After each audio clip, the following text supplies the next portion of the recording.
Alright. Hello and welcome to Drunken Dragon Gaming, where the drinks are cold, the meals are warm, and the games are on fire. Tonight's Tuesday, we're heading back into Satisfactory. Got a lot of work to do on this aluminum build. When I logged in today, I found that the factory had become hydro-locked. So, we're going to have to work on the water situation. I've got Bit Viper here with me. But Tundra messaged me he may not be able to join us. He's having to replace a motor mount tonight. So, hey, Brian, good to see you. So, yeah, the system hydro-locked. So, we're going to have to fix our water back here. And I'm already doing some math on that. And we're going to have to run a single pipe to each one of these. We can't let them go together because these require 500 a minute. The pipes aren't going to be able to keep up with that. So, yeah, it's going to be some interesting math. Now, let me go unmute myself over here on Discord. Hey, Bit Viper, how you doing tonight? Rain tried. Yeah, mine's going to wind up that way. Because I realized that I have an issue. That's the aluminum factory. The whole factory. Anything to do with numbers with it. Lots of numbers, yes. And yeah. And it's the more challenging numbers because I'm having to work with the water. So it's when I was first logged in this afternoon or this evening, I discovered that the factory had become hydro-locked. Boy.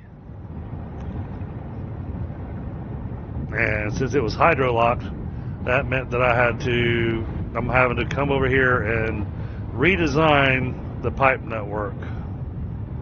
And I gotta figure out how I'm gonna do that. Actually, that's actually an easy fix. Let me look at this. Yeah, that's producing 300 per minute. That's giving 300 a minute. Throw a valve on that to reduce it to 200 a minute. So one water pump per running the pipes is what's going to be a pain in the...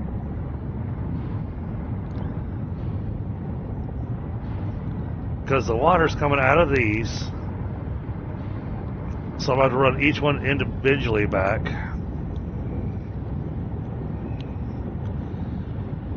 Hey, Sam. How was your tabletop game last night? Oh.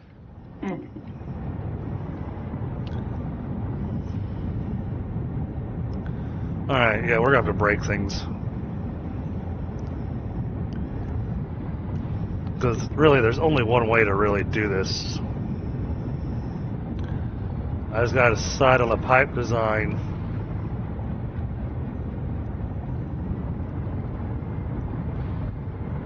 Because, yeah, we got... basically, I'm going to have to destroy all this over here. So, I think we're going to start off by wiping that out. Get rid of the grid foundations over here. I said get rid of the grid foundation.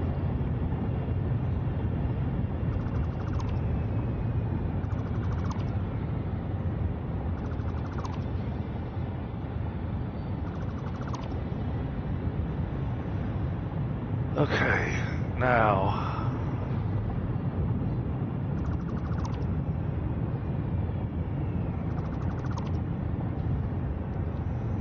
Okay, that's going to help a little bit. But not enough.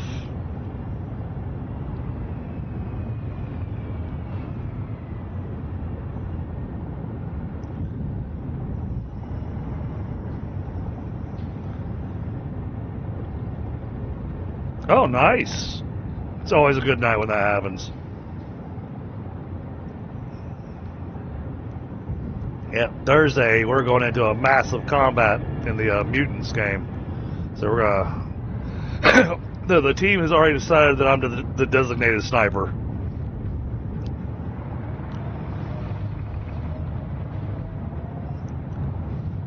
All right, what was this belt for?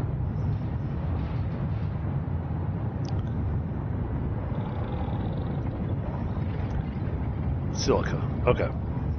So we can get rid of this because we're not producing silica anymore. Wait for the autosave to finish.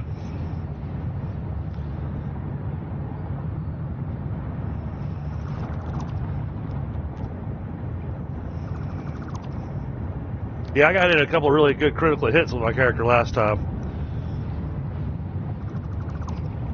He even managed to line things up just right to where I got the what's referred to as an over-penetration shot. So I shot a guy and I shot an enemy and I lined up the shot just right to where I hit that guy in the head and I hit the guy behind him in the head with a rail gun. So yeah,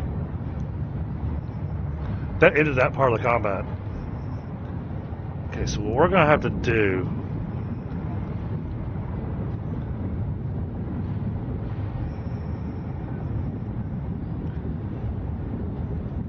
is that running under the?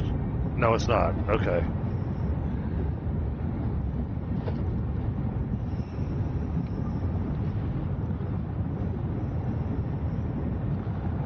I want that there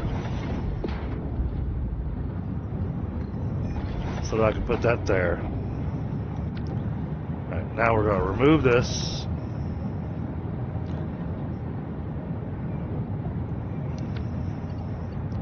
We're going to take this to there.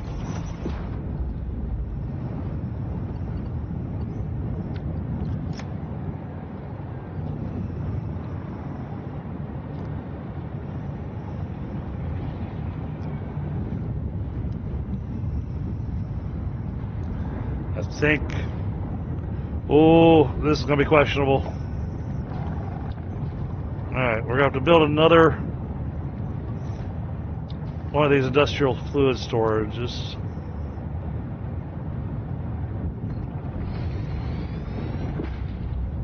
See, I'm going to do the same thing on the other side because I kind of want to make it pair up.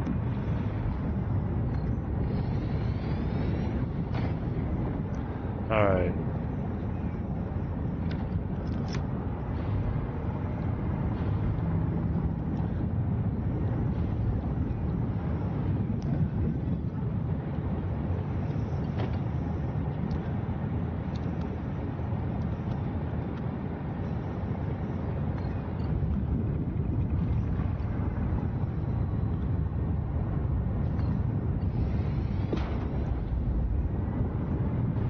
Oh, I didn't like that.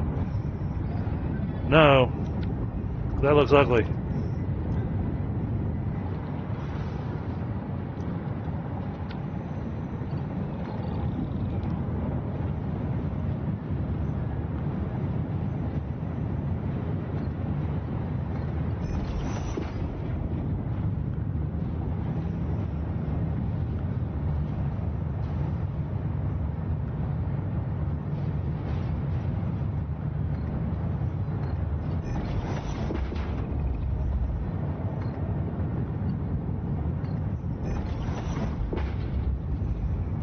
Now, the real question here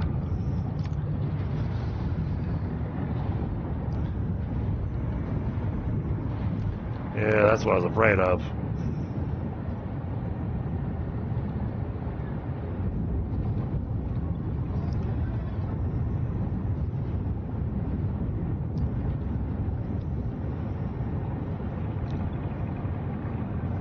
Oh, okay.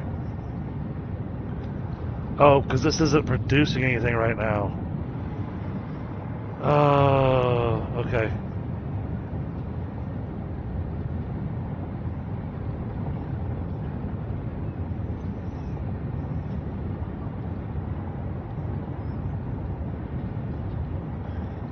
let's try this.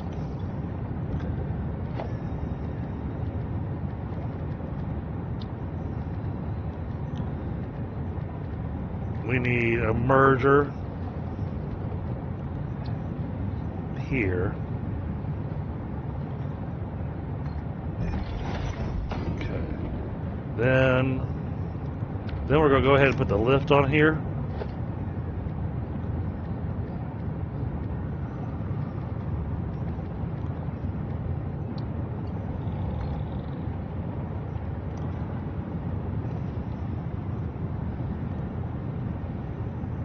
Oh. Yay, autosave.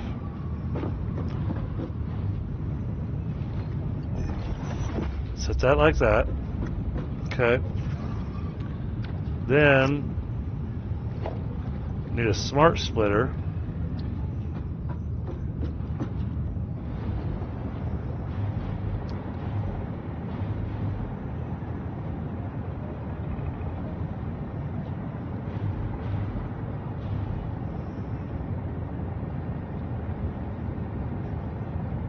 Oh. It won't let me line it up the way I want to. Okay, we're going to do it that way.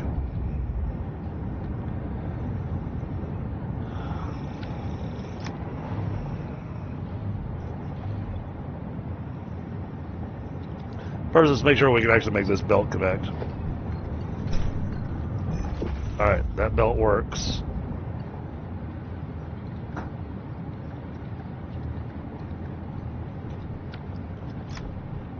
Right output is overflow.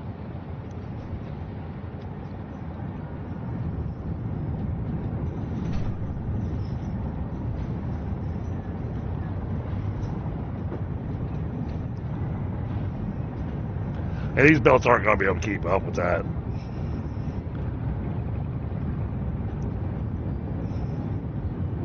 But now at least let me see the water moving. So what I want to see is if it actually makes it up in here.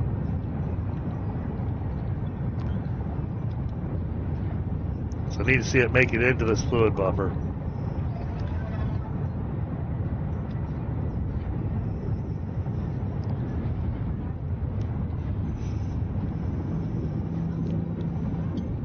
This is by far definitely not an elegant solution.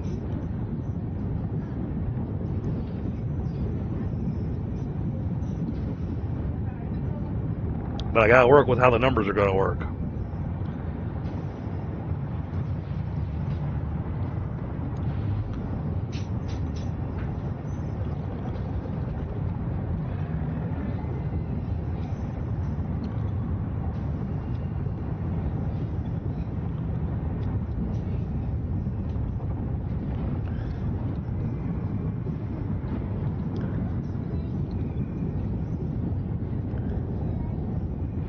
That's what I was afraid of.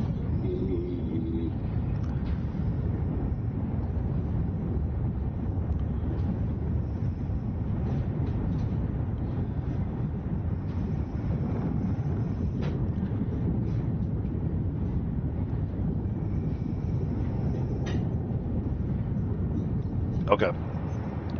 Well then, we've got to throw a pump on here.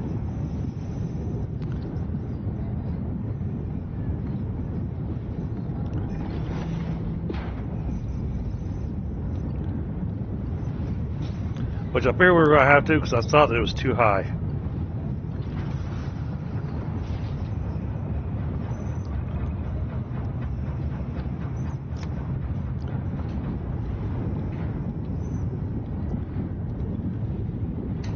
Alright, that's draining now.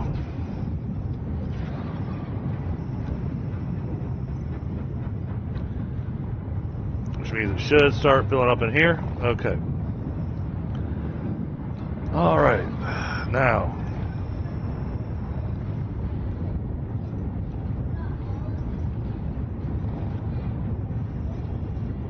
so what we have to do, we have to remove this, and we have to remove that. And we got to redo all the pipe work down there. Because each one of these is going to feed one of these.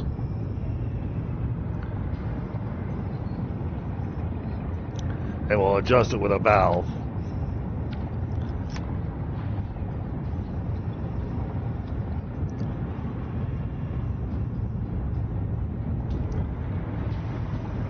Each of these is providing 300 water per minute, which means that valve here will have to be set to 200 per minute.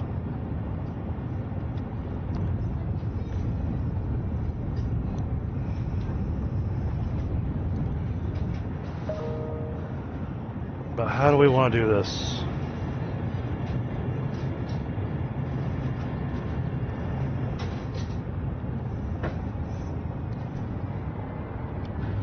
Yeah, that's why I named the stream what I did, because I realized, yeah, I'm probably going to be spending a good bit of time on the aluminum factory today. Trying to get it streamlined.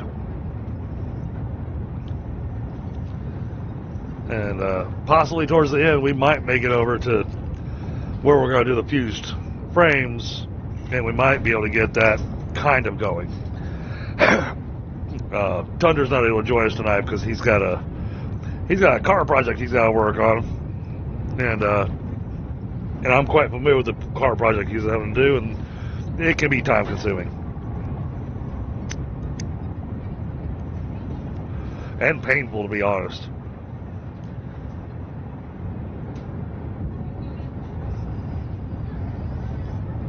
All right, give me just a moment, chat. Grab a smoke while I ponder how we want to do this pipeline. Because we got to ensure that it's not going to get hydrolocked.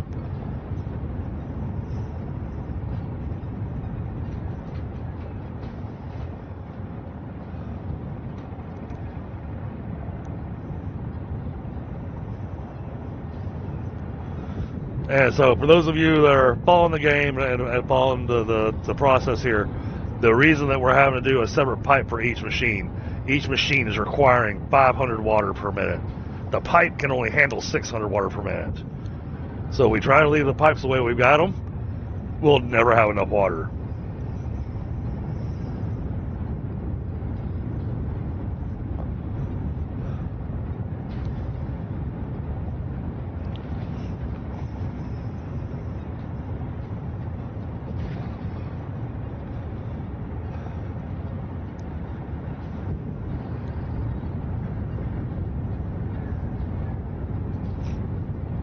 And at least there was a chunk of this that we didn't have to redo.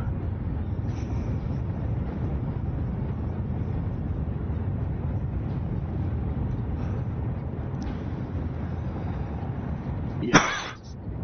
Mic off.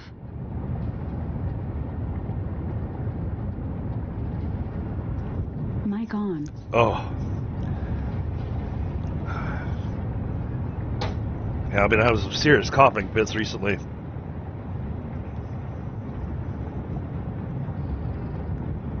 Which tells me spring's in the air, which means my allergies are going to start kicking in. Yay! That is one thing I'm very, very glad I do not have.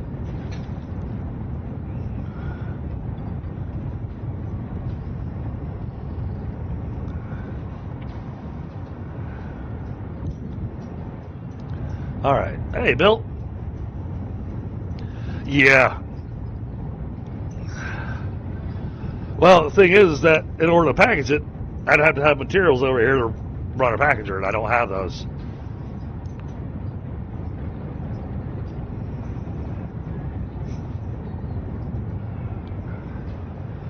But I've gotten pretty good at doing the water recycling and getting it figured out. It just takes some time and a little, like you said, a little patience.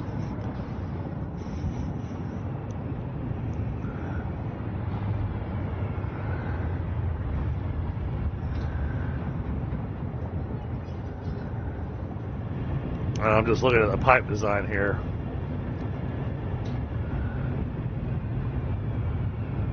So basically, we're going to remove this. So It'll be interesting how this works.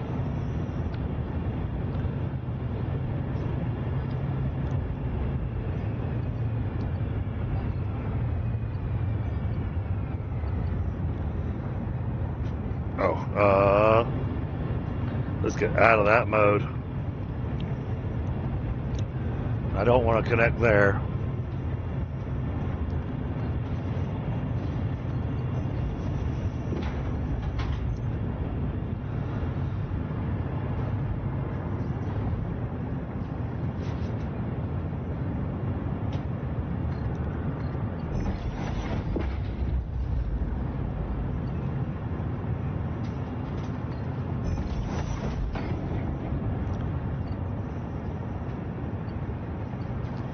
Alright, that's got that one in place. Now, we're going to go back to the horizontal and vertical.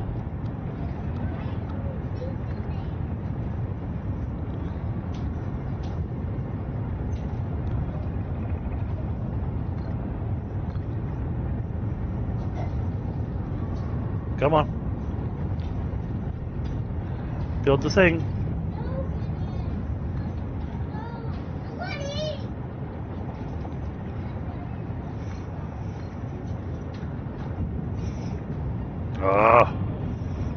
Hate it when it does this.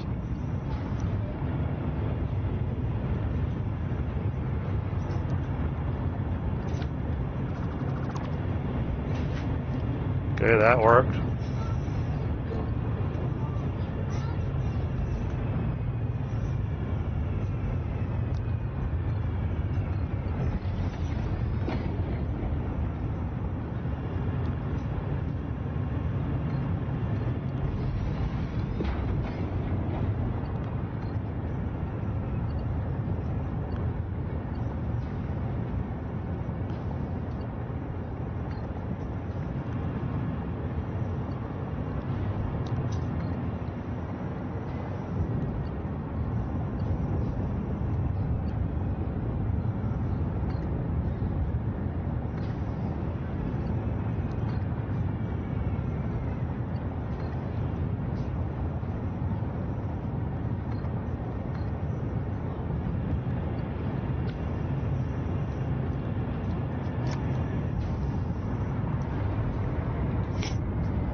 Doesn't like me altering the build mode.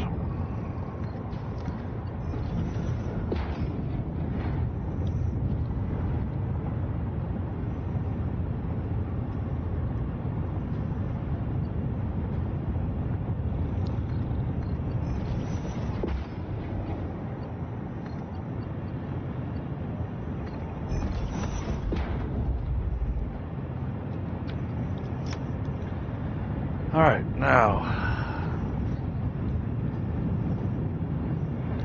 each of these are going to need valves.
Alright, so now that should limit our water flow.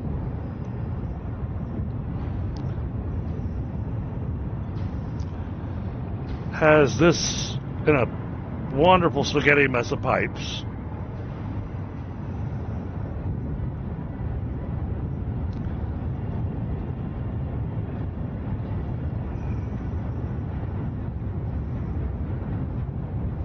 Now the other thing I want, because I don't want it backing up, we're going to throw valves on here, just because it forces the water to only go one direction.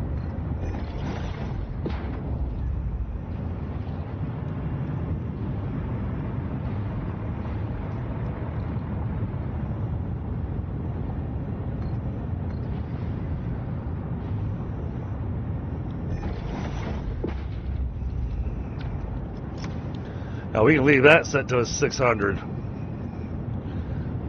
because we want the 500 water coming from those machines.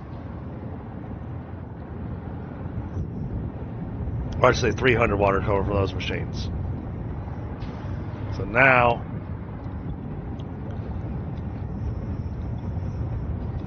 okay. Now this was probably filling up a bit more. Yeah, because I haven't had a chance to get that one going to a sink. Well, no, that one is going to a sink. It's this one that isn't going to a sink.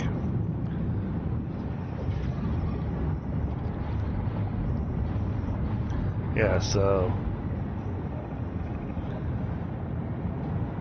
oh, man.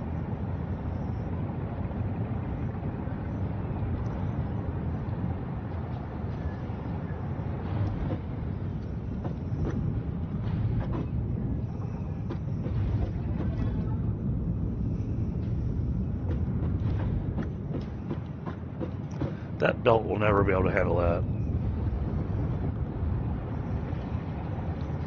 And these things are already making 900 scrap per minute.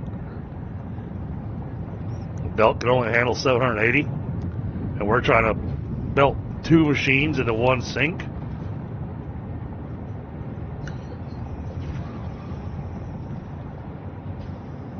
That's just not going to work.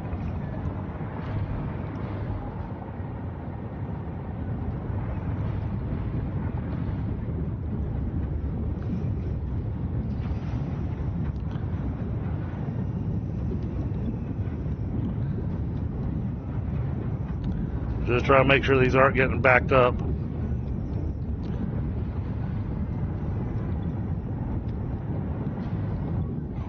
Okay.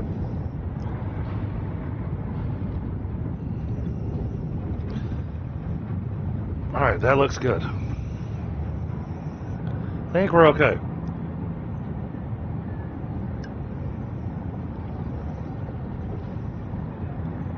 Now what I should be doing though, because this row is making 150 ingots per minute, so 150 times 1, 2, 3, 4, 5, 6, so 10, 150 times 6, 900, which is more than what the belt can handle. But what we can do, temporarily at least,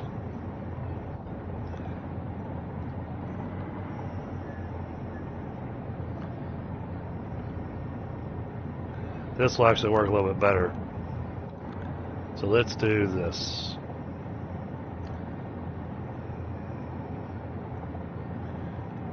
Alright, let's...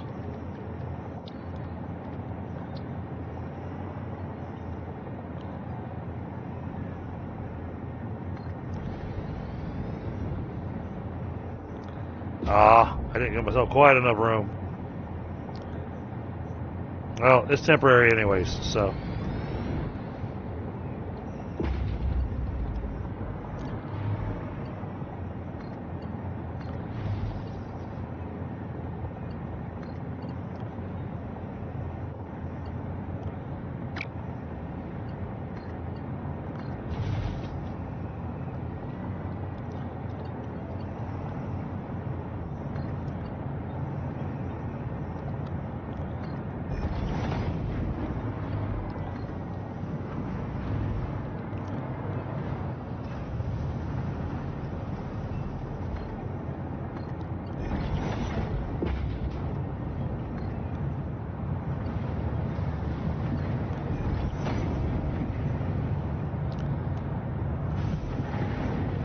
throwing both of those straight into the sink.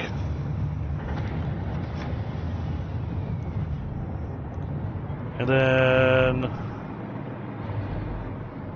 if I can find a decent spot.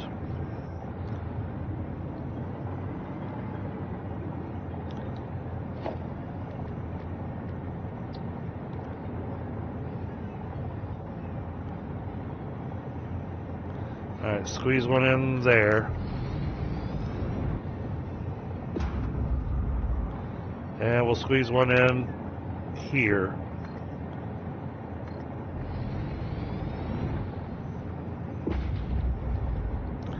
And like I said, this is temporary, but this is going to help me see how well we've got stuff running.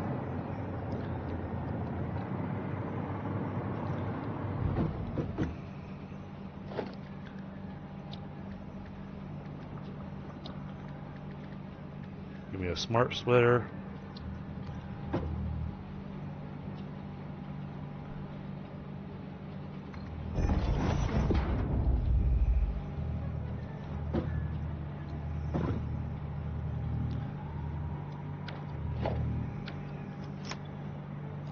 Right hand output will be overflow.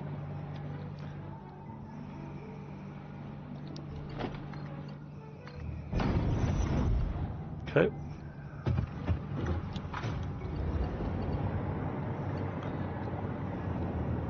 This one's going to be harder to aim.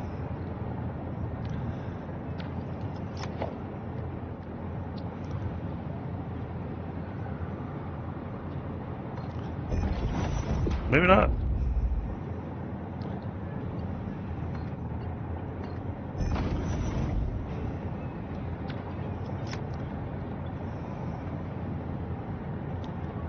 Oh, no, not right output, left output.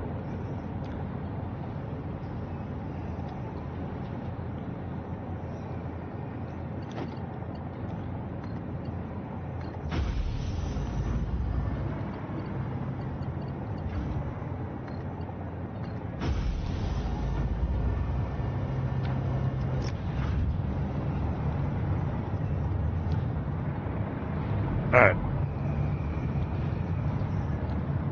That's got all the aluminum running. She's now get all the machines running.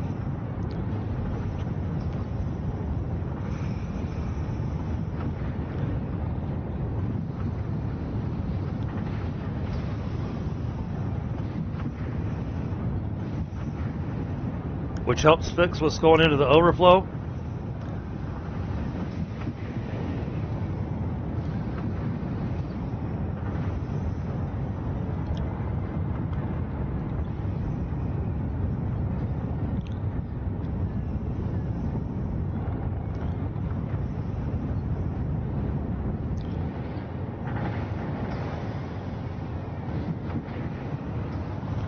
Why aren't you doing anything?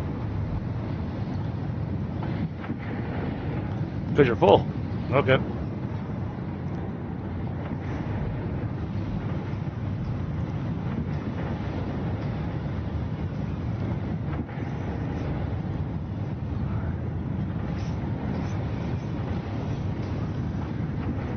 Alright, now let us see how we're doing over here.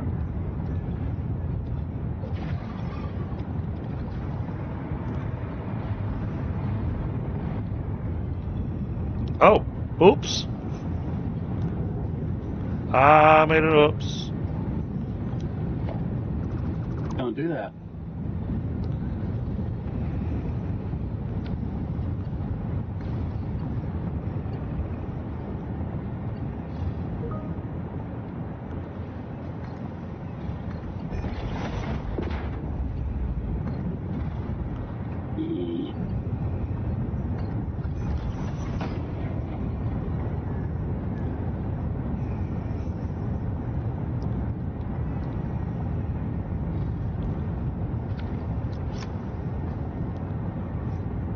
Oh, okay. I guess because of the way I ran the pipe, this one's not actually needing.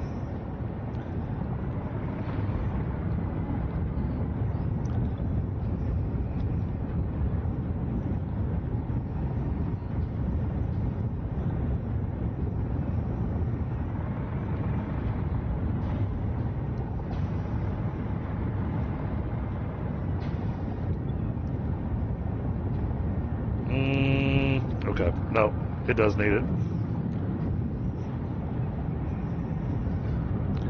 Alright, so throw a valve on this here.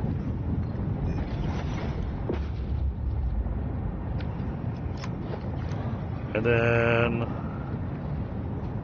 throw a pump on this here. Then find a nearby power connection. Here we go.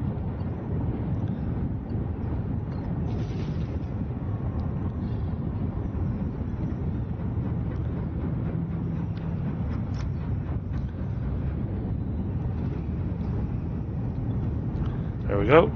All right.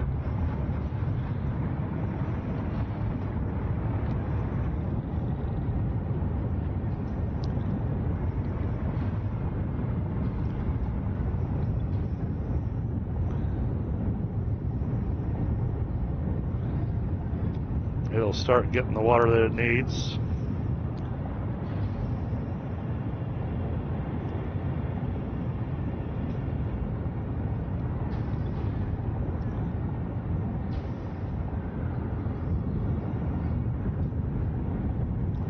Alright, much better.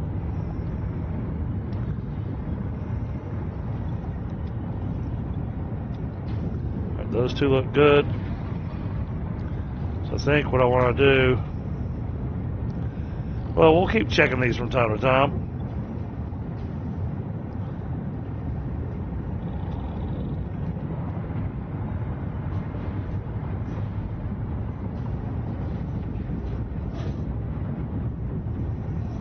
Oh, we don't have a valve set on this. All right.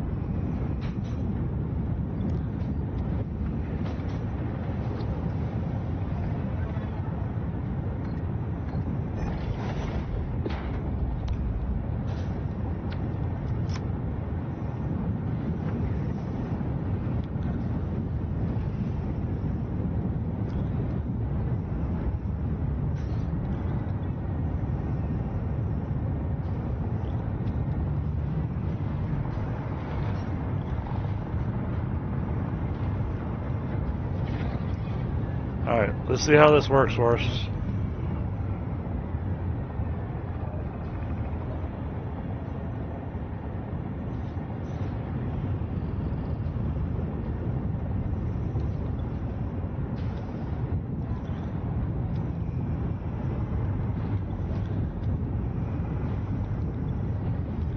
Okay.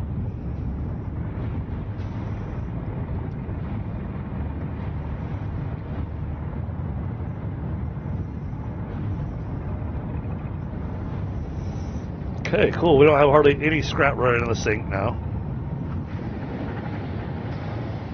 That was a smart way to do it.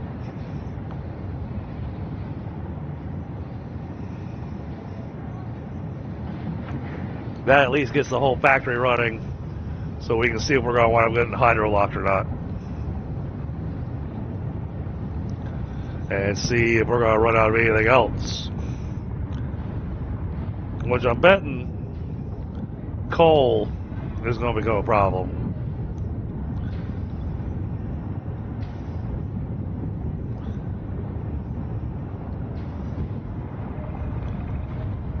Because we're not bringing in a whole lot of coal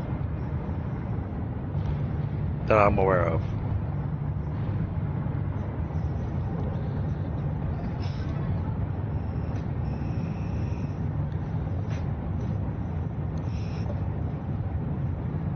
So what you working on in your neck of the woods over there, Bit Viper? Rebuilding computers again. Oh, you got to rebuild the computers again? No, expanding. And the original build did not have capacity for expanding, so I'm rebuilding. Ah, okay. Hey, Story. Hey, Frostbite. Hopefully y'all are doing all right. I'm doing a little bit of a test here.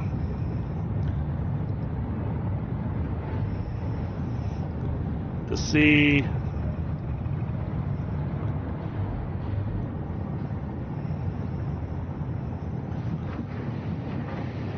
how well I've got the aluminum factory running. Okay, why is that belt empty? I think it's just having a graphical. I think that's just graphics.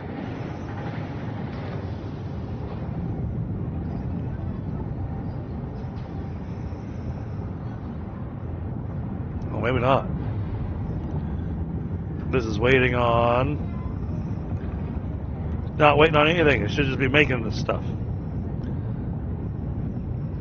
But like this one, I just saw this one pause. It waits until it gets a stockpile of alumina solution, I see.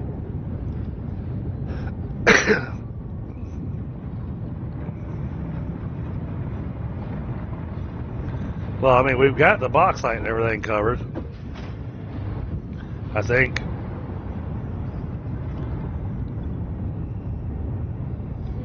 Oh, maybe not.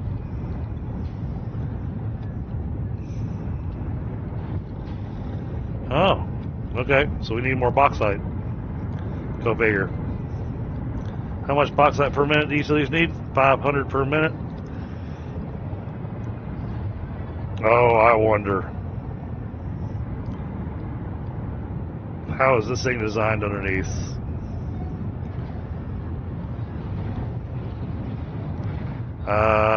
Okay. Well, that'll be a problem.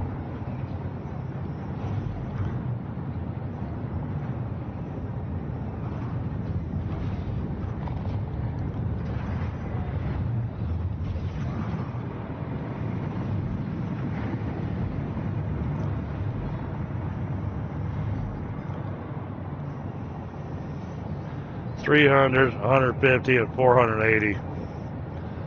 That's not much bauxite.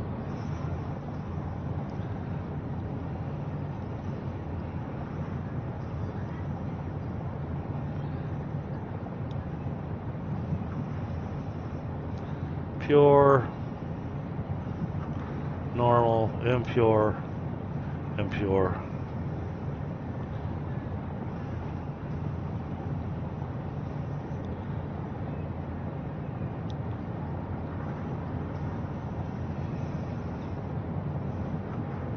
That's good to hear a story.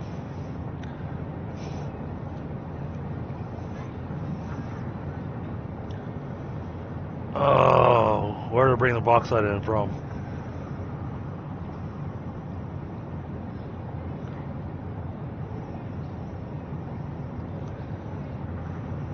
Oh, wait a minute, wait a minute, wait a minute.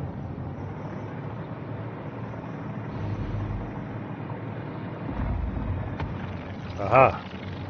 There's our fix.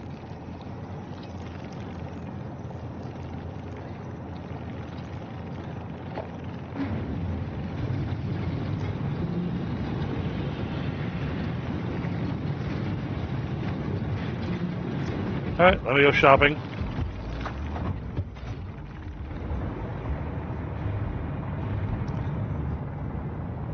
Where's my little shopping thing?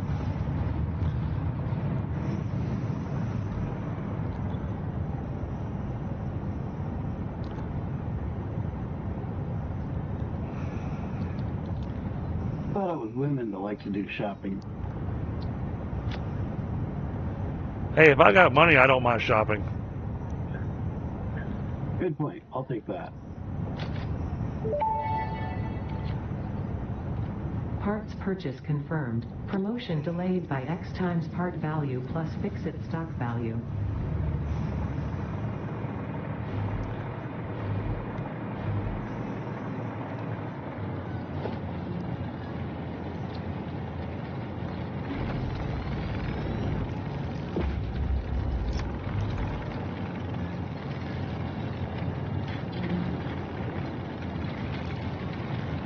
No, you dummy. Arrgh.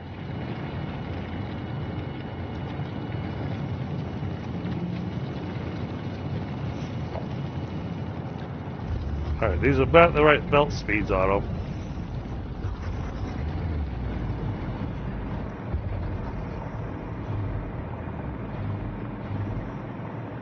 That.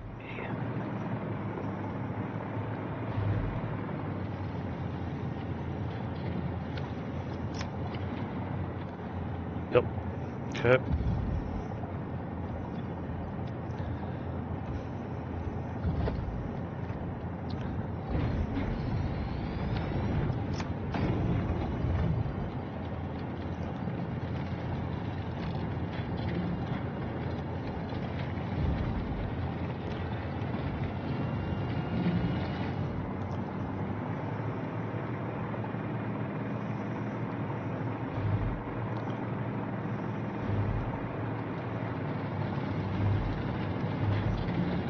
That one is. This one's already Mark III.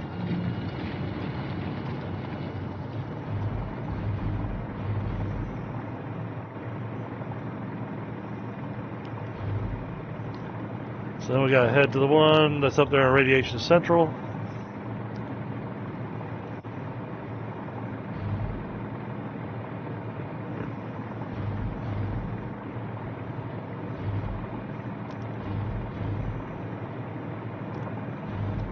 Oh, I don't know if I can.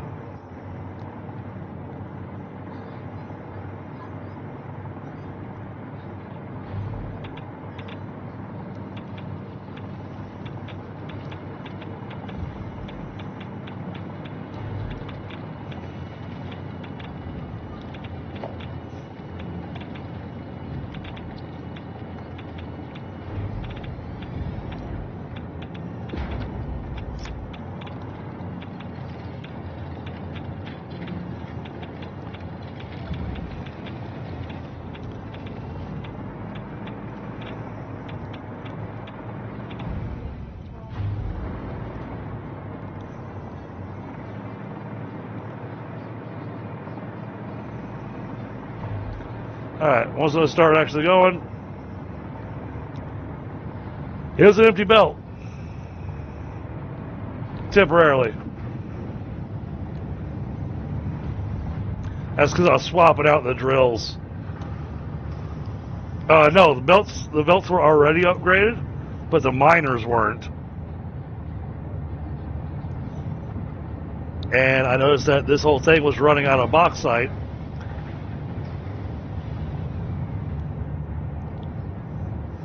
And with the bauxite needs we have over here, I needed to go upgrade everything. But now, those 4 nodes should be providing enough bauxite for this project. And right now, I've got all the aluminum that I've got being made. I'm sinking all of it. So that I can test and see how the packer is running. Because when I logged in, I found that the system was hydro-locked. And it'll get hydro-locked if I'm not getting enough bauxite over here. So it's that wonderful balancing act.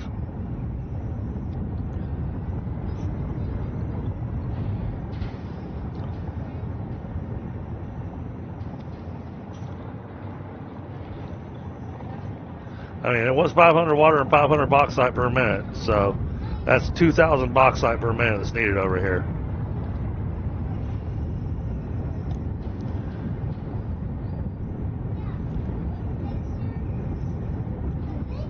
Which, when we calculate here, that's 300, that's 300, that's 1,200, so that's 600 and 600, 1,800 plus another 600 gives us 2,400, when right now these 3 will help make up for the fact that this only gets 780. So yeah, it does. There's, well, much like what Brian was saying earlier, there is a way around that. But I don't have anything over here making the stuff for it. I don't even think I've got I don't even have the raw resources nearby me for that. But what I could do would be have plastic delivered or have some iron, make containers, throw it into a container facility and have the water put in the containers and then sink the water.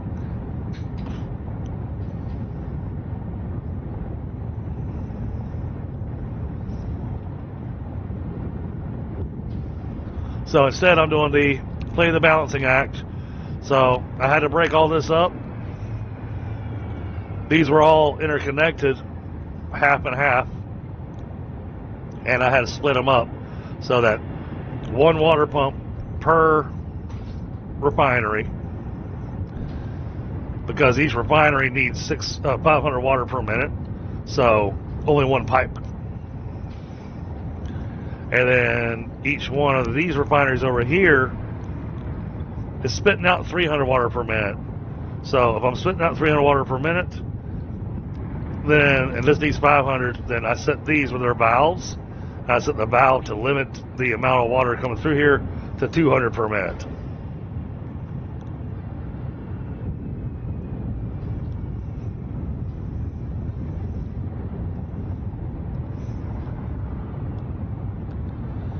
And that way they've all interconnected valves everywhere to try to continue to try to contain and control the water flow. So now it's a matter of bauxite, because the bauxite's not playing nice. And I think now what I have to do, I have to look under here, and I'm pretty certain I already see the problem.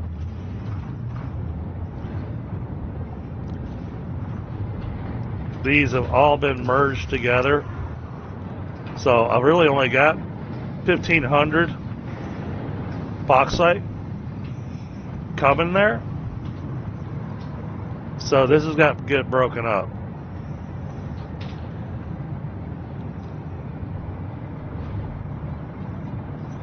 Yeah, because he's got these being merged. Alright, 150 minutes, that's 300 minutes now. These numbers are incorrect now.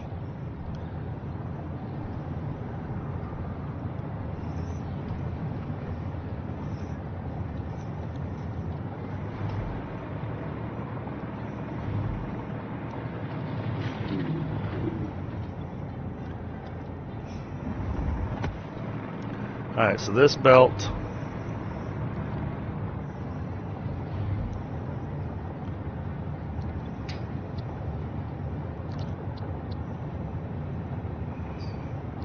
is 600 a minute.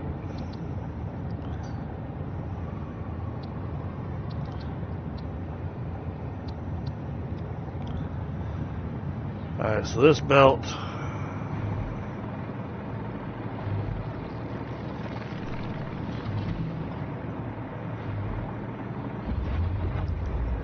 is collecting from both the impures.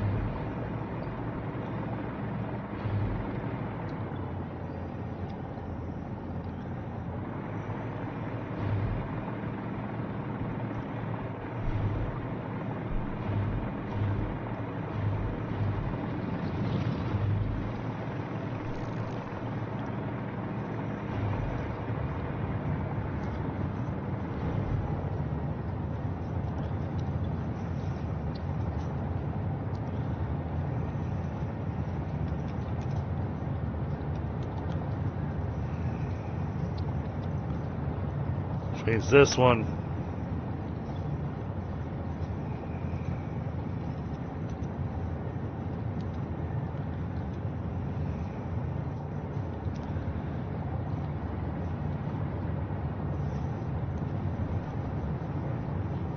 I think that actually makes us shy of the 2,000. That's 1,200. Yeah, we're shy of the 2,000 that we need.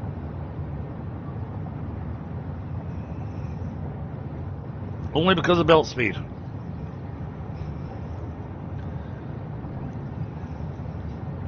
But now, because see, these two are getting merged together, that belt can't handle that. So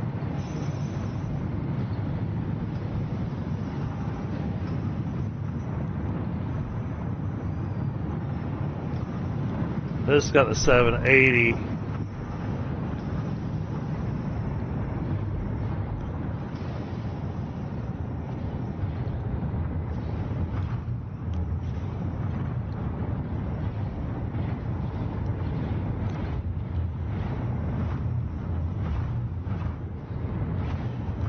That's not splitting there, but it's splitting here. Oh. Alright. In the FK for a minute. Okay.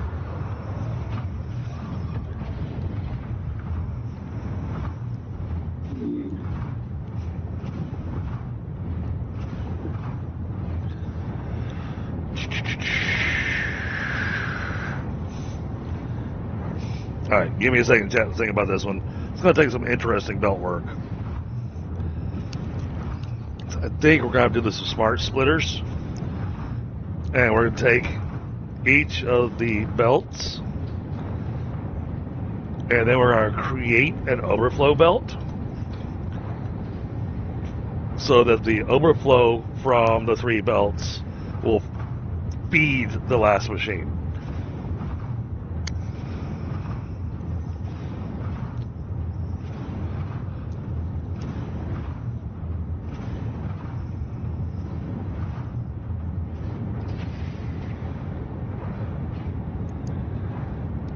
Just gotta figure out the best way of doing that.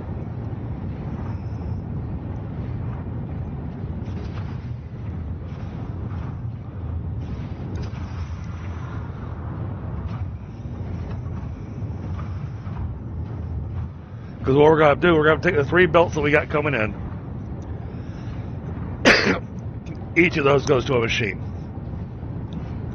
And then that'll give 500 per machine, no problem. But then we got 100, 200 left over, and then another 280 left over, which is just shy of the 500 that we need. But that'll work. That'll actually make the system work the way it's supposed to.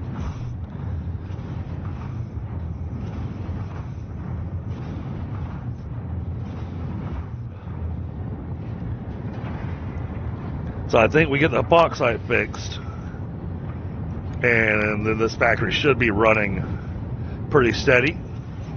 And then we can start looking at doing the alcad plates and the aluminum casings.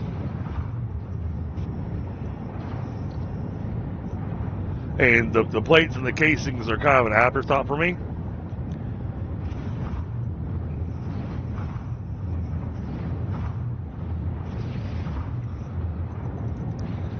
Because I really just needed the aluminum ingots. And a lot of them.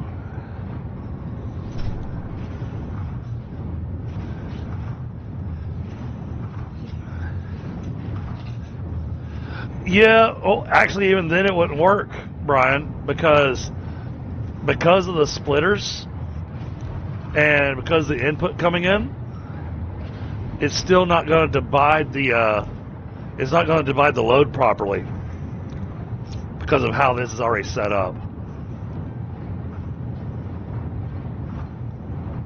This was set up already inefficient to begin with. So I think what we're going to need to do is remove that and that.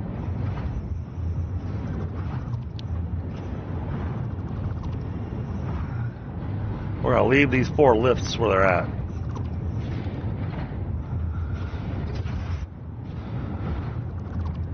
I don't even know why that's there.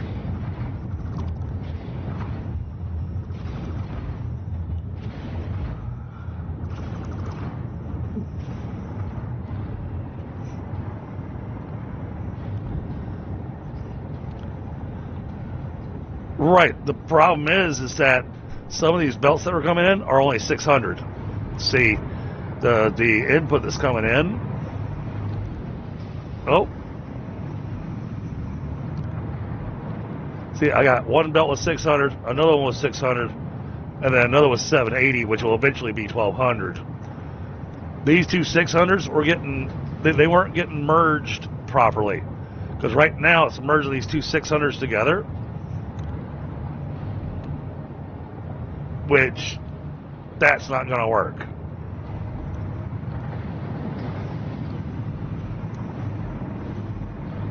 But no, I get what you're saying. Don't get me wrong. Oh yeah, all this can go away. Let me get rid of this stuff.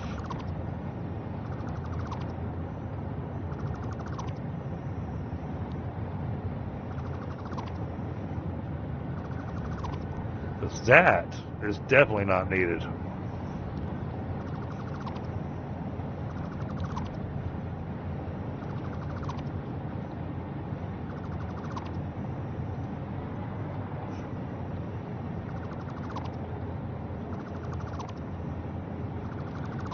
That's just a bunch of belt that's not being used anymore.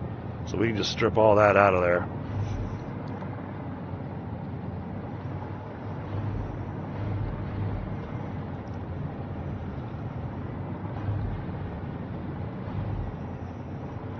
Alright, all this was for silica, I think.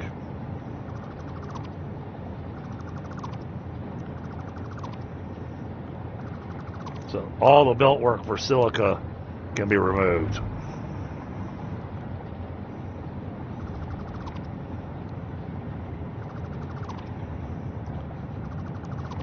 Well, and that, getting rid of the silica belt lines will help us figure out what we want to do under here. Yeah, I mean, now that I think about it, Brian, you're not wrong, but it's still going to be a long time before we get to that 1200. So I'd rather have this running a bit more efficiently.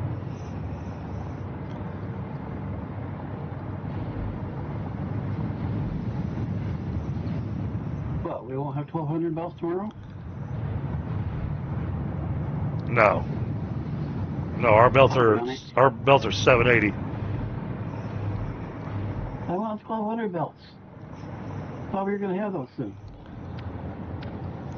That's still going to be a while. We got to complete phase 4 to do that. Making me sad, man. Making me sad. Well, that's why I was trying to get those fused frames going, so that we can make the nuclear pasta. But then we need the other 2 items made too. The thermal propulsion rocket and whatever that other thing's called. And probably a few things before those can be made. I think we're actually getting pretty close to all 3 of them. Once they have computers knocked out again. But my thing was, I can't keep buying. I mean, I can. I've got so many coupons, it's ridiculous. But they eventually run out. Right.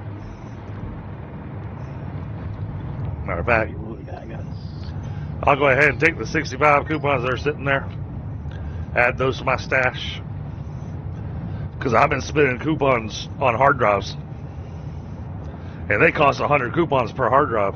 So, ouch.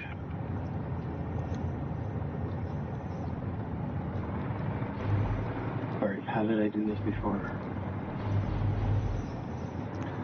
alright, game, I need it to be daytime.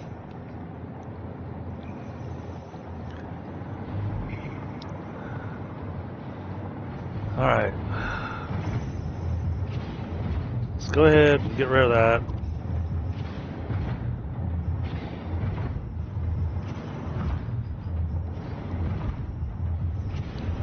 That doesn't need to be there.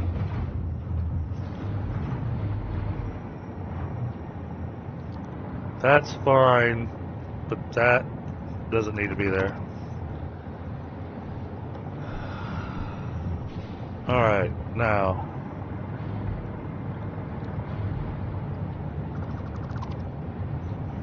Try and get rid of any floating conveyor I've got out here too.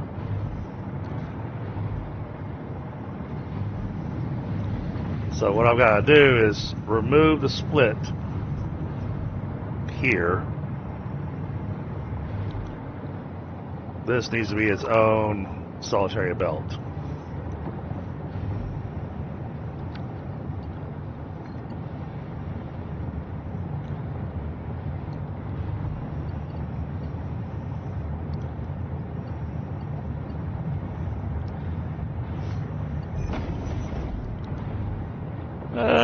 Okay, well, this is a logistics area anyways, so.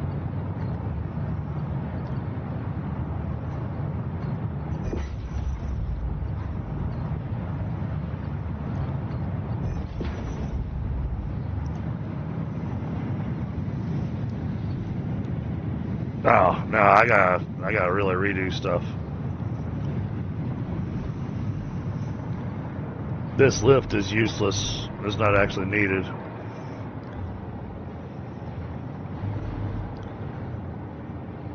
Alright, let's get...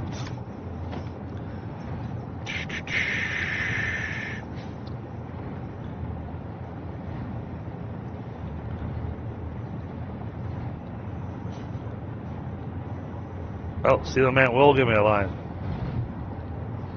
Nice.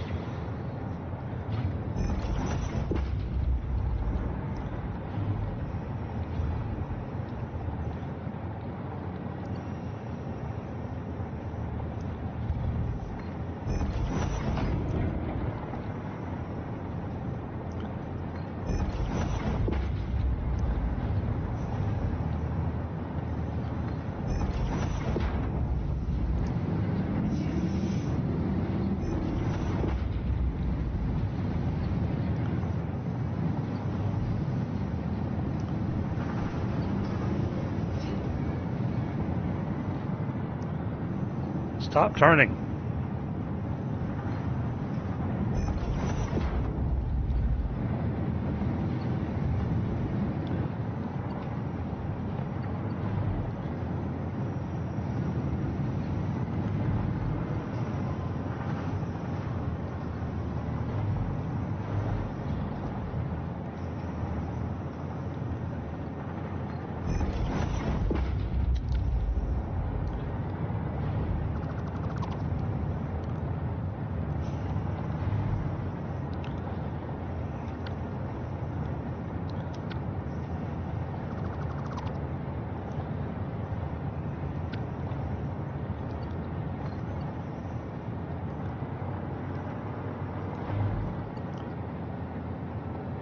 Too long.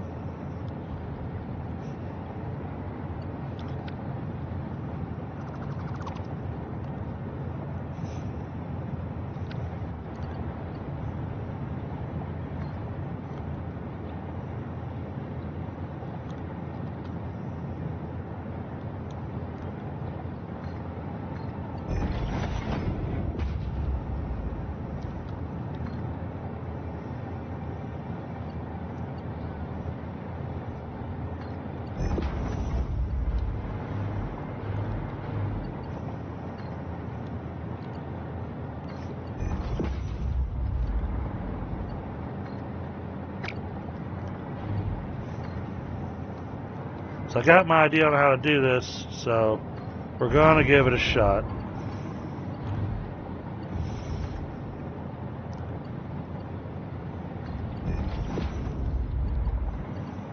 So I'm going to do the 3 on this side as the main lines, and then the one that's there on the inside will be for the overflow.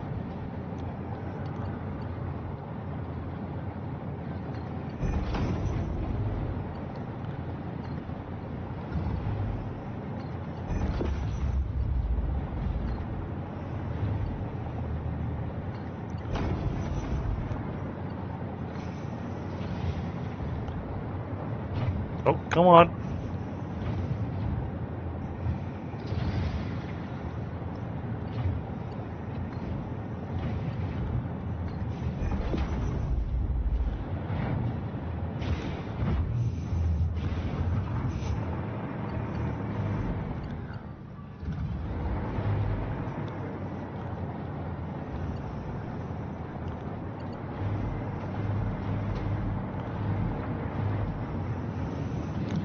Now, we're going to remove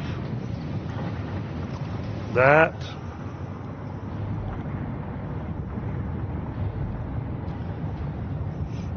Now we're going to remove this.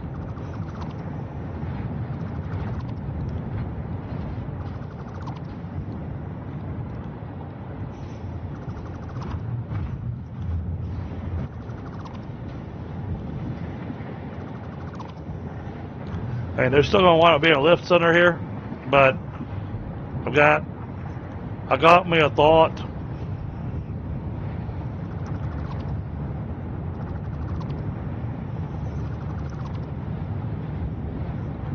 I had me an apostrophe.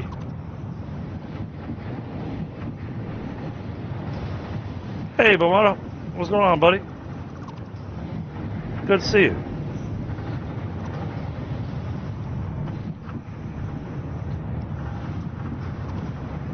Let's remove those all together.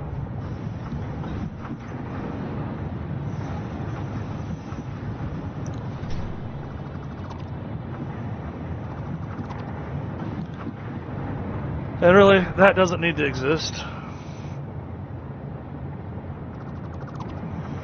Alright. And I think we're going to remove this as well. I know I just put it there, but I don't like it.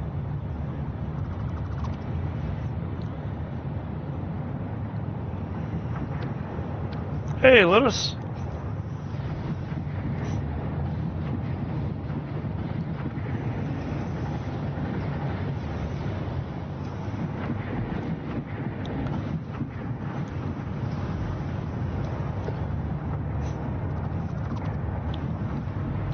Alright, let me check my inventory real quick.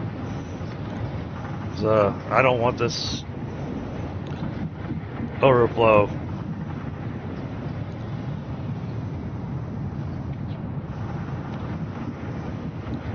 Anything else in my bag that I don't want?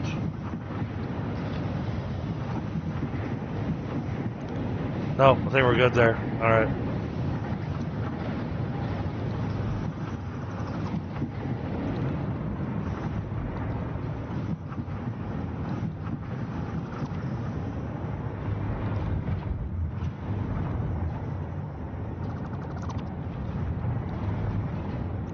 That one's fine. Don't need that. That one's fine. That one's good. That was good. Alright, great.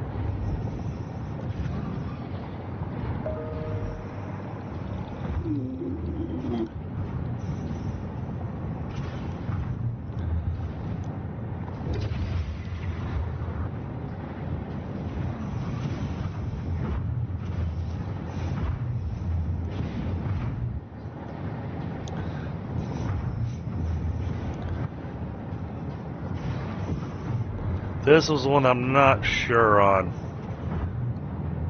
I'm going to figure out how I'm going to do that.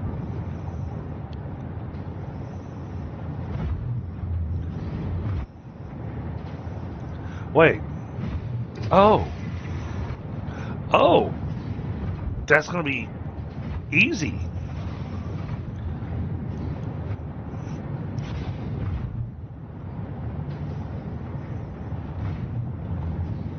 Okay.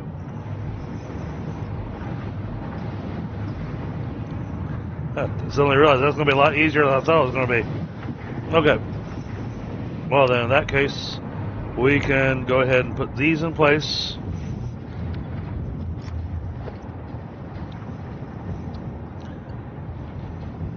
Turn.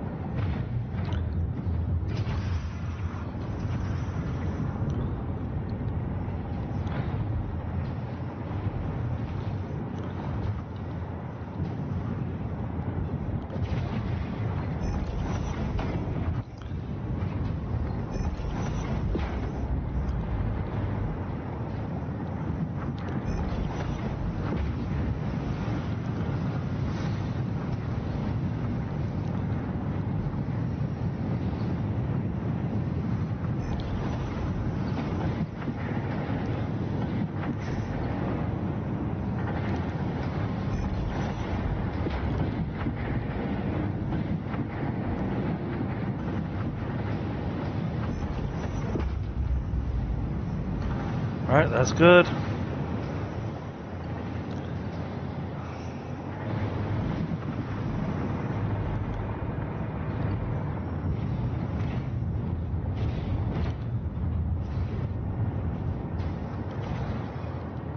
Stop that.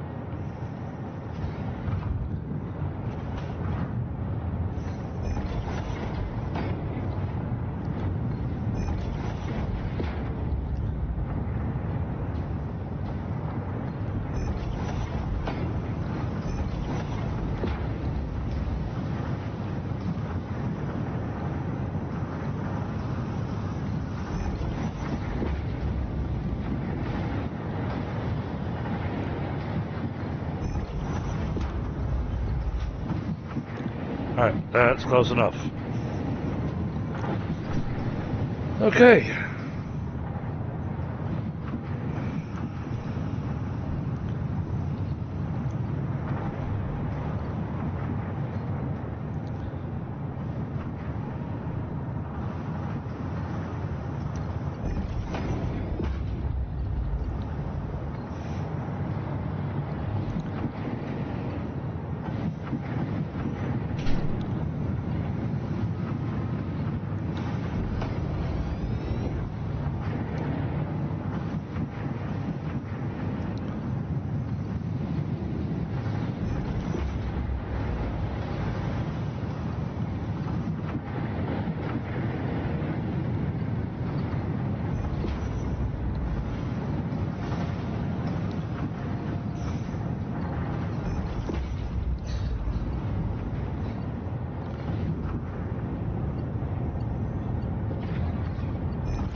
Autosave.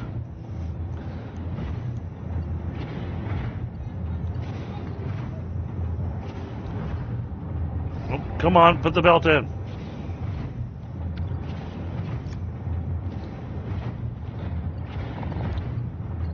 You only had one waiting? I had like 8 waiting. Oh, we may get kicked out of the server. Well, it got 6 of them. Oh, missed that one too. Okay. Well, that one might have been me.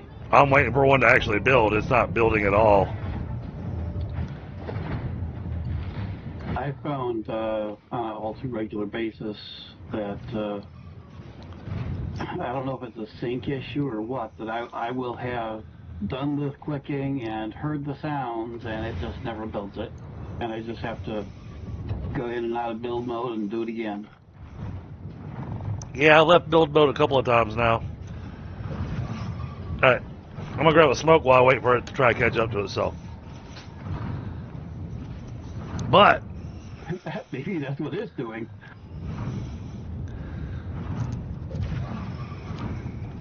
I think we got ourselves a pretty good setup going here. And then chat, y'all see what I'm thinking here in a second.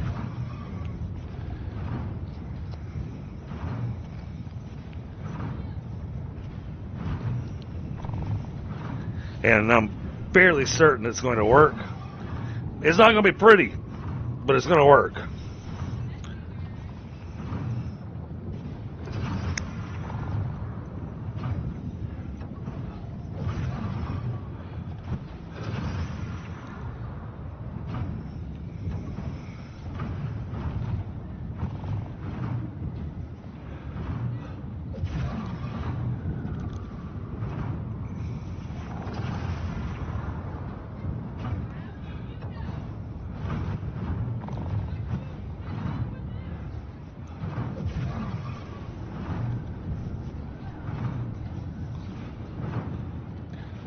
I mean, we're only short 20 bauxite a minute.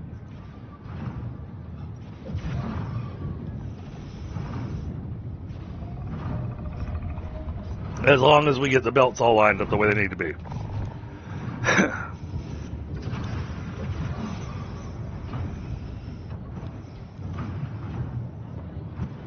And if configured correctly, it'll make it where the drills for the bauxite are going to be running continuously, because this whole system is going to be running continuously.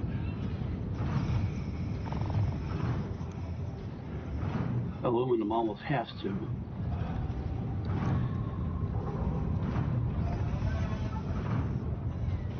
Especially when you're making as much as I am. Well, unless you have do the modeling thing with the water, you pretty much can't. I don't know how you would do it without it running continuously. Oh, I'm doing it without bottling the water. Yeah, and doing it that way, you stop anything and the whole thing is going to stop. Mm-hmm. All right. Let's try this again. It still didn't put it in place.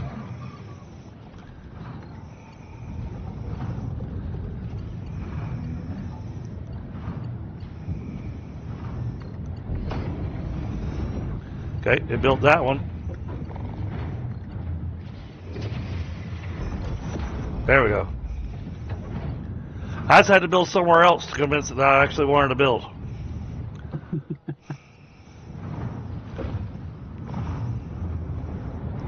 All right. What do you think? 4,000 quick fire a minute be enough for a little bit? Yeah. I mean, That will as long as it'll feed your factory. Ultimately, that'll be 230 computers a minute compared to our like half a dozen at the moment.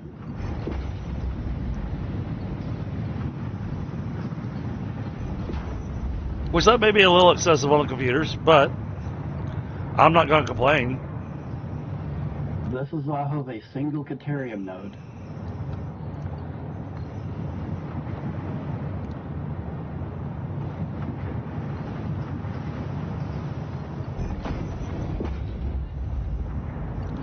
Alright, they kept that clean. And that's going to go there.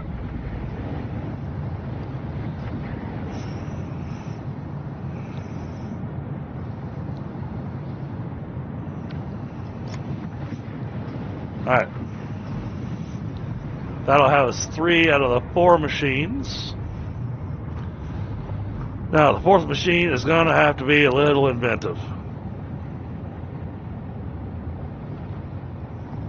And honestly, I think the way I want to do it, I'm going to make my life easy. We're going to put some foundation down.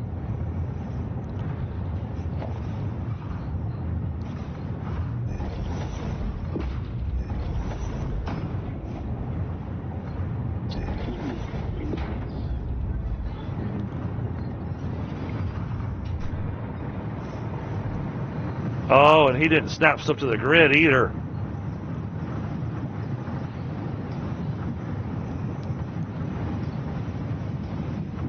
Well, you're not building from scratch, are you? You're rebuilding the other yeah. one.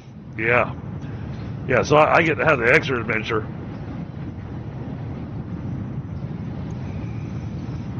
Is this the one above the swamp?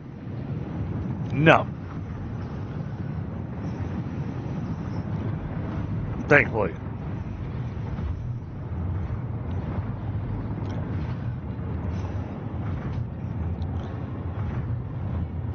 Alright, now we're going to do this. Now I have to build it this way.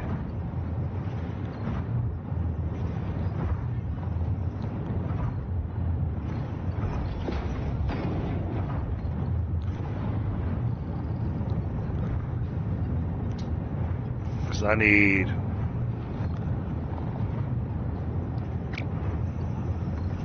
That should be all of those in here. They just need to power eventually.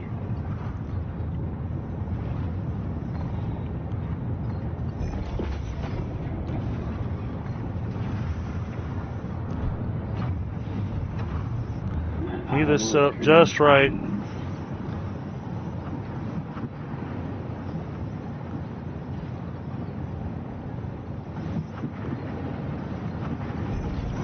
Alright, so we're going to use this one as the beginning.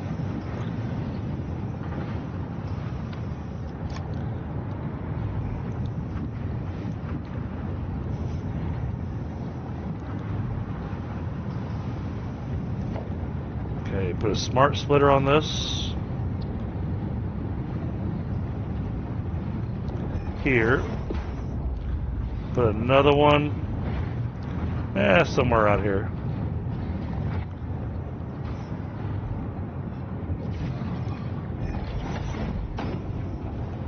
Okay.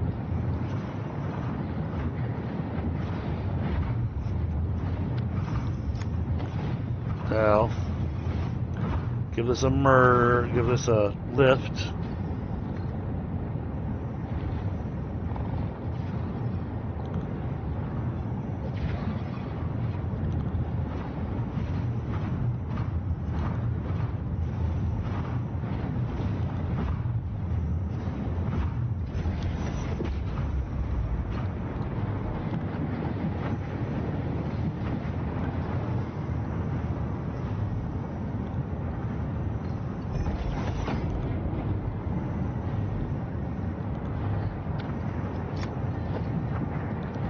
Okay, so I need...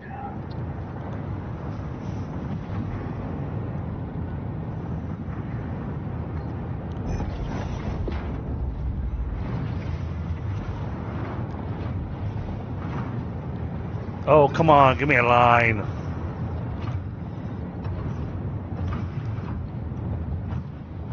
Alright, we're going to have to guesstimate this one.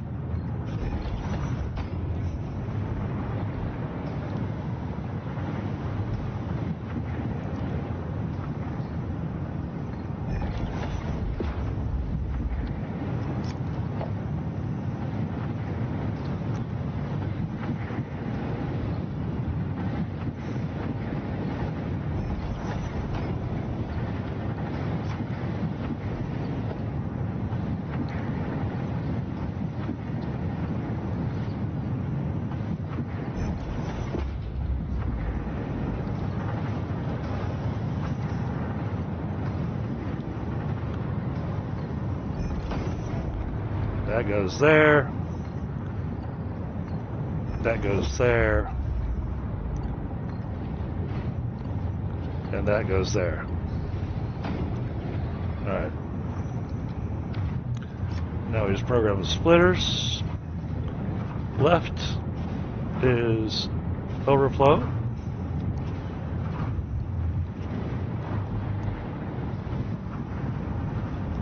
Left is overflow. This last one. Left is overflow.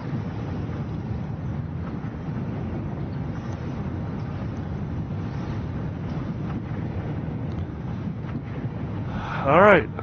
So as far as the math goes, that should have that working.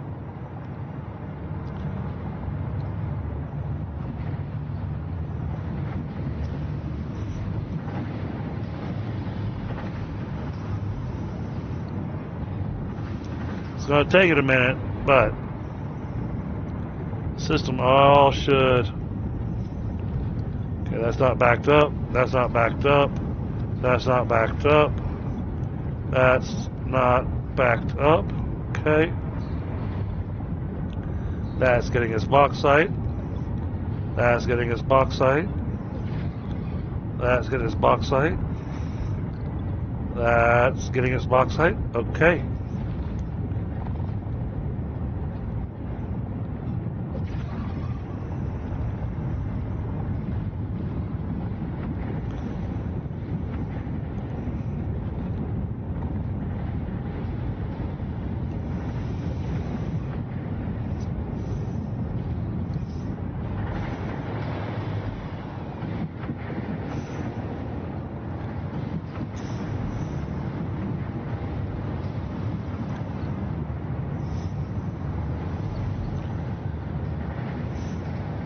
Alright, I think they got that all working.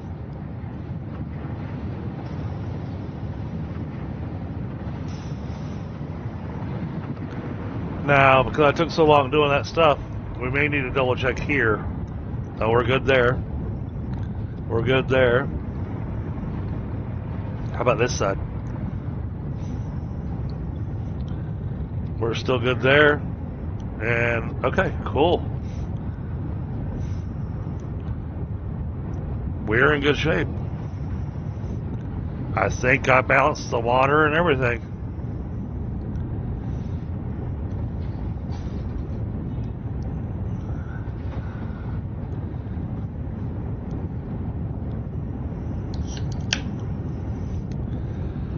Whew.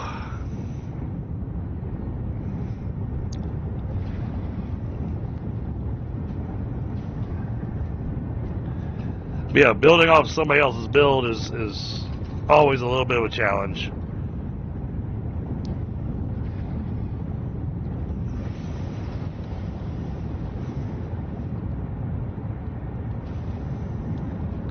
And thankfully, you know, he gave us the okay, but, you know, this is one that needed a major overhaul, especially with what our needs were, because, you know, when this was first put together, it was when we first got aluminum. And so he was, you know, he has a solid aluminum factory going.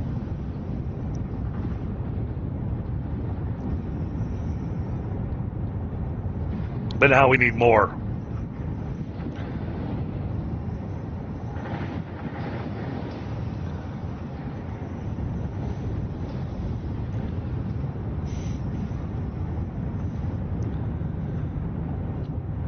So that's got us as balanced as we can with the bauxite. This last machine here,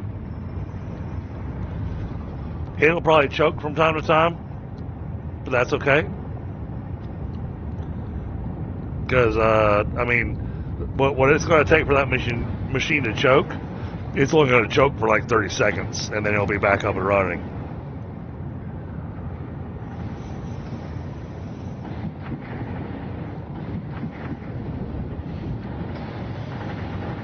So that means now we've got, there's 1, 2, 3, 4 rows of 6, so it's 24. So 150 times 6. No, times 24. That's 3,600 aluminum ingots a minute. Phew. How are we looking at power? Woo!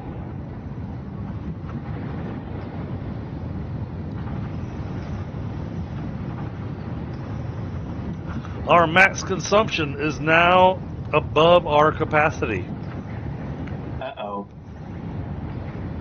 I mean, the chances of us having that happen is, I mean, it would have to have every single factory all powered on and running all at the same time. That's not going to happen. And our current consumption is at 46,000. Our maximum consumption is 116. And our capacity, our production is 107. So we've got steady power. But the way that I set up this aluminum factory,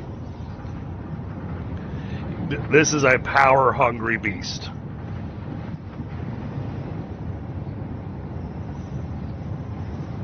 I think I'll put a dent in that margin when I power up the new computer factory, because I'm going to have like 4 times the number of stuff that I do now. Yep. And I'm guessing you're slooping the computer factories? I don't know yet. I slooped the ingots. I am not slooping at the moment. I'm not slooping the Caterium wire. Wait, you're Oh, already God. you're already doing the pure iron ingots and you slooped them? No. Caterium ingots. Oh, okay. Are you doing pure Caterium? Let's see. What am I doing? I think I'm just doing. Are you running standard through a smelter or are you running it through a refinery?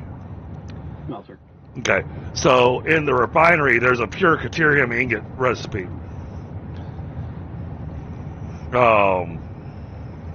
You want me to redo all the math, don't you? Well, actually, it shouldn't make you redo all the math. Let's see. Smelter. I'm double checking. Smelter. I'm double checking that I actually have that recipe unlocked. Yes, pure Caterium. Hold on. Wait.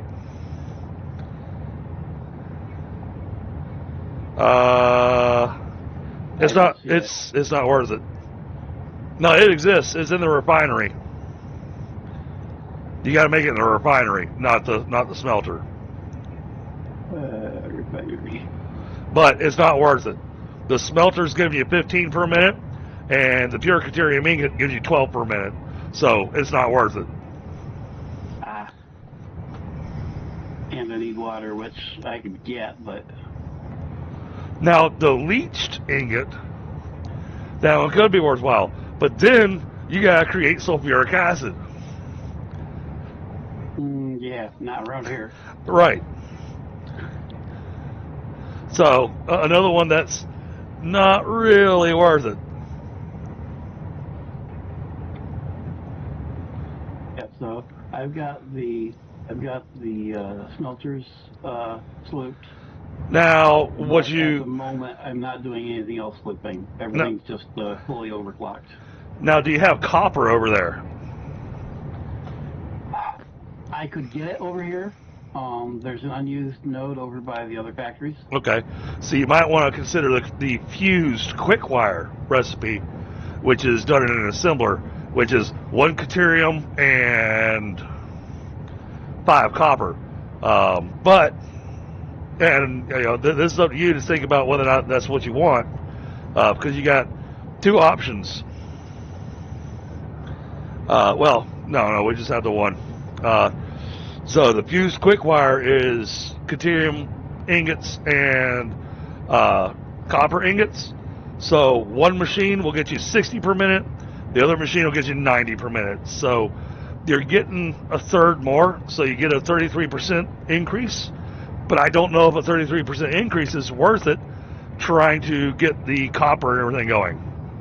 I don't have enough copper. There's no way I'd get enough copper out of that one node. Okay. What purity is it? I think it's normal, but let me see. Because the copper was one that Tundra and I were discussing the other game, and oh my, Normal. oh, it's a Gwyn glorious day. I've gotten a Gwyn raid.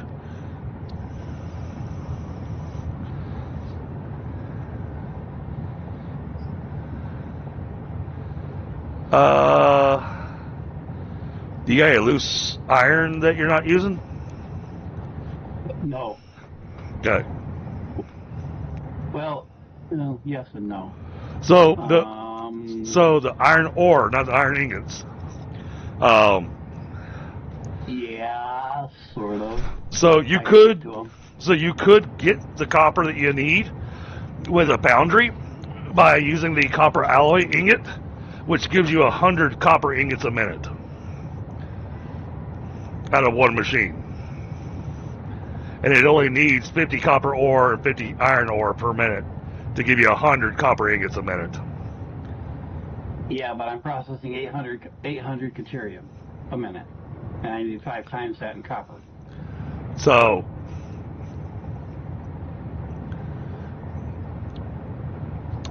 it's a Gwendolorian day. It's a Gwendolorious day in the neighborhood. Hi, Gwen. Thank you so much. I appreciate the raid. That is epic. Much appreciated. I just finished this factory. Well, I say finished. I finally fixed everything that I needed to fix on the factory currently. It was a lot of math. And now I got a spaghetti mess of pipes and everything. It's a mess. It's a mess, but it's working. And it's one of those things that I'm going, it's working. Don't touch it. Oh, wait. That's not good.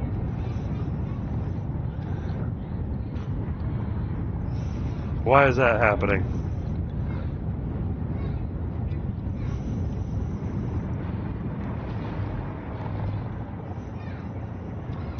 This side is fine. What's happening over here? Are they still connected somehow? Somewhere? No.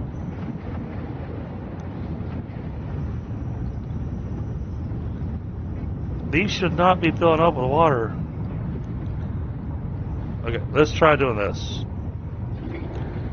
Let's flush that buffer, and let's flush this buffer. Because I was doing a lot of work underneath and disconnected a lot of stuff. So maybe... we'll see how that works. How are you doing, Gwen?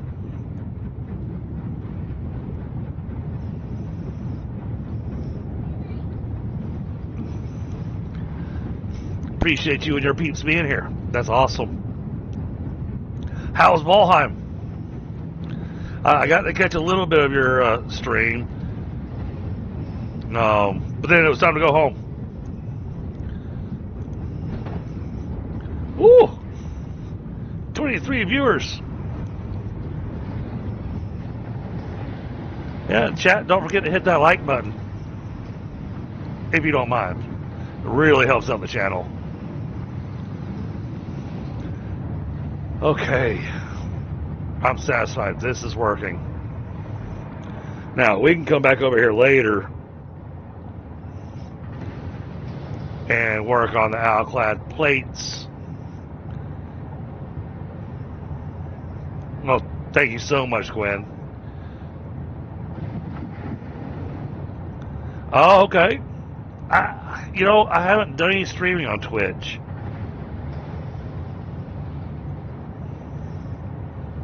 But Twitch wound up annoying me too because of a thing that happened a while back.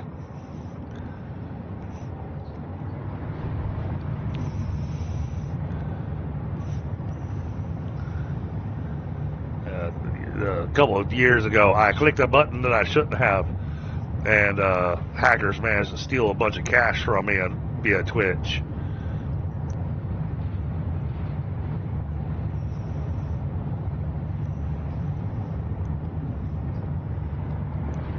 Yeah,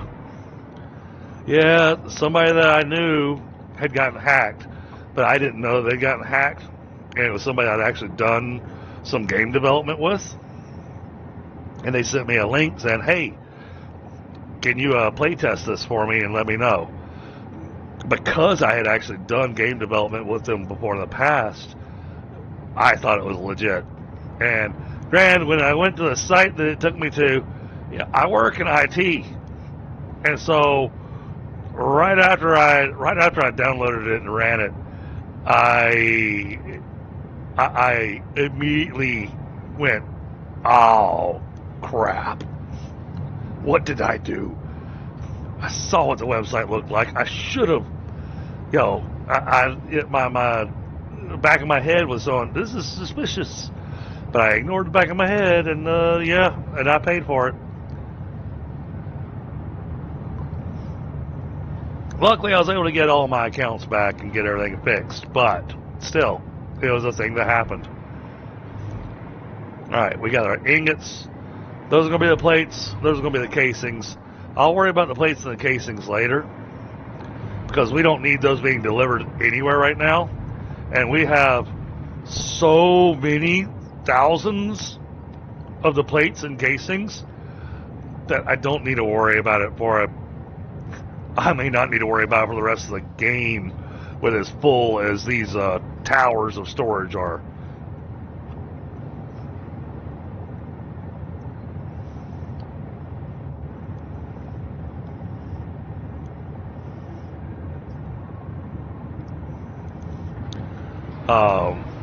So that means now we can consider our next step. This train is supposed to bring me aluminum. So we're going to switch to the jetpack, and then we need to head south from here down to this area here. Yep, right there to the nitrogen. So we're not far from it. And then look at what we're building over here. Why does it only got one connected? That's weird.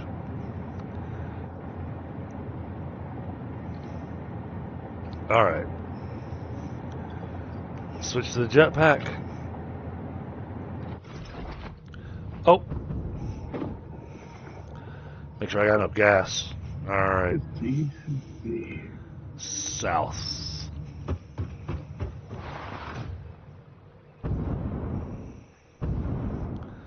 Because we got a whole rail network running. Tunder's done an amazing job with this. Tunder's done a crazy job with that. Oh, I see. He took his time to do it. He built the nitrogen tower.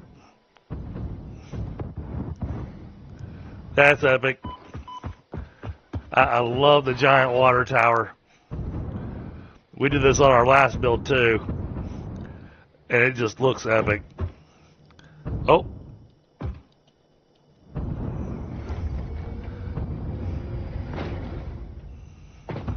Oh, but he's disconnected everything off my tower of storage. So I gotta rethink how I'm getting the nitrogen over to my place.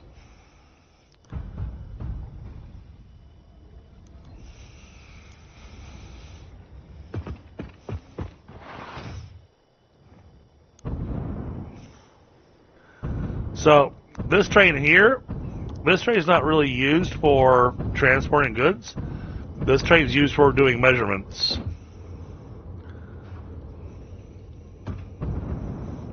It's our ruler. And up here, this is where I'm going to be putting together the stuff for the fused modular frames. So we're going to have 3 of these, which means we needed, and that was the thing, we needed over 900 Actually, we need over 1,000 aluminum ingots a minute from this place. And that's why we had to go redo the aluminum factory. So we're definitely producing the aluminum ingots that we need because we're producing 3,600 ingots now. So I can use 2,000 of those ingots to make plates and casings for now.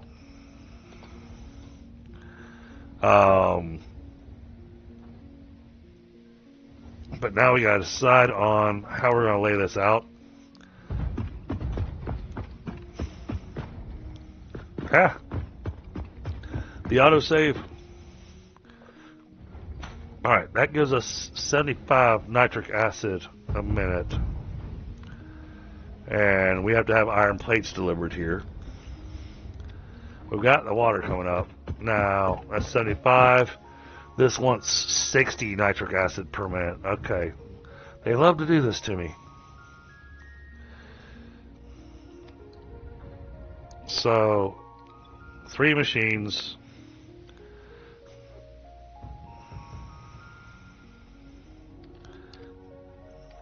Is 180. Alright, so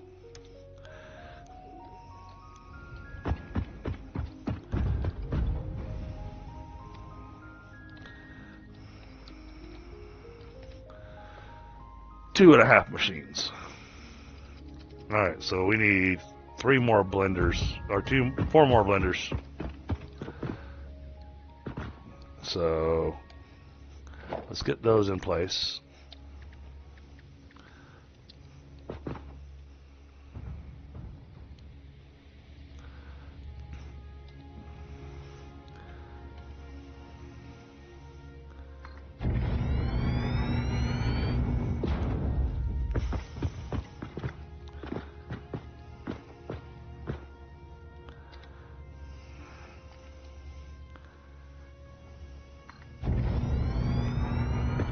I'm going to do the same thing back here.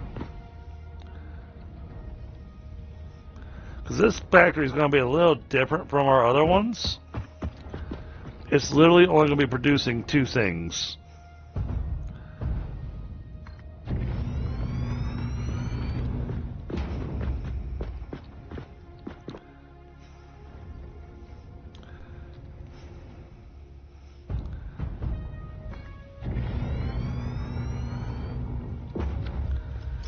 Alright, so we're going to do the easy thing here.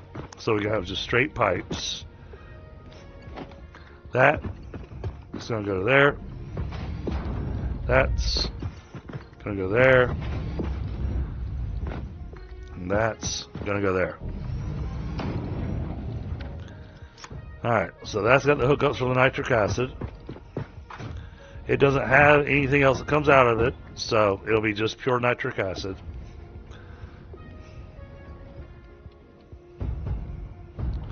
But we're going to max that out.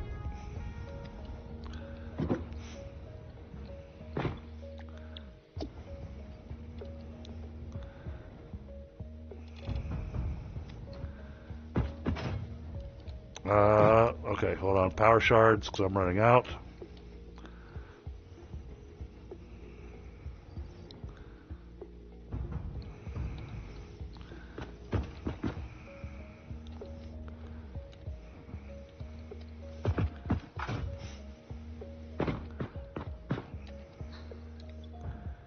Alright, that's got both of those set.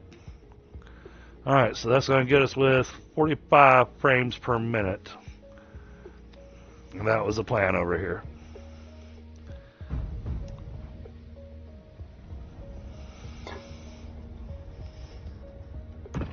Now,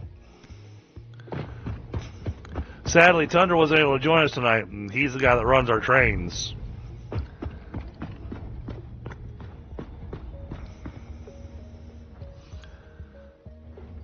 So this needs nitrogen gas and water. So 900 nitrogen gas per minute, which I am producing plenty of over here.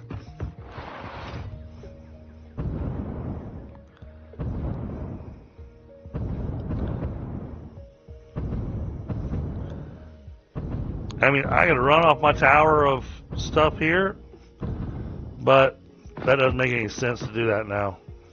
Not now that we've got that set up.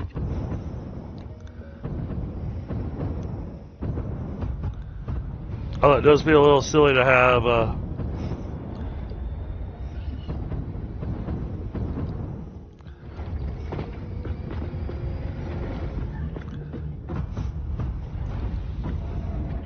doesn't that look cool? Yeah. I'm producing 3,000 nitrogen gas a minute. I think I can handle the 900 that I need.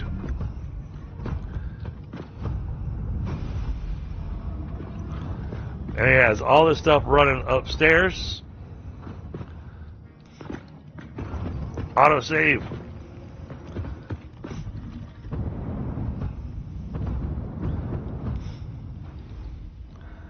All the way up to the top up there.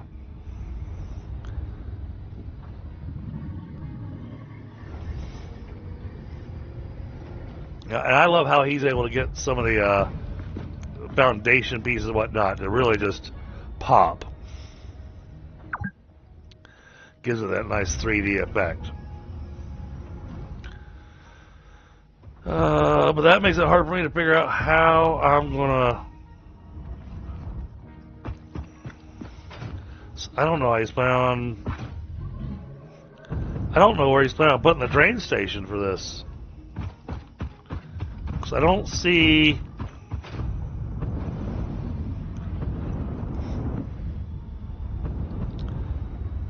I don't see where the exit ports are. They may not have any exit ports. I don't want to pull off of that. Well, I don't have iron plates over there anyways. I can make iron plates temporarily.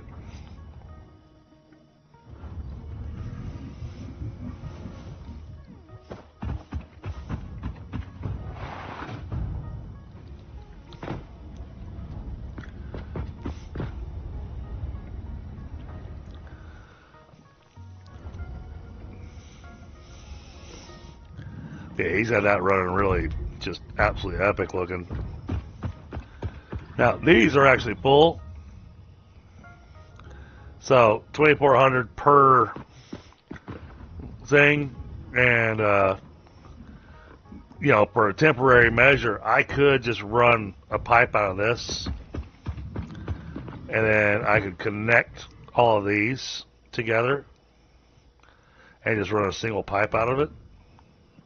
Oh no, I can't run a single pipe out of it. I'd have to run 2 pipes.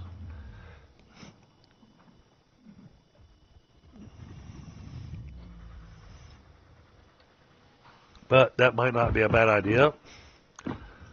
Because this will keep us, there's enough in here to keep us running for a while. So why don't we do that?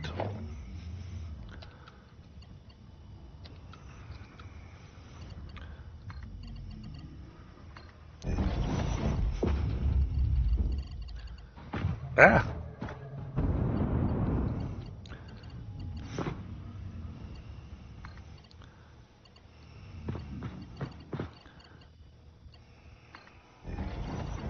There we go. And then back to here.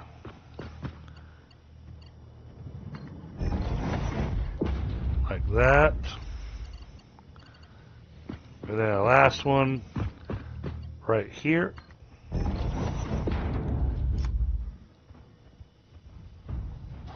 Alright.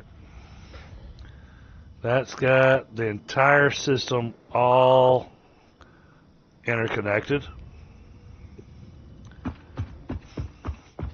So now I can just pull 2 pipes off of here and run it down to the factory as a temporary.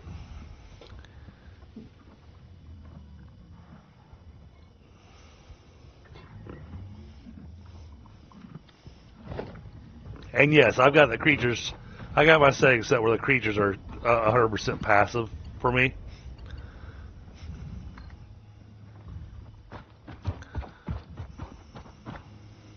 Are you okay for a couple numbers? Give me a second.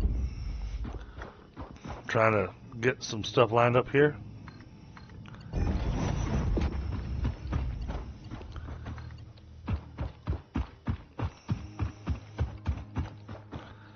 course. All right, give me noodle mode. We gotta go over land anyways.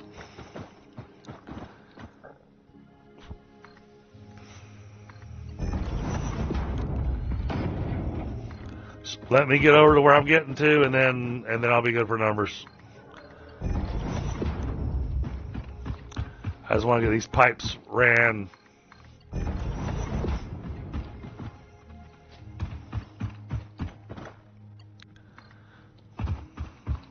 Hell, like I said, these are temporary pipes.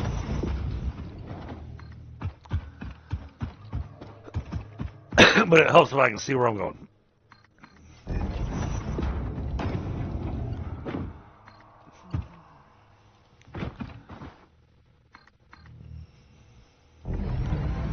And there goes the autosave again.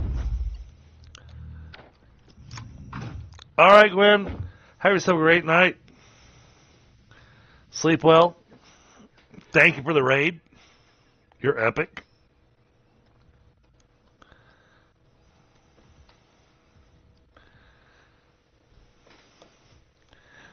Yeah, and don't forget to hit that like button, chat. And that is if it's in your prerogative. Okay, give me numbers. So currently, with what I'm doing at the moment, my output of quick wire is 4,000. That which goes to both the PCB, which goes to the computers, and also goes directly to the computers. Okay. If I did my math right, I can use the alloy copper ingot and the fused quick wire and turn that into 9600 instead. Hold on. So, hold on, let me look at that. Quick wire. You're talking about the fused quick wire? yeah. Okay. I use the alloy copper to get the necessary copper ingots I need for that.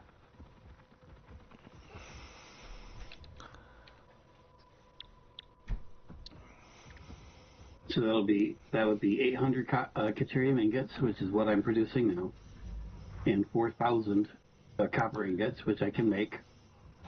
You can make 4,000 copper ingots? Yep. Wow. Yep. But the belt work on that is going to be nuts. Yep. But I do have 3 copper mines, 3 normal copper mines, and 3 normal iron mines available to me to do it. Okay. Well, I will leave that entirely up to you if that's what you want to do, but I believe that the number of computers you got per minute is more than satisfactory for what we need. Hey, that'll probably honestly, the amount of computers you're making per minute will probably carry us through to the end of the game. So I don't know. So I don't know if you need to increase the production like that. Okay. And we'll look at it, but consider it not a priority. Well, and because we don't know what we're going to need in Phase 5, we might want to keep some of these nodes available. True enough.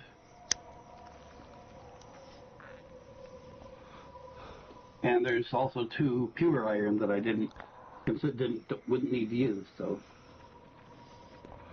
So, but no, the number of computers per minute that you gave me earlier, I think that's well solid on computers. 230-ish. Yeah. Yeah, that's got us well covered.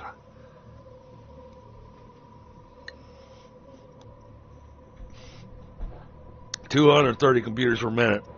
That's that ease. I think supercomputers are only using like 80.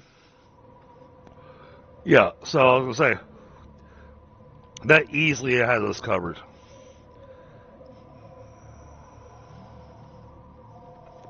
I don't want to think of how many machines I'd have to lay down to make that 96 though. Right. Hey, that'd be going back and doing the glitching out the sloops and stuff, because the only way to do that would be with sloops. Well, I mean, I've got 27 assembler constructors for the quick wire right now.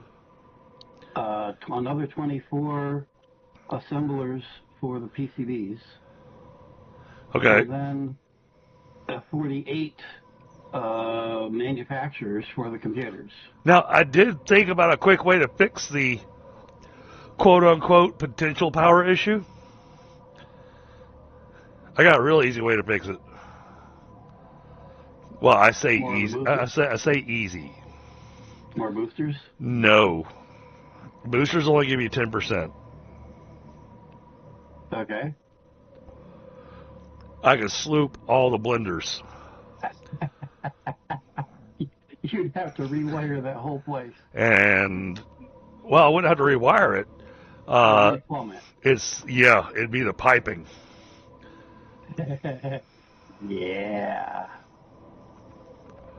But I could double. Right. But I could double the number of fuel generators over there. You'd keep Tundra busy for a couple hours. Well, because I wouldn't be using any more material, Right. and You just have to run more pipes and more generators. but I'd have to save that for another stream, because doing that would take up an entire stream. Oh yeah. All right, so that's got nitrogen gas here. Why are these not giving their little thing on them? They're being weird.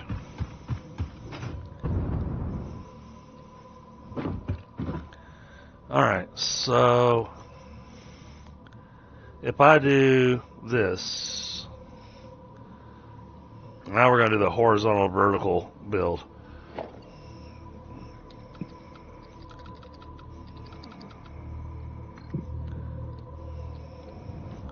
We're going to bring this down here. Same thing with this one, but going to kind of get it turned the way we want it. Alright, so now this runs along the entire back side of this. And then we're going to continue down.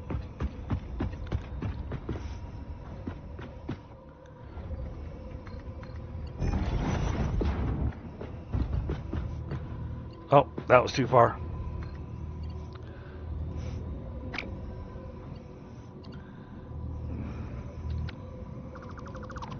Move that. Holy crap load more plastic and rubber. This, yeah, and I'm sorry, I'm not giving that to you. Oh, come on.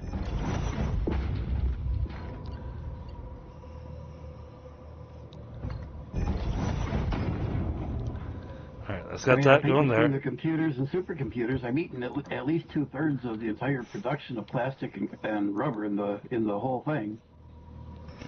Oh, easily.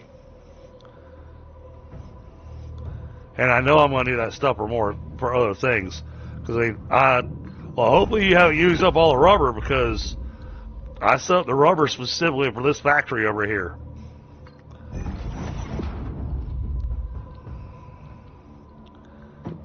I'll plead innocence.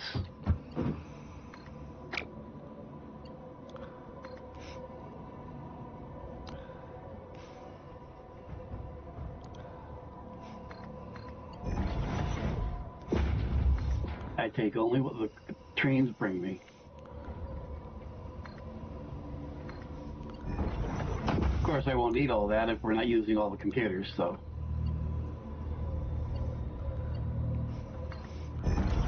Set that up like that.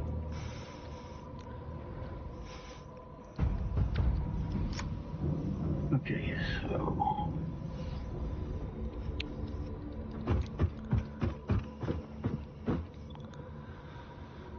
Alright, that's got us covered on nitrogen gas for now. Still need to run water up here. Now the water is a permanent fixture, so That's why I did this the way I did.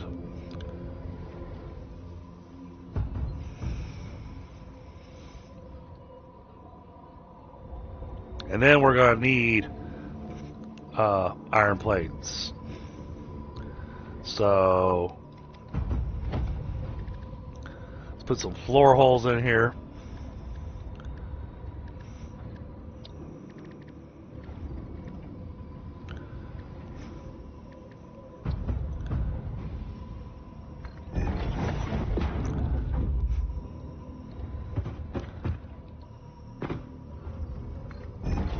Set another floor hole there.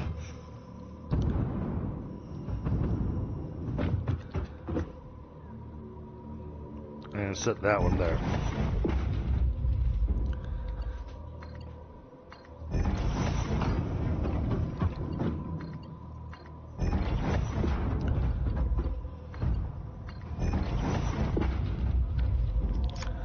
Alright, so now we go down below here. We take a look. Each of those needs 75 water per minute.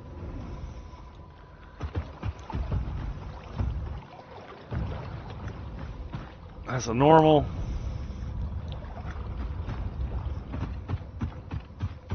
What did I put that on? Normal. Okay, that's going to produce 150 water per minute. So we need 2 of these.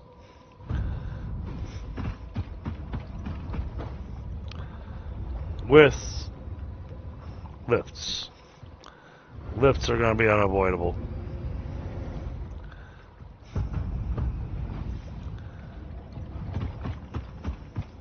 So the way I want to do this, I can connect it here to there, like that.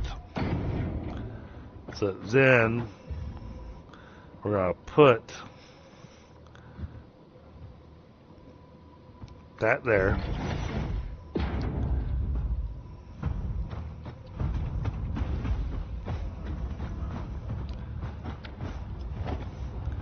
And then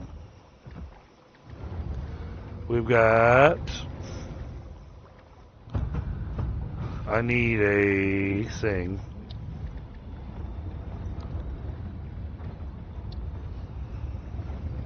Here we go. Alright, so this one is going to get turned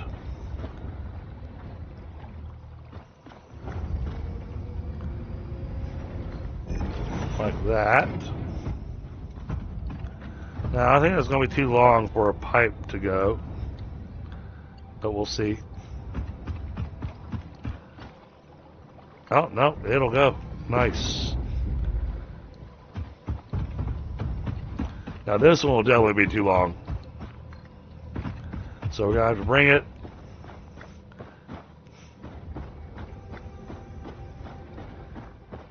where's the opening? There it is. Okay, let's deal with this problem. I need to be able to see what I'm doing.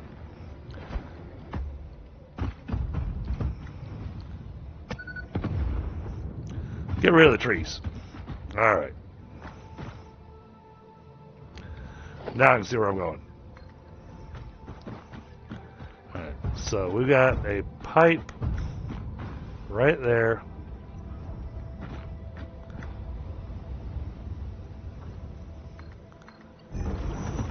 Like that. Then we connect that there.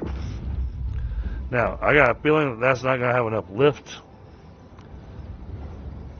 but we'll see. Yeah, that doesn't have enough lift. And neither does that one.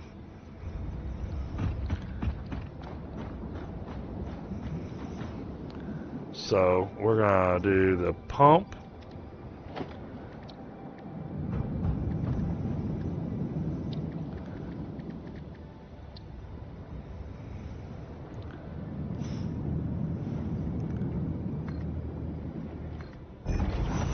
That goes there. This goes here.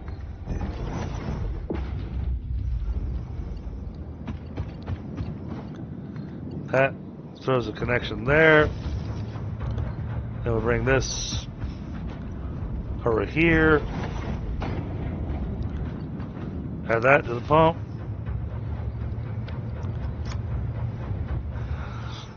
Alright. That's got the water running up there.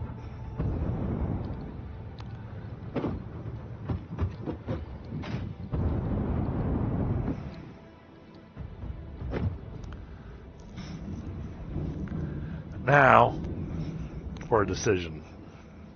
How many iron plates per minute do I need? I need 75 iron plates per minute.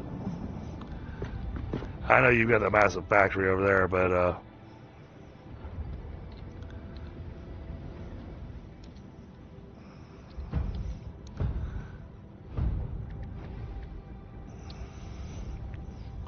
I may just go ahead and make iron plates over here. That makes 20 per minute. So 4,400 coming out of the factory. Yeah, well, I mean, I've got pure iron nodes over here. Okay. I only need 75 plates per minute. So what is that, 2 machines? Yeah. 3 machines.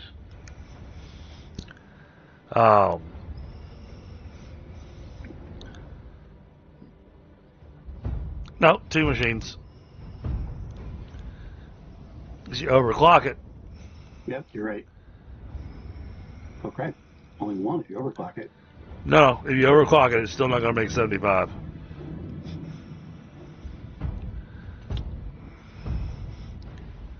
Hey, Chinny.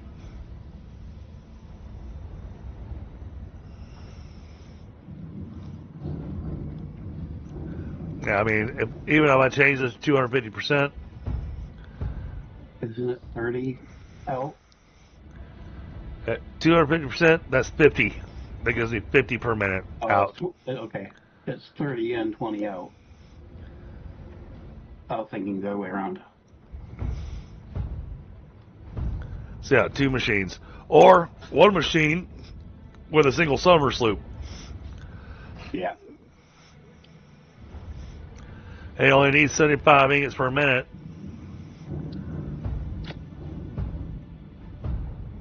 So overclock 1 smelter. Yeah, not even going nuts with that. Yeah, that's 75 per minute. So, I mean, 1 drill, 1 smelter, 1 constructor, 1 and the factory's got all the plates that it needs. Yep. Rather than relying on the train delivering it. Yep. And that'll at least have me with the one of the major steps for over here taken care of, because the rest of what's needed I need Thunder to run the train to, because I need heavy modular frames, I need the aluminum ingots, and I need fuel.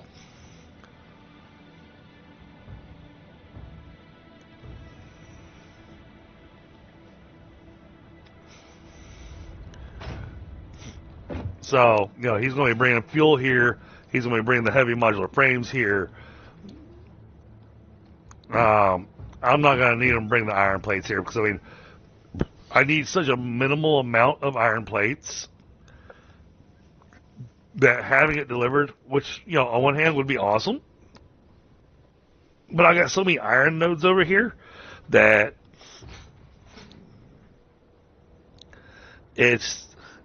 I don't feel like it's worth it to have the train delivering it, because I need such a minimal amount of the iron plates, Right.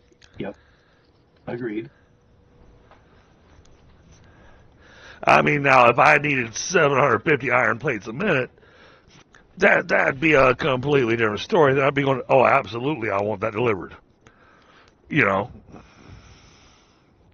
you're making a stupid amount of iron plates over there, I think. Yep. And what was it? Somewhere around 4,000 or 5,000 a minute? Yep. 4,400. Yeah. Now, granted, that's 48 smelters and 96 assemblers or constructors, but So, I mean, I wouldn't even put a dent in what you're making over there. yeah, that factory is probably going to last us, if not the entire rest of the game, at least a good piece of it. Oh, I think it'll last us the rest of the game. So, but I also didn't want you to think that you building that massive factory was, had no point. But when I only need 75 per minute over here. Oh, heavens no. To my way of thinking, using everything available to build as much as possible in one spot, like we did there. Yep. That's the way to do it, in my way of thinking. And now we have it; it's there, ready for whatever we need to do. And it's like how we did the steel factory. Yep. Which that one was a little challenge on getting the math and everything down to how I wanted it to go. Let's not talk about numbers. But now we got a ton of beams and ingots and encased industrial beams being made. Knucklehead, what's going on, buddy? Good to see you.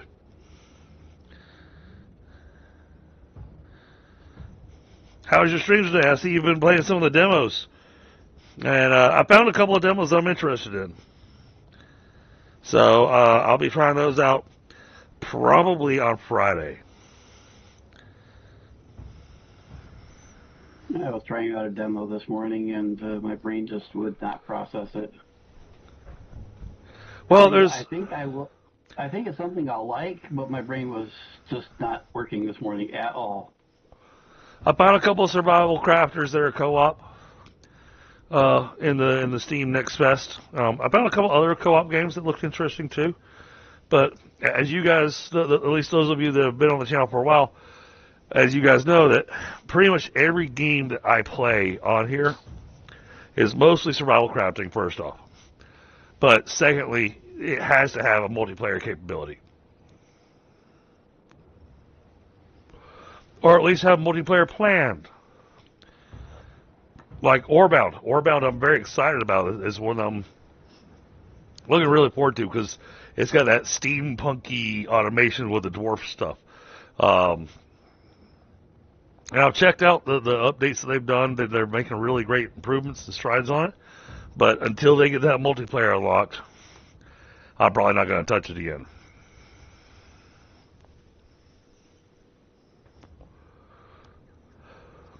Besides, we got a lot of other games in our list right now.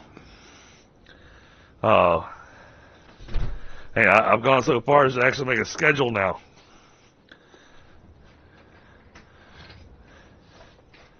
Oh, nice. Dude, that is epic, Knucklehead.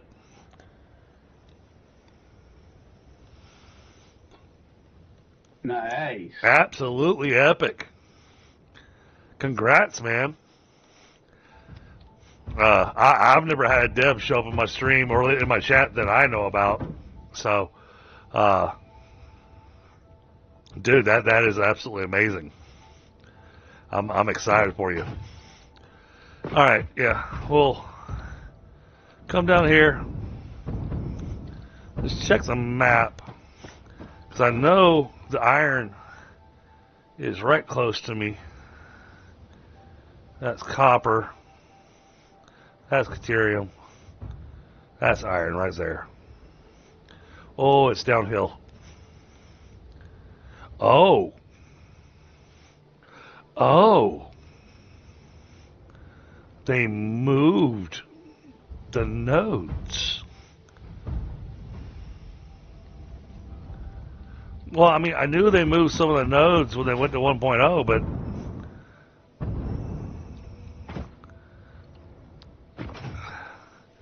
yeah, there used to be a lake right over there. Oh, now that's the lake. Okay, never mind. Last time I just built a little further down. And this will be plenty. We'll just take this one iron node. I love you guys just spawning out of nowhere. Oh, I'm out of turbo motors. Okay. That's another one that we've got to get going and uploading into our dimensional depot. We don't have turbo motors being done yet? Nope.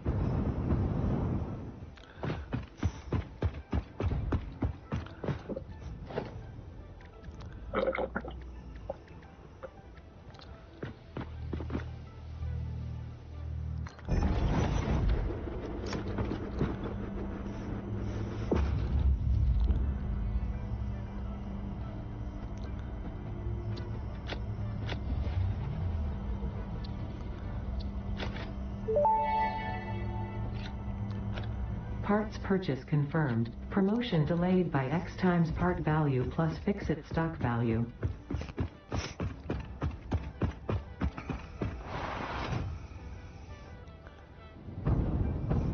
How we want to run this belt? That's going to be a pain in the rear, but okay.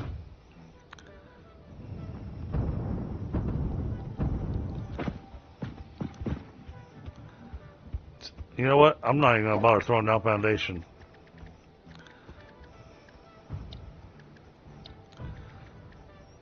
I think this is going to be a being built out in the wild thing. Because, yeah, that'll give us 600.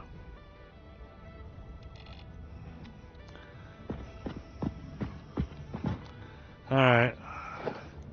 And then we only need one smelter.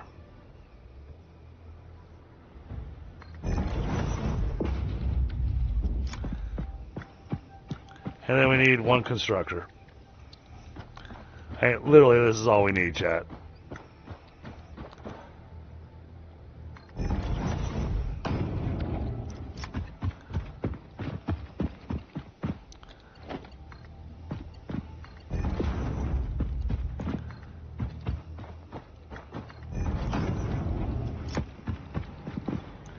Alright, this is going to make iron ingots. Crank that all the way up. This is going to make iron plates. Crank that all the way up. Drop that in there. This one's 75 iron ingots per minute. This is going to make 75 iron ingots per minute. So,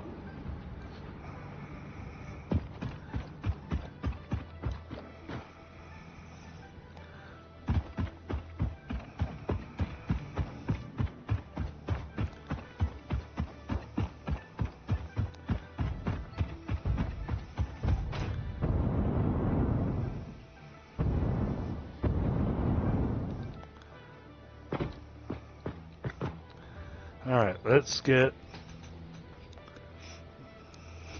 Dude, that's epic, buddy. That is amazing. I'm so happy for you. I don't think I've ever seen that many viewers on one of my streams. Okay. Let's see. We need conveyor holes. If I saw that many viewers in one of my streams, I'd wonder what I was doing wrong. Back up just one.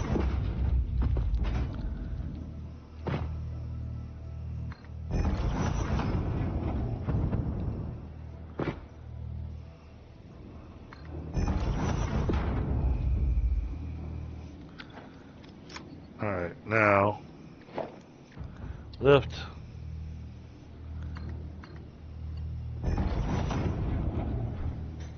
That shouldn't need me to put a belt on it.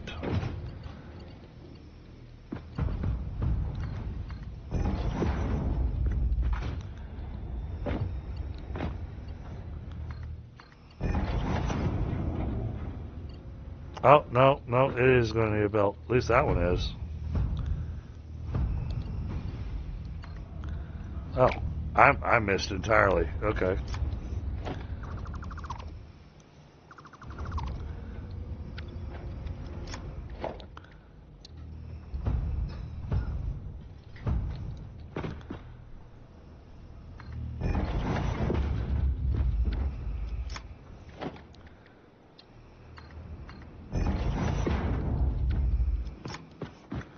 Alright, that should have those all connected now.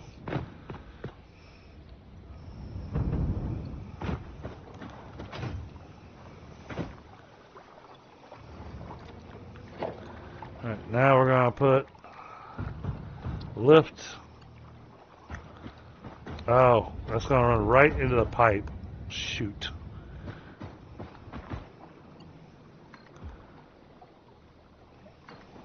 Alright, let's do this way.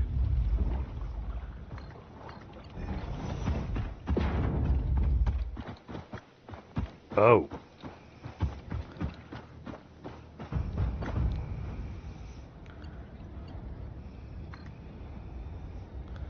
Hey, we'll just bring them down a little bit.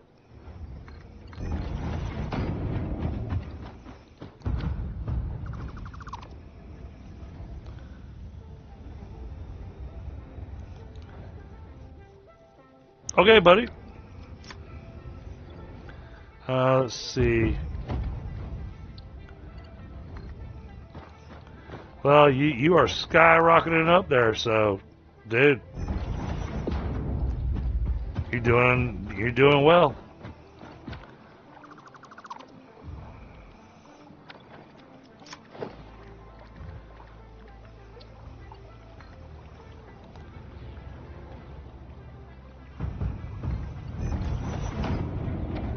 Oh, good grief. I just fixed some numbers in my spreadsheet here. And, okay, we're doing a little more than 230 computers. I was wondering about that. To be perfectly honest, you're giving me your numbers. I'm going, I think his numbers might be a little off.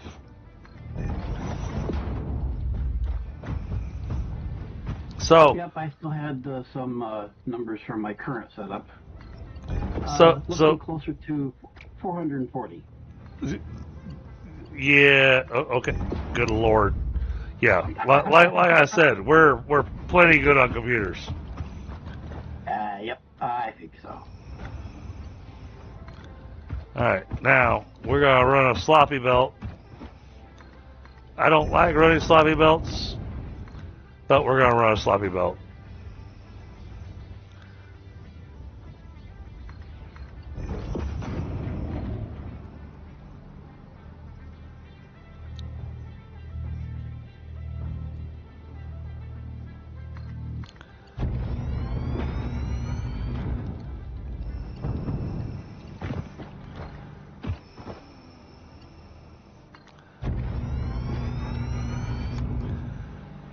All right, that's got the sloppy belt done.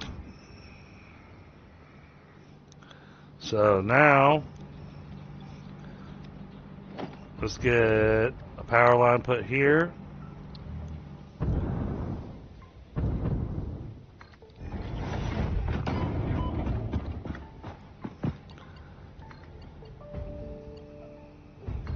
It's not a sloppy belt, it's a natural belt. Yes, I'm following the terrain.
I just want to see this thing run.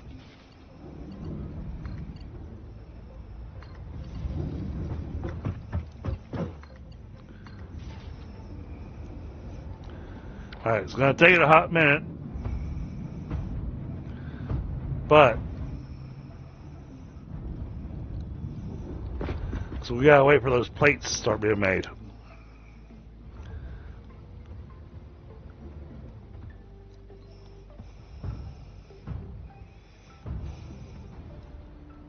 Oh, first little dosage of plates. Here they come.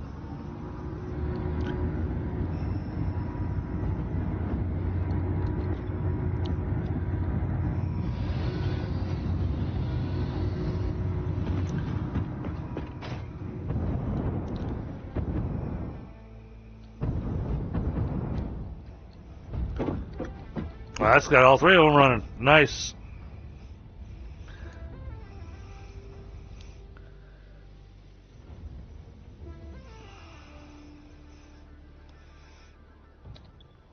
So that'll get us the nitric acid that we need.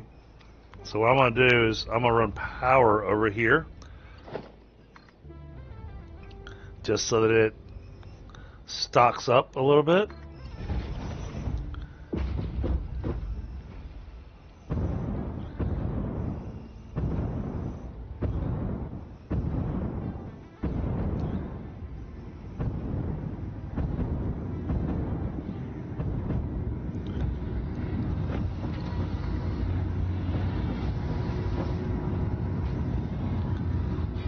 I'm going to be out for a few minutes for food.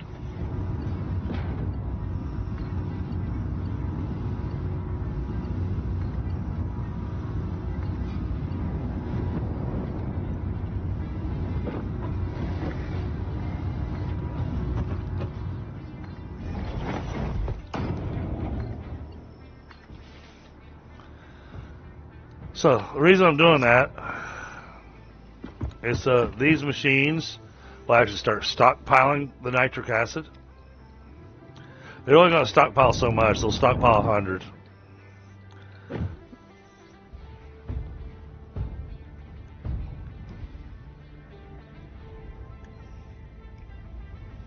Hey, Ghoulie.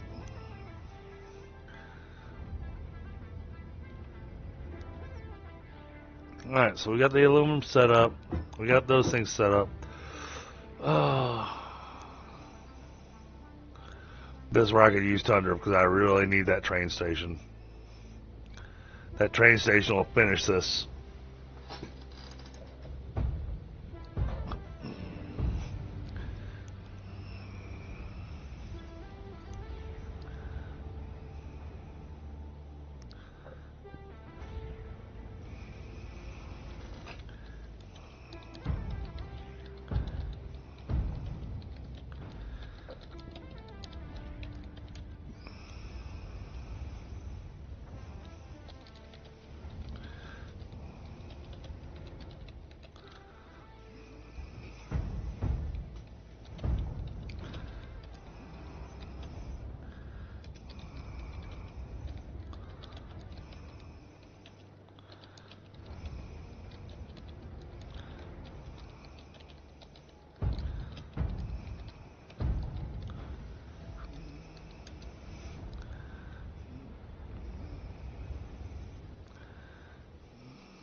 Okay. How you doing, Ghoulie?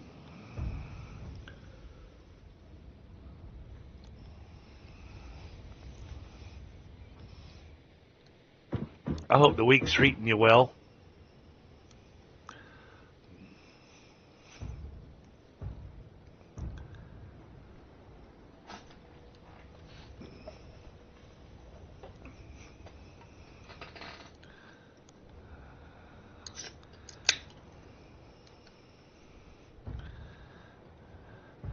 I'm doing pretty good.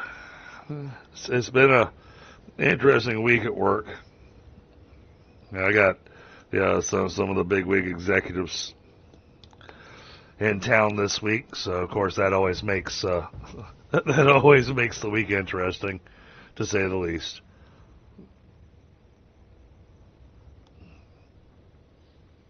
But for the most part, things are going, well, as smoothly as I could hope. And yeah, I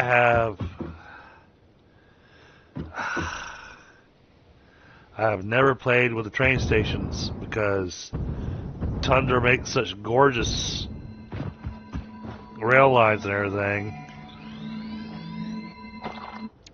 And then because I need 3 things delivered here and then 1 thing picked up, I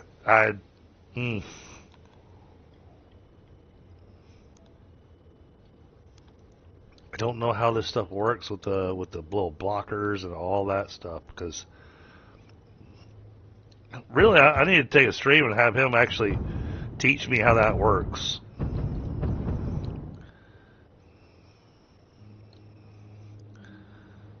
And granted, this thing's just floating out in space right now. I don't like that. So I think we're going to slap some walls on here at least.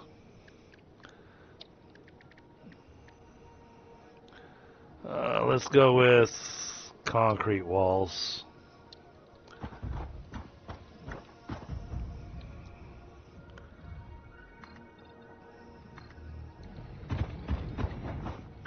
Just to close this thing off.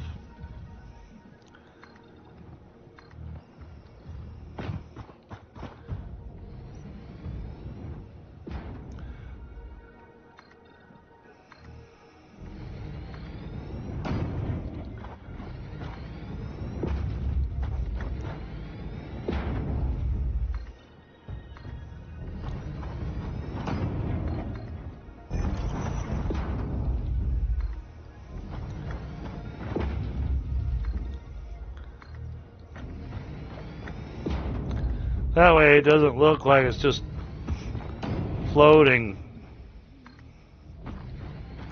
And I can hide a whole bunch of stuff underneath it. Yeah, just like my kids like to hide stuff under their bed.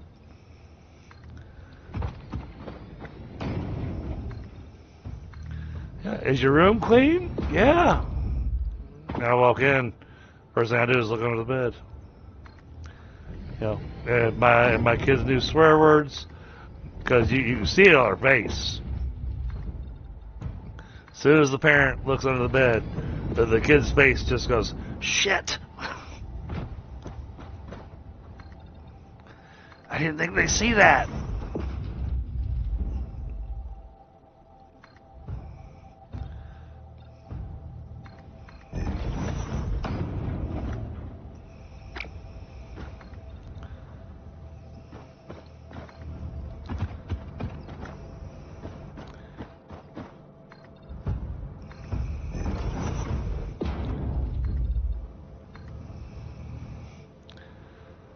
I guess I didn't want to build there.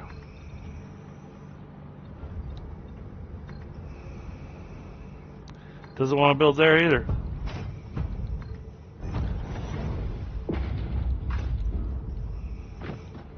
That's okay.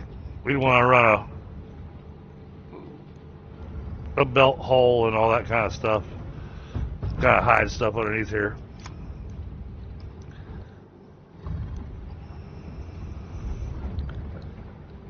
But at least now, I've basically got a logistics floor underneath there. So you can't see that, you know, that thing was just a floating platform.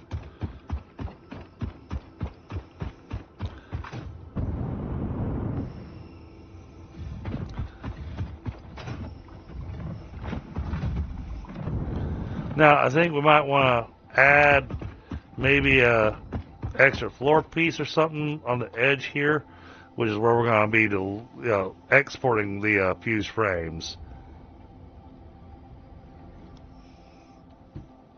And we can merge all 3 of these machines together,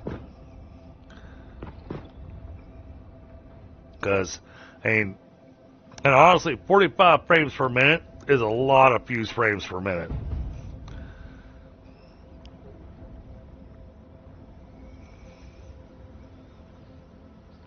it takes a lot of moving pieces to get to this point, especially those heavy modular frames.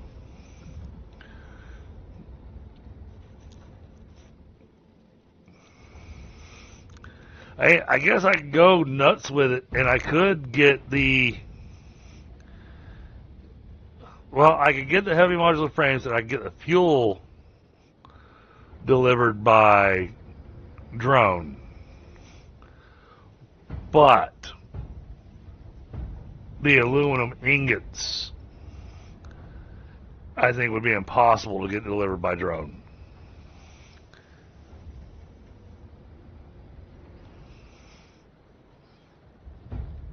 Because I need over 1,000 per minute. And drones aren't set to do stuff that needs over 1,000 per minute. They're great for a small per minute type thing, and we can do the fuel, we can do the modular frames, but the rest of it, that aluminum has got to be delivered by train.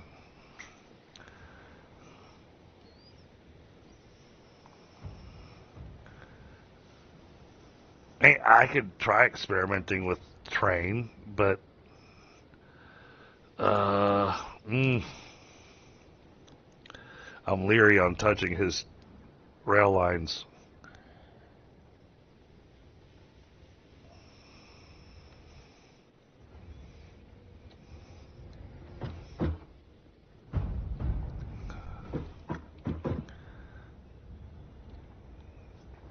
So we got this looking really good.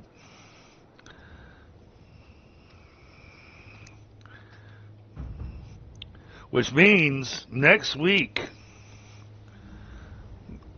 we will definitely finish the fused modular frames, and we will move on to the nuclear pasta.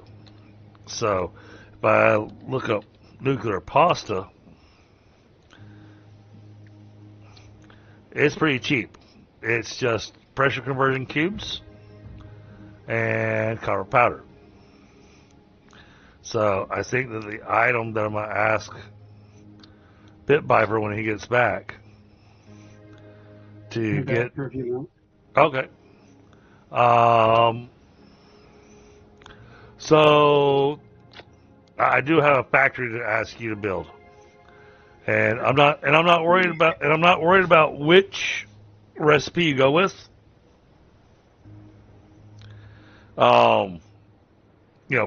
Choose your poison on that one. It's the radio control units. I believe I already have that on my to-do list.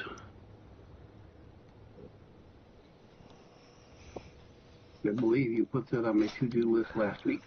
Okay, because we're going to need those for the pressure conversion cubes, and because we only need 100 of them right now to complete phase 4, that's what I'm saying. I'm not worried about which one you go with. Personally, I'd go with the initial. I'd go with the initial one of the aluminum casing, the crystal oscillator, and computers, because you've got the computers. In my notes, you mentioned radio control system. Yeah, well, because that gives us the 4.5 per minute. But when I'm thinking about it, I'm going, we don't need to be processing that much of that item right now. So you could do a factory that's doing the original recipe, and then using trains to deliver stuff. And then we could always convert that into other recipes by changing up what the train's delivering to you. True. And it looks like the radio control system needs pretty much ultimately the same thing. I mean, the control unit needs computers, the control system needs PCBs and rubber, which makes computers. Right. Well, and rubber. It's the rubber plus the circuit boards. And I don't think we've got a place that's actually making circuit boards that are making them in excess.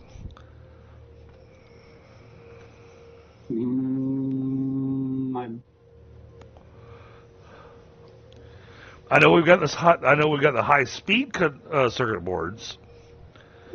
High connectors, yes.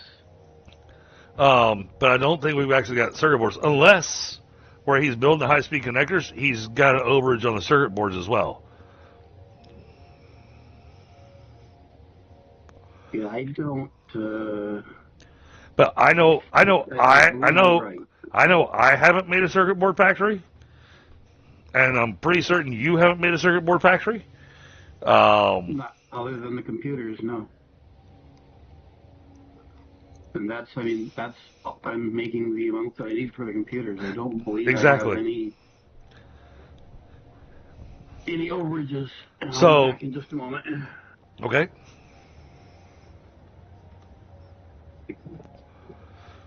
So, but chat, that's why I was saying to go with the radio control unit. Because he's still 2.5 per minute. He can summer sloop the machine, and that'll get us what we need to finish off that piece. Now, what do we need for the other two items? Sorry, kitchen was beeping at me. Well, so what I'll say is that's why I'm saying that going with the radio control unit, I think would be the easy and best way to go with it. Oof.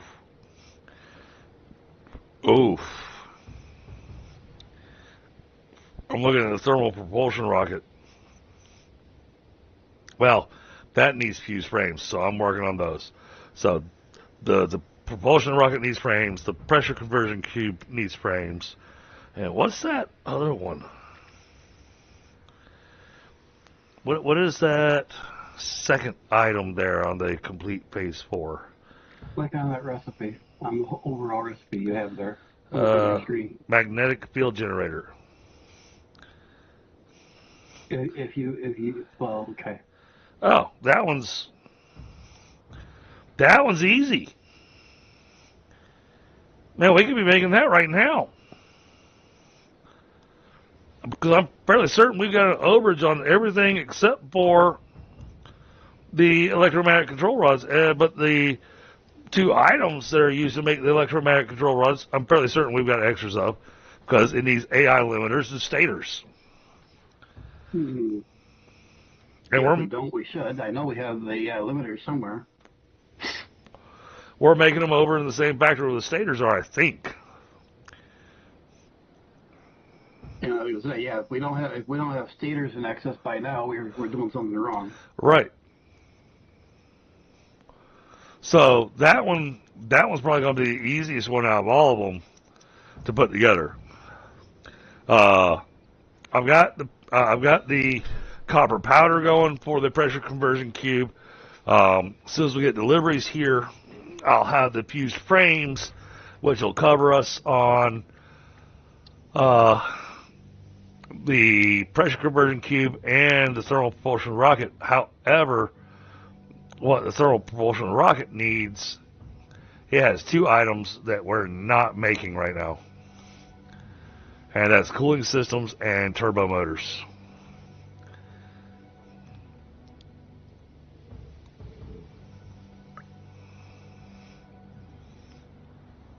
So we'll have to look at that.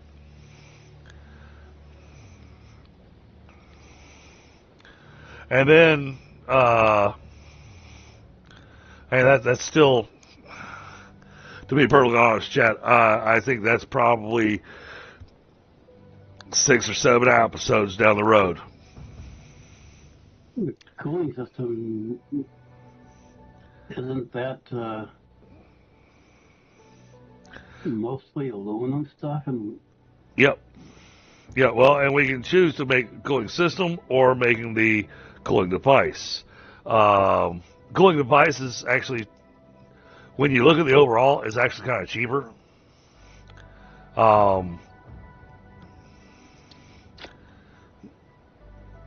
because it's heat sinks, which is your aluminum. Whether or not you're going aluminum and copper sheets, or if you're going aluminum and rubber. And then you get your motors. Motors only have one recipe. There is no alternate recipe to motors. Yeah, they're one of the early things you build. Exactly. And those are being made over by that first factory you built. And then you need nitrogen gas. Well, I got the nitrogen gas covered. You got more than enough. I mean, even if we overclock this thing, 250. I'm just thinking of the That how I wants. did that on That only wants. my server, and I don't know where I'm getting the nitrogen on my server. That only wants 150 nitrogen gas per minute. Well, you got a couple places on the map where it's at. The spot that I chose to work from is one of the best ones for the nitrogen gas because every single node is pure.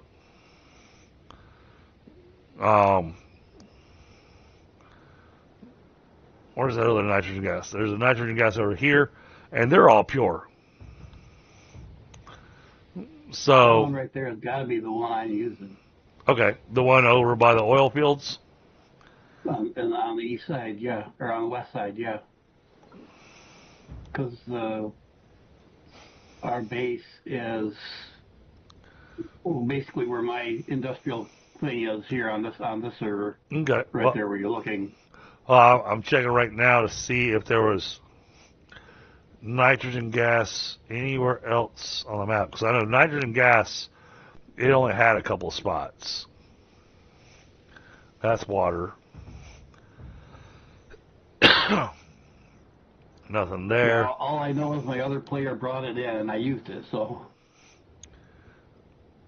I was always surprised that we didn't have any nitrogen gas in the swamp. That makes sense. There's no nitrogen gas in the swamp. So, yeah. There's only 2 spots to get nitrogen gas, and both of them have got 1, 2, 3, 4, 5, 6, 7. This one's got 7 nodes that are pure. And the one that I'm using has got 10 nodes that are pure. Should be a fair supply then.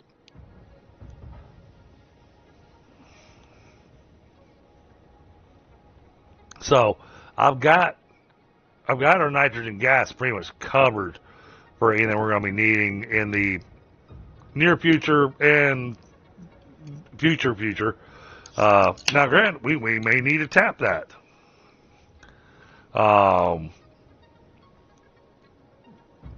The online map says there's 1, 2, 3, 4, 5 groups of nitrogen gas. Yeah. I don't think that map's up to date then, because I just checked and there's 2.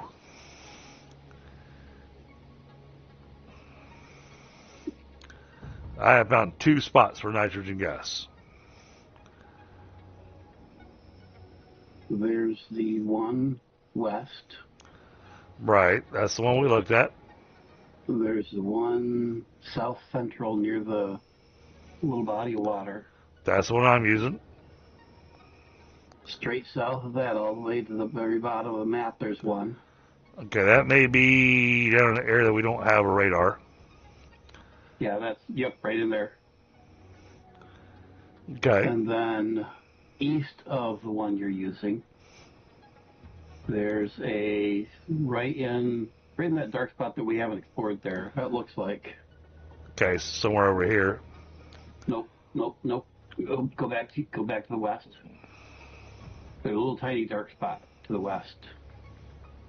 Right there. Oh, okay. Right. Nope, next one over. Oh, Same over size. here. Down. Right Over there. here. Okay. It looks to be right in there. And then there is one way up to the far northwest. Northwest. And one to the far northeast. Oh, yeah, there is one here. And this is Yep, one that's that one got a there. normal and a bunch of pures.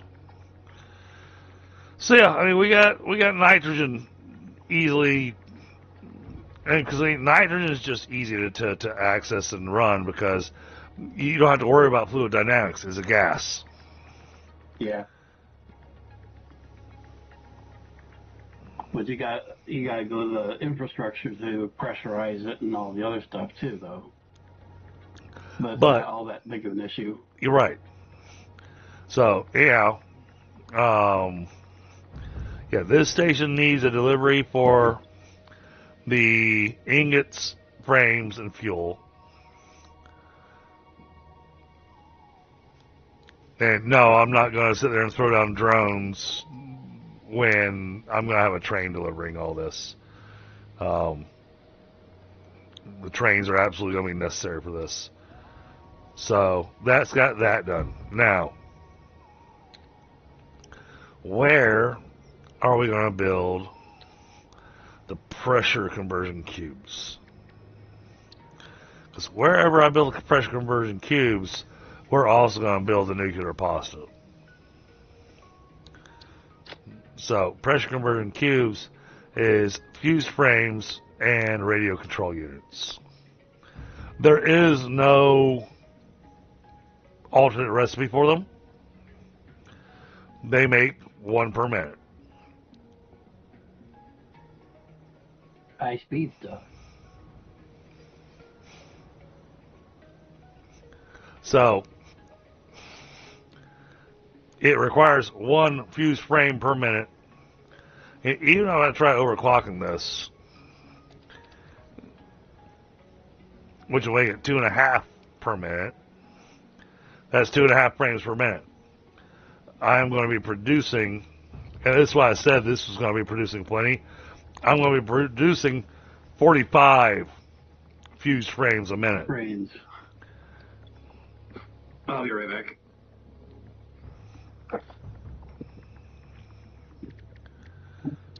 So, and I'm kind of thinking we're going to get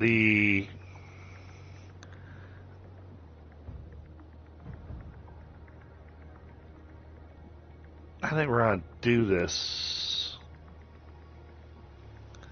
because it takes 2 minutes to make one nuclear pasta.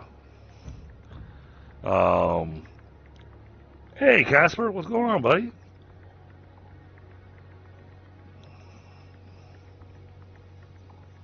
Wow, you're up late. I'm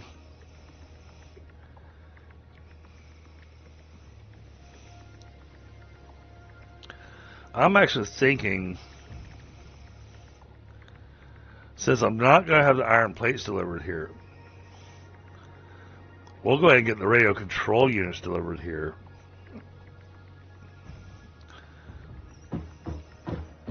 We'll build a second factory over there on that ridge. And then we'll build a industrial bridge between this factory and that one. And we'll do the pressure conversion cubes and a nuclear pasta there.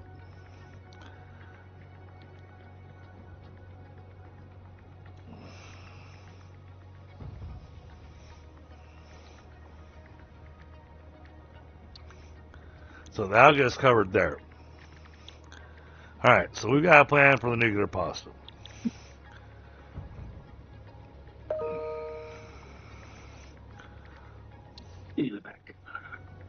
So the thermal propulsion rocket, that's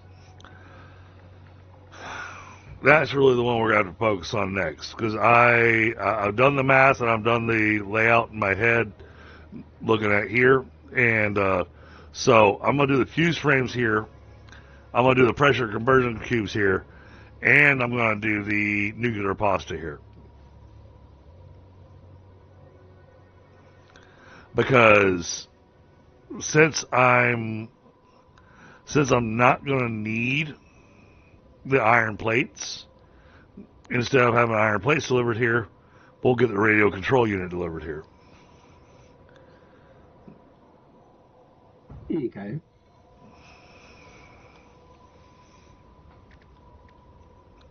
So yeah, radio control unit, I believe, would be the next major one that I'd like to ask you to work on. When I come back in next week,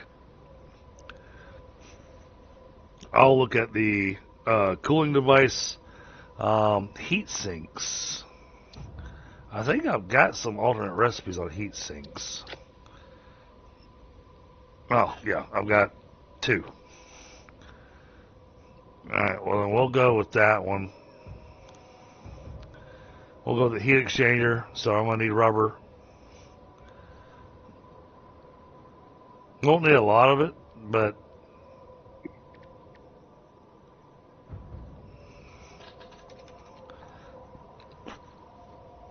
honestly,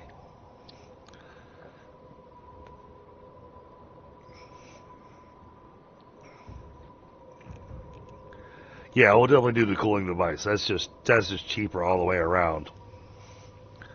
And you don't make more per minute, but it's definitely cheaper all the way around.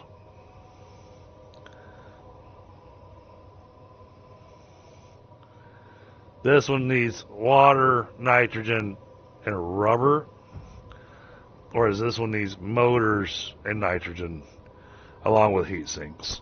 So, I think maybe next week I'll be back at the aluminum factory, and I'll be setting up the stuff for the alclad sheets and for the aluminum casings.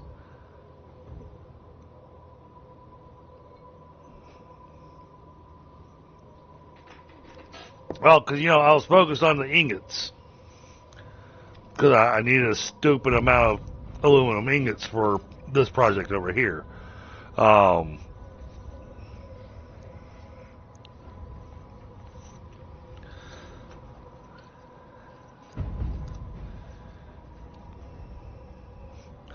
I got a feeling that with the way we're doing our factories and the way we're kind of lining up our to-do lists, the other 3 items for phase 4, we're going to end up completing all 3 of them at the same time. That would be nice.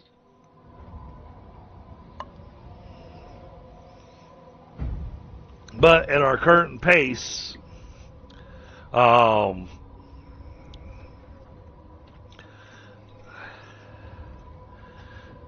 with our current game schedule, I am calculating that it's going to be another 6 game sessions. So, 6 more weeks.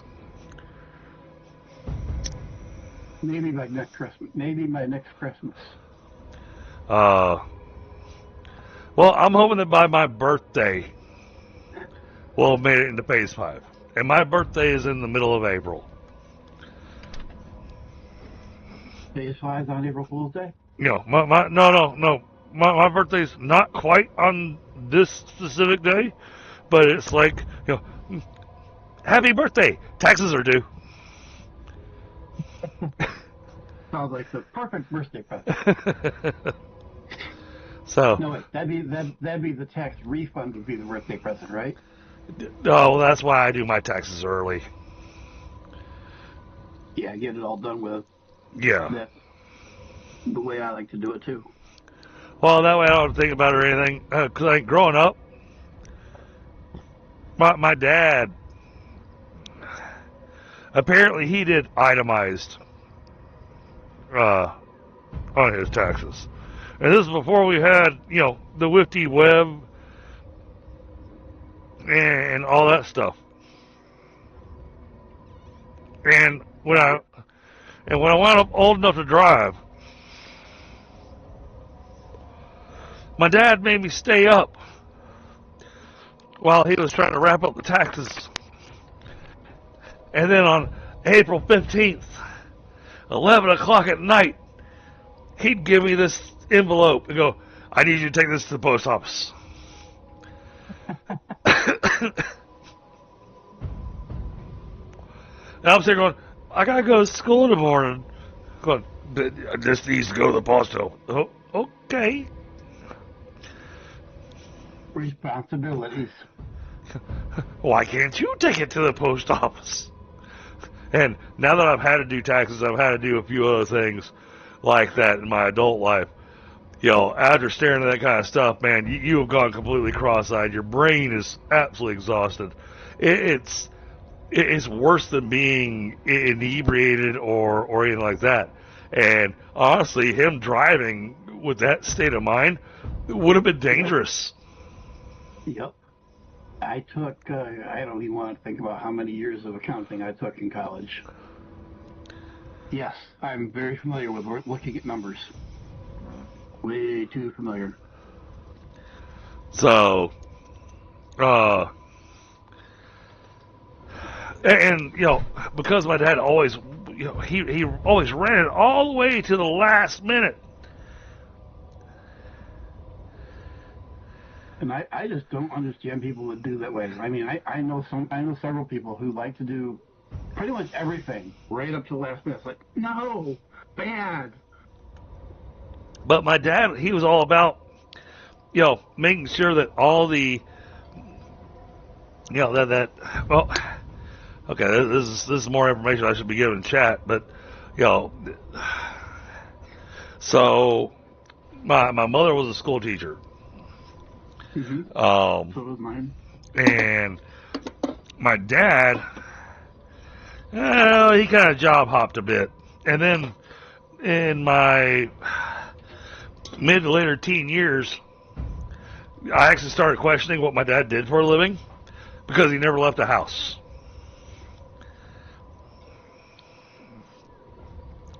Well, nowadays that wouldn't be strange, but back then it was very strange. And I've learned as the years have progressed, whatnot, that he actually dealt with depression and some other things, whatnot. But that's neither here nor there. He was very good at numbers, and I'm very good at numbers. I inherited it from him.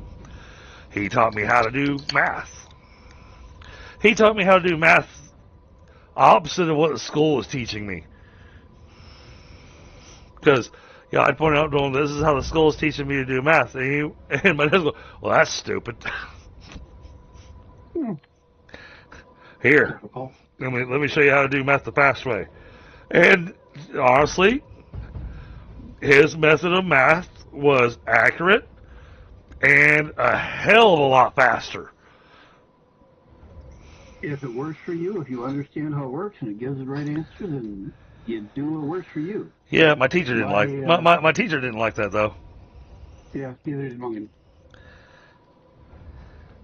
I actually failed algebra one year simply because I wouldn't do it the way the teacher wanted me to. Oh, I didn't fail algebra. I got kicked out of I got kicked out of algebra.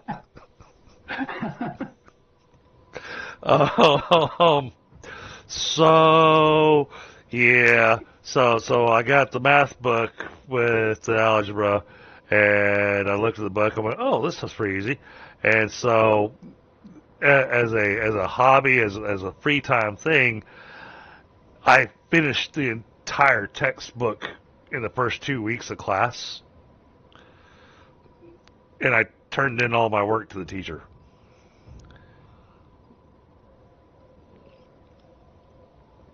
I went, here, I finished your textbook. And, yeah, and then I got the whole, all right, well, as long as you don't cause a problem. And I'm going, sure, I won't cause any problems. But I was bored, sitting there in class going, I already did all this. And so I'm sitting there playing dots on my graph paper and whatnot. And finally he's like, you, out. This sounds like me in computer classes. I didn't have computer classes. I didn't until college. They were. Of course, by the time I got in college, I'd been programming for 6 years. So they were still a really new thing for me. Okay. All right. So back to Satisfactory. Double checking our plans. And I think this propulsion rocket.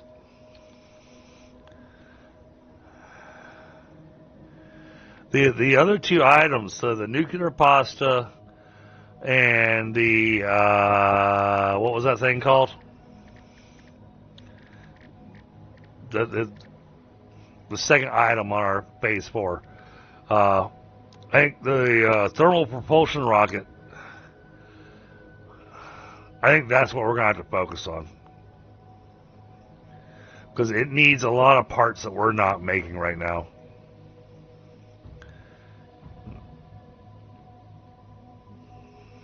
And honestly, now that I'm really thinking about it,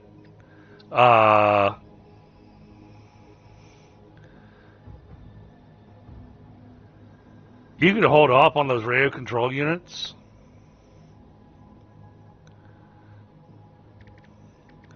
So I'm looking at what we need.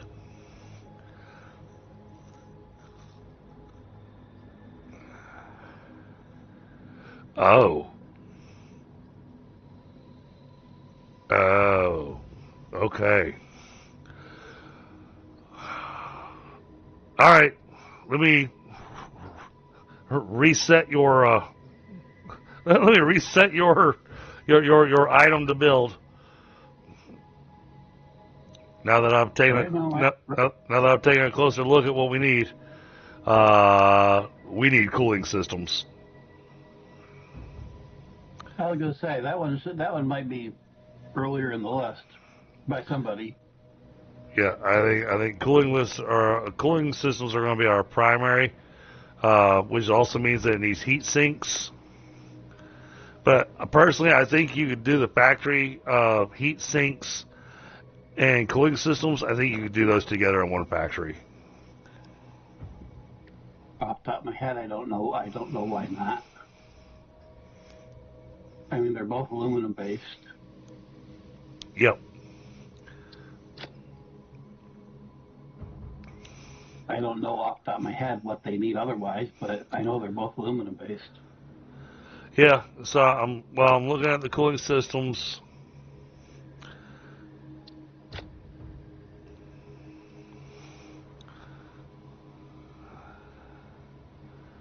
And the heat sinks.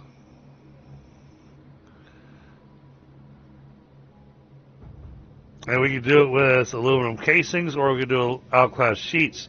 And personally, because I'm making all that rubber, going to the heat exchanger would be better. So that's 10 per minute. But that requires motors. So we'd have to double check our motors.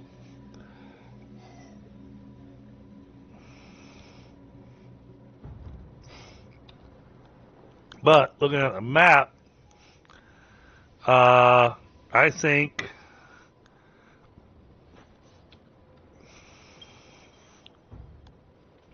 right here where I just pinged.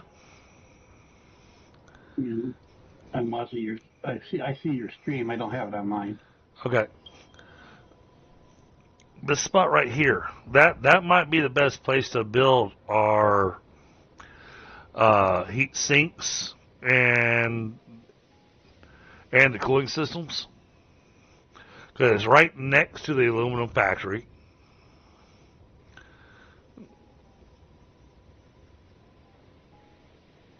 I don't see a reason to put it somewhere weird. You know, I always like to build a factory close to one of its core components, you know? Right.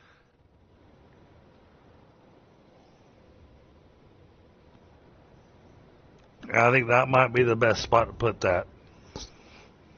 No, where is that? It's right next to where I am with the nitrogen and everything. Right. I'm just trying to think. Trying to find something I'm familiar with.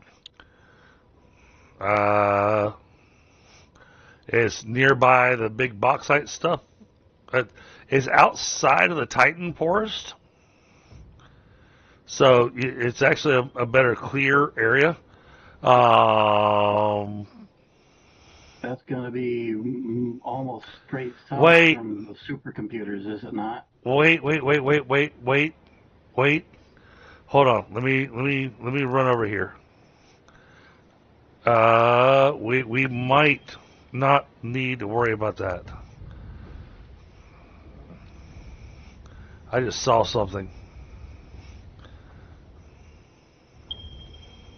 That bauxite over there. No. There's a factory there. Isn't that the other aluminum factory? It's not an aluminum factory. I've only got one aluminum factory. Well, you had one that somebody built a long time ago, and one that you helped somebody build. Well, probably a couple months ago now. Oh, It no. was up above the swamp.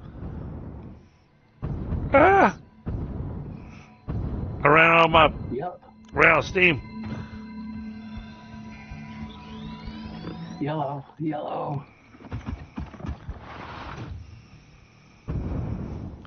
Why does your stream always lag for me?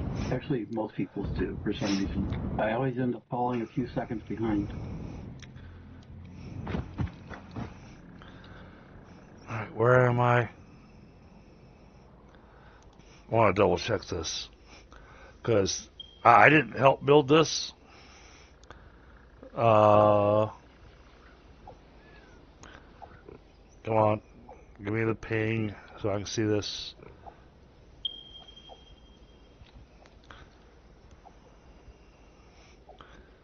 Darn it. Let me see the ping. I'm seeing it on your stream.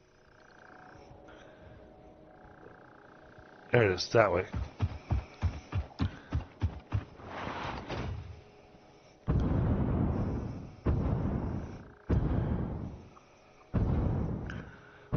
I have a suspicion that we can get a delivery.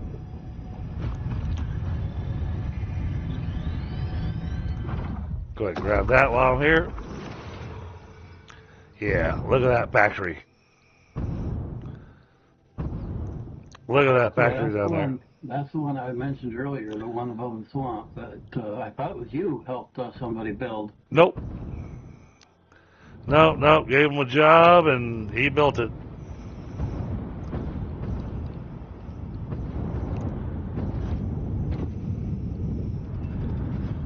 Okay. So, and there's a train here.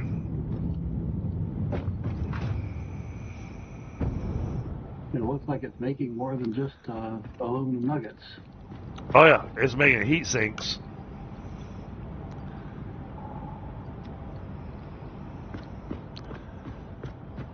So, since we got heat sinks available, that alters our needs on the cooling system. So, all you need is motors and nitrogen gas. Nitrogen gas is covered. So, really, you just need to make sure you got enough motors.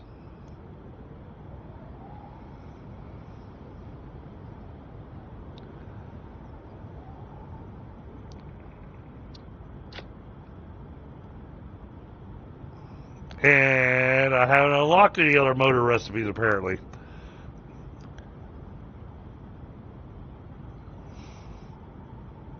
So it's just stators and rotors.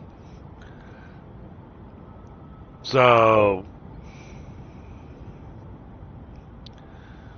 looking at that, because we've got this here,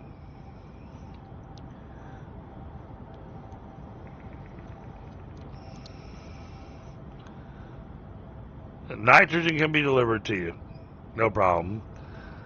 Heat sinks can be delivered to you, no problem. So you literally could build this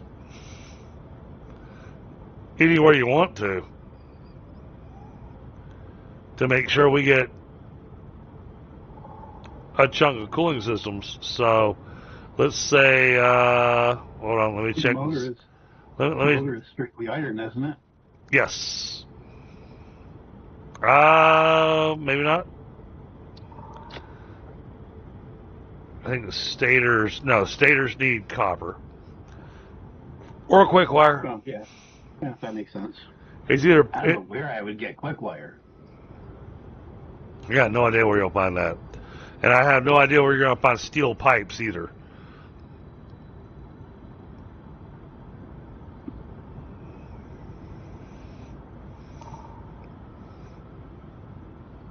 And honestly,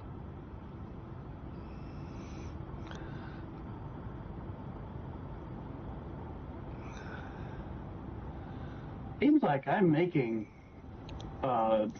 stators or something somewhere in one of my factories, yes, you are. but I don't know what it would be for. I know what it's for. Because your stators and everything are being made. Let me find my spot. I'll bet not automated wiring, the other one that's over there, I'll bet. They're all being made right here. That's where your stators and rotors and everything are being made.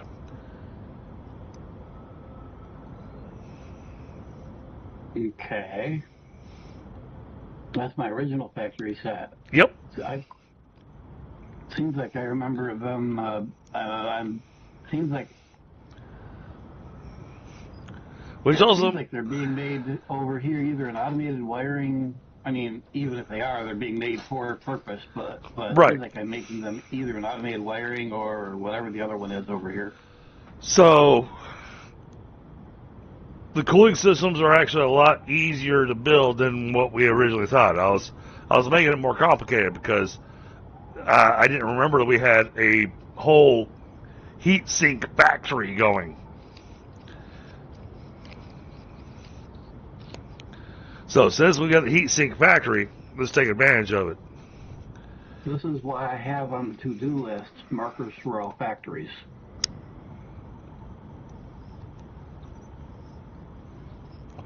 The reason I found it is because of the train yard. Because it said heat sink export.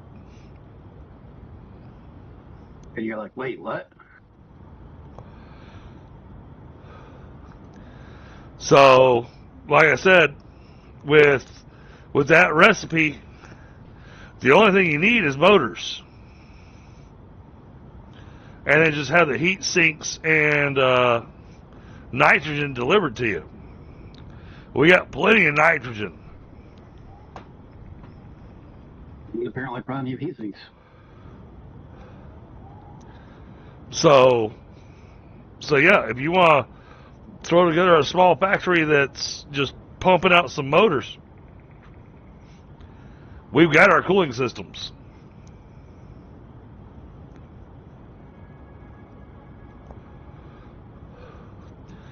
Hey, it's a little late in the evening, otherwise I'd throw one together. Sounds like something for me to do when I want to get away from the numbers of the computers. Yeah.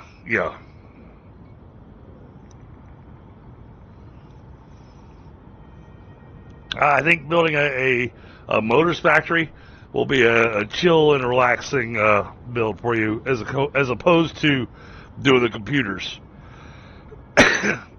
It'll be one of those that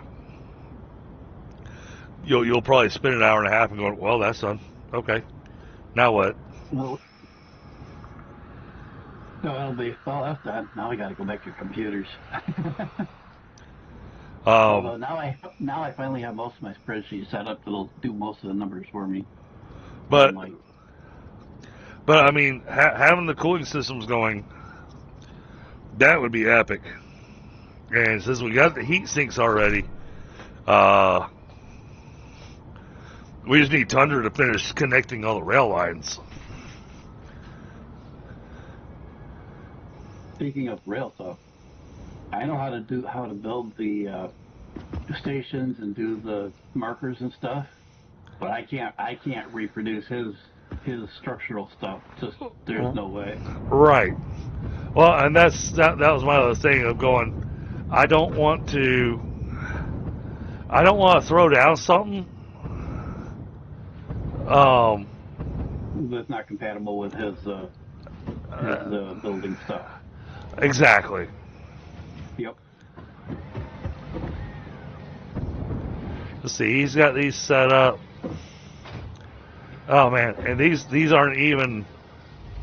Oh shit. They're not even overclocked. Oh my. Yeah. So this is a full factory that is not overclocked or anything. And I got things that are red down here. Because I got nothing connected to them. Okay. So that's making 7.5 heat sinks per minute. Does he have any others making heat sinks? I gotta double check. He does. Oh my god. Alright, so we got 1, 2. Oh geez. Alright, so it matches up. So I just double this. 1, 2, 3, 4, 5, 6, 7, 8, 9, 10, 11. Alright. 11 times 7.5 is 82.5. And then 82.5 times 2. He's making 165 heat sinks a minute. Unoverclocked.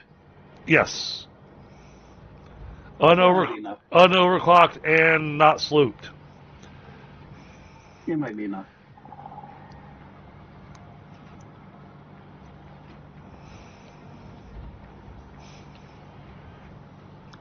I'm going to edit the marker if I can. I'm standing at it. Train station, heat sinks export. Alright. So if I can... Because Thunder and I talked about doing this before.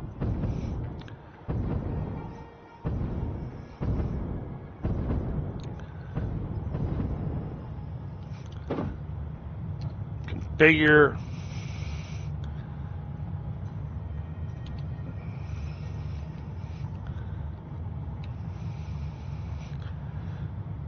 Oh, we ran out of letters.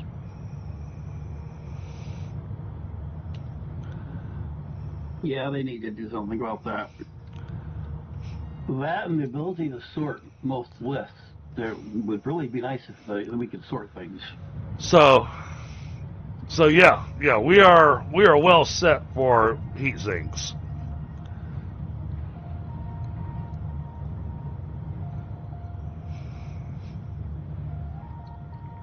Because we could always go nuts with it, and we could sloop all of his heat sinks, and that'll get us well over 300 heat sinks a minute, which we don't need right now. So, like I said, that's why I want to go over here. I want to double check.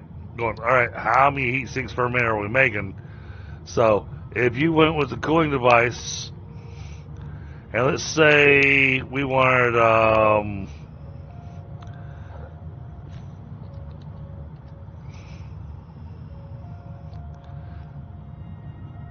so we wanted 30 per minute.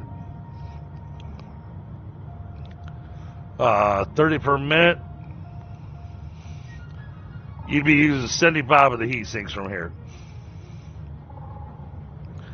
And 6.25. All right. So this will give you your number. And 6.25 times 3. You need to be able to produce 18.75 motors per minute. So let's and you and I both know we like to do the overage. Let's call it 25. Get somewhere around 25 motors per minute, and we're set.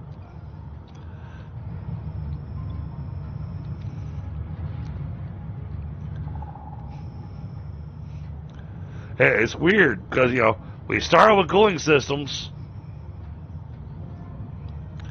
and then we realized that we had everything except for the motors. So you just need a motor factory making 25 a minute. I just noticed I also have turbo motors on my to-do list. Oh, let's look at those. Turbo motors. Turbo motors need lots of motors. 7.5 per minute for just the basics. So let's say we need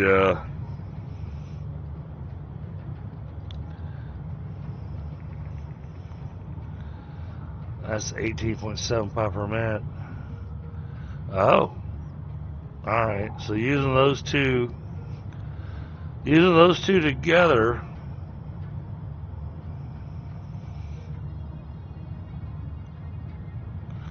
that's just for one machine. That gives us 4.6 per minute. Let's bump that to 20. Alright. How many motors per minute did I give you? 25. 25 times 4, 75. We need 100. 100 motors a minute.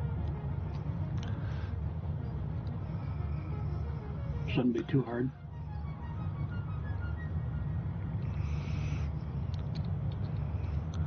I'm double checking the turbo motor.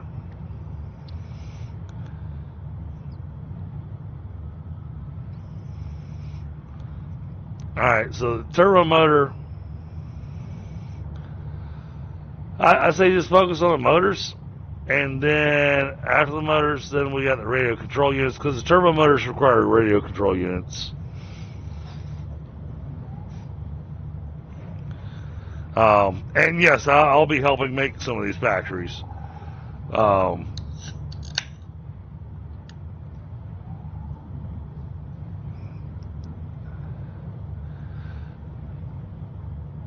You know, if you want to focus on the motors and the cooling systems, then the next time I'm on, I'll focus on the radio control units. How about that? Okay.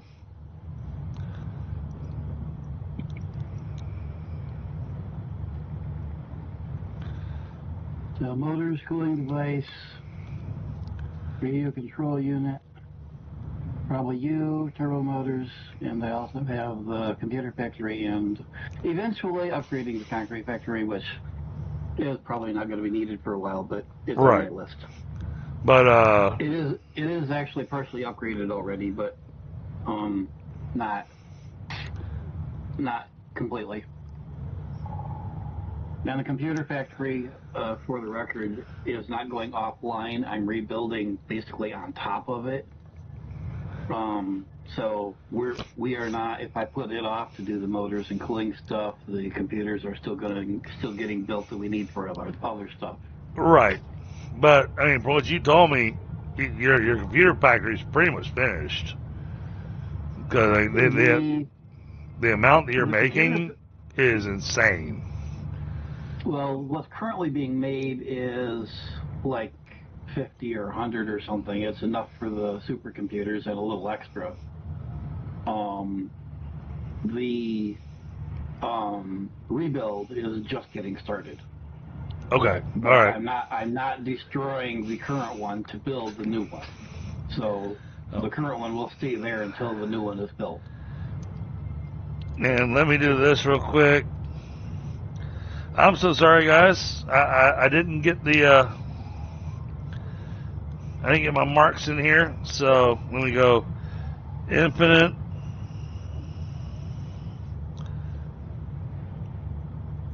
Let me go Casper. Let me go Knucklehead.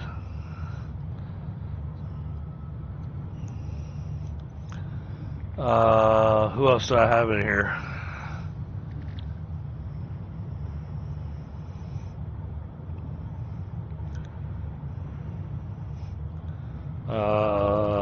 Glenn rated me. Okay. Oh, there's Linus.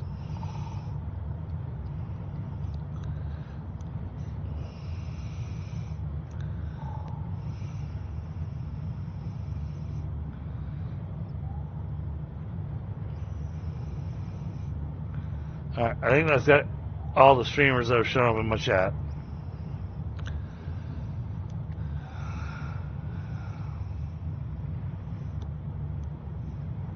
And yeah, chat, you know, those of y'all don't know her, please go check out Gwen. She's epic. Let me actually, you know what?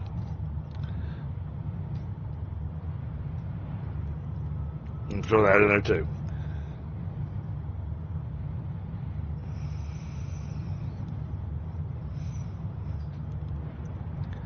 She dropped us a raid tonight, which is absolutely epic. And yeah, chat, don't forget to hit that like button. Okay, so we know we've got the heat sinks being made here, which here soon they're no longer going to be being synced.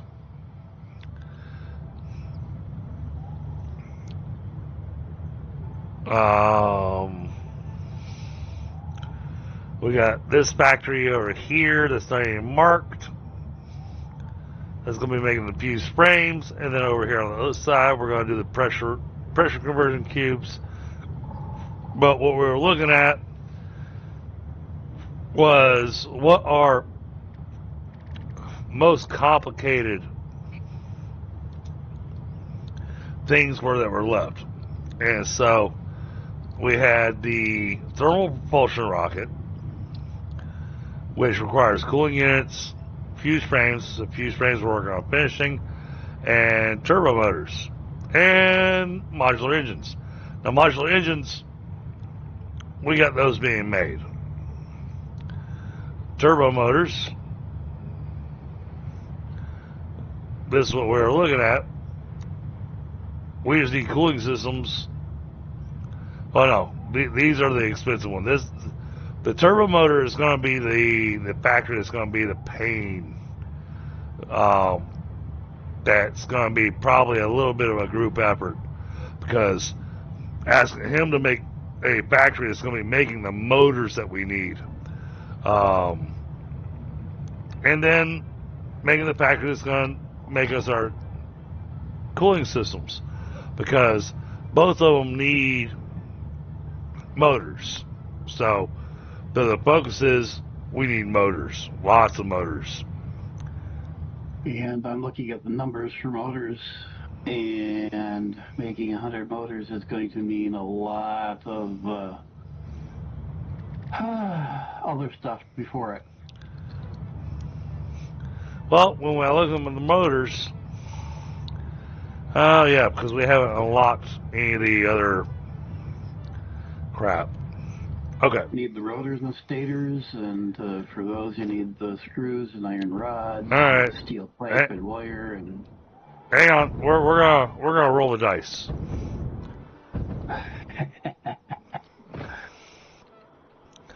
Make sure I'm going the right way. Actually, you know what? Screw it. We're gonna throw down a MAM.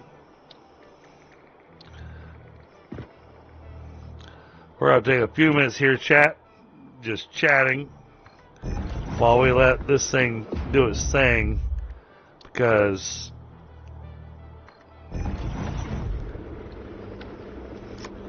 what we're gonna hope for, because it's expensive, I'm gonna buy 3 of these.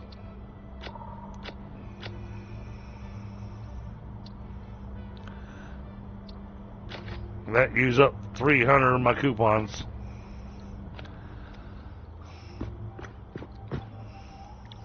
Now we're going to the hard drives, and we're going to scan this. We're going to look at the hard drive library. Make sure we don't have...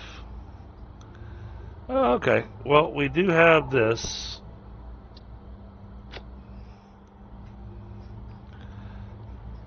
So there's one alternate to the motor.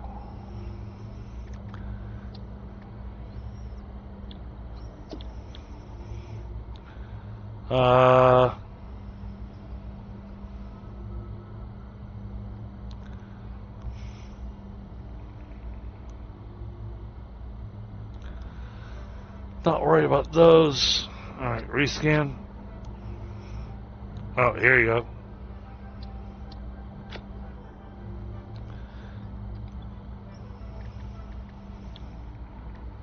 rigor mortis. And rescan.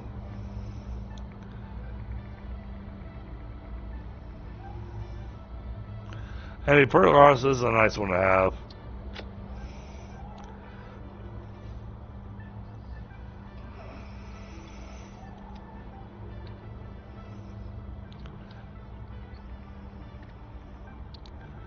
Alright, I got you all the recipes for the motors.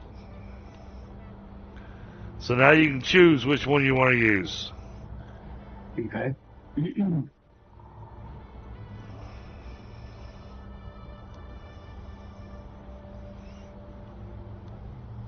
Okay, you're gonna look at the other two recipes for the motors, you're going and going, well, those suck. The electric motor's not bad. Well, because electromagnetic control rod doesn't take a whole lot to throw together.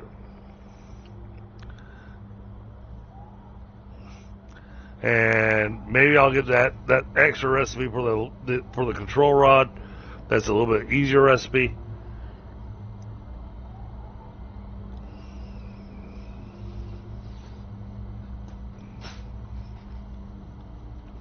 That way you can choose what method you want to build the motor factory with. What's available and how much effort is it going to take for each thing? Right. But you also want to look at what's the best bang for the buck. Right. Well, that's kind of what I was saying. The bang for the buck isn't just the numbers of the factory. It's also the numbers of what comes before it and how much effort I got to go to get X moved over to Y or whatever. Right. But sometimes the more complicated factory gives the much better payout. Yeah. There are other recipes that we have, because I went ahead and bought a bunch of the crap recipes. There are other recipes that you know, it makes the factory a whole lot more complicated, and you're left just going, why? Why would I do this to myself?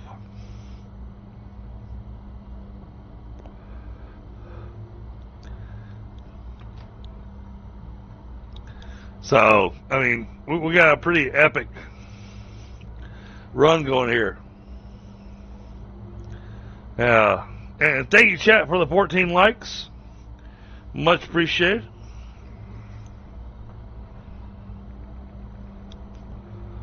And like I said, for those of you that haven't hit the like button, it'd be awfully mighty kind of you if you did.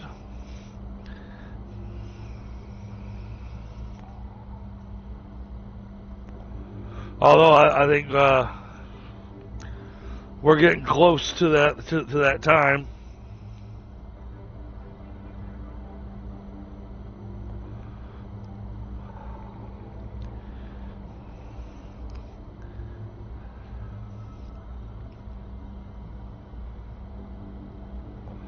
But I appreciate everybody that's been here. I appreciate everybody that's been chatting in chat, and I appreciate all the lurkers.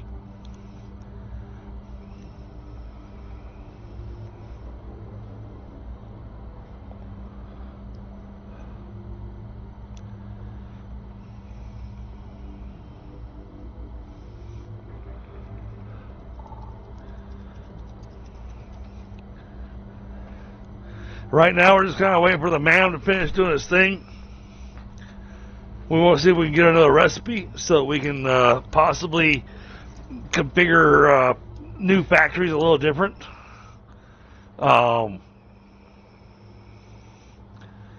Because we are trying to get some of this stuff done, but trying to find the best recipes for everything.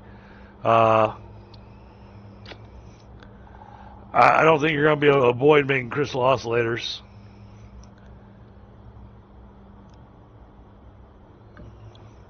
I'm a bit surprised they haven't been made yet. Well, the problem is that crystal oscillators are needed for so few things that we kind of make them when we need them. I mean, isn't that basically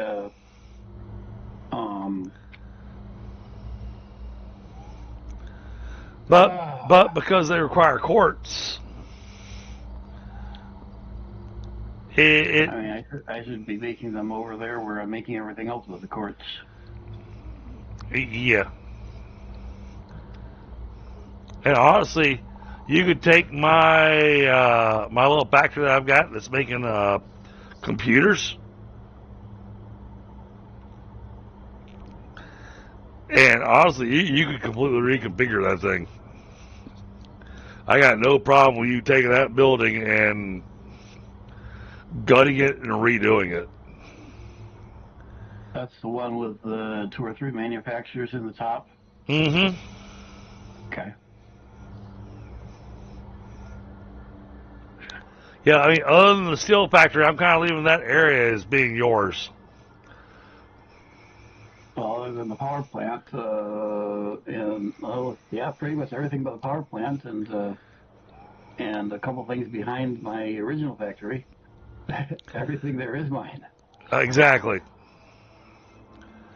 So, I threw together that computer factory over there because at that point in time, we needed computers. Because The few that it put out. yeah, but it was the only way to move forward. But it's not really making that much. So. No, it's only making 4 or 5 a minute. Right. So tearing that but thing. Got it done when we needed it. So that's what I'm saying. Tearing that thing down, gutting that thing, and using it for something else. Dude, go for it. Okay.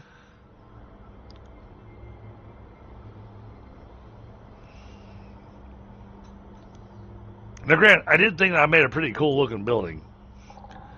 It is indeed. You've noticed what I built. I am not a designer. I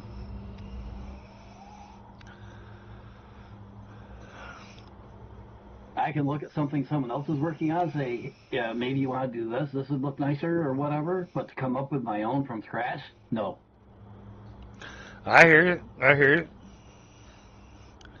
All right, I am going to take a moment here to kind of do a quick browse. Let's see. Doing my own stuff, I think in terms of function, and I really don't pay much attention to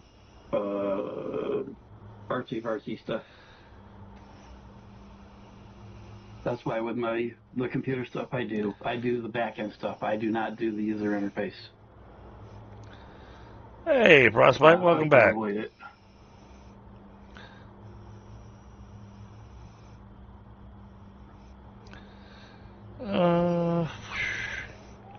Not many choices there.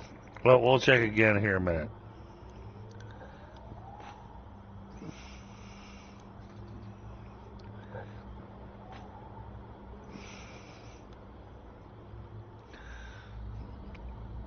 All right, this thing's almost done. Planning fun. Yeah, we did spend a good chunk of the stream kind of planning for what we're going to do next, and then realizing that we had factories that were already making things that we were talking about. So Tundra's train network that's going to be connected to everything, that's going to have to happen sooner than later. All right, what did we get? We don't want him to get bored.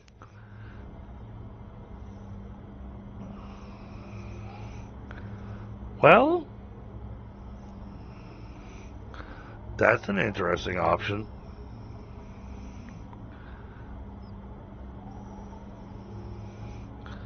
I'm going to grab this just because It's an interesting option.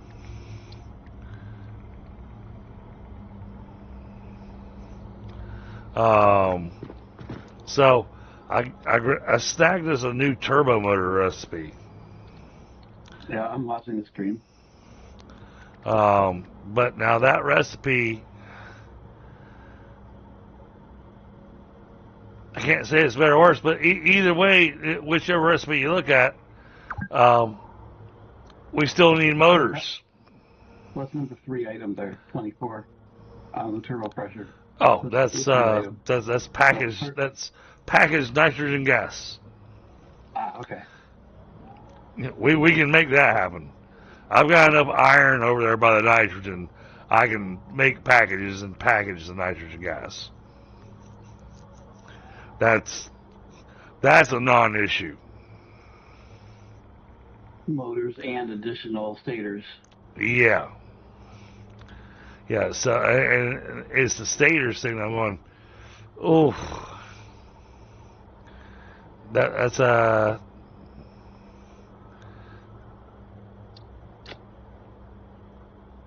yeah, we've got both of them unlocked, so you can choose to either do the regular recipe, which is just steel pipe and regular wire, or you can do steel pipe and deuterium wire, or a quick wire. Is the steel factory crapping out steel pipe? Oh yeah, it's crapping out steel pipe like no other. You're more than covered on that. And so, I mean, you really would make yourself a factory that was a little factory that's making quick wire, and then just have the steel pipe delivered there, and there you go. You got stators. But so, this has made me think of doing something I've been thinking about for a while and finding, if there is any, an unused deuterium source and do a deuterium wire or quick wire supply. Oh yeah, there's plenty of spots where the quick wire's not being used. Actually, you know what?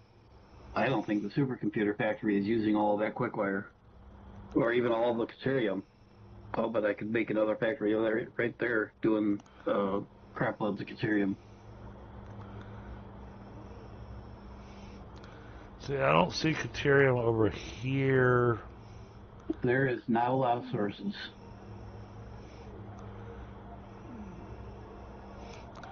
But there's a deuterium node over here that's untouched. All the good deuterium is on the west coast. I'm looking at the west.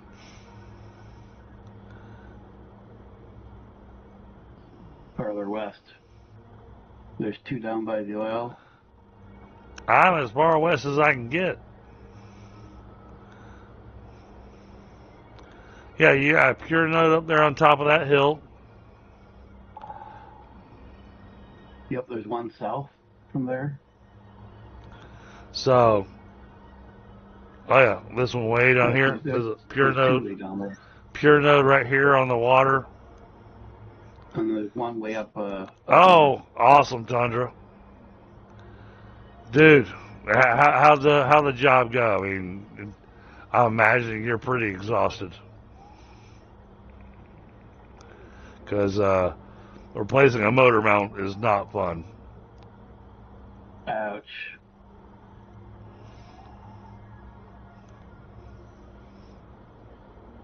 And 15 likes on the stream. Thank you, chat. So, thankfully, I was giving BitViper some jobs, and thankfully, before we went too crazy with it, we realized we had a crazy amount of heat sinks being made already. So, we're going to be making use of this. The spot for the fuse modular frames, it's ready. I just need deliveries there. But we don't need iron plates delivered there. I needed such a, yeah, that's usually how it works, isn't it, Tundra?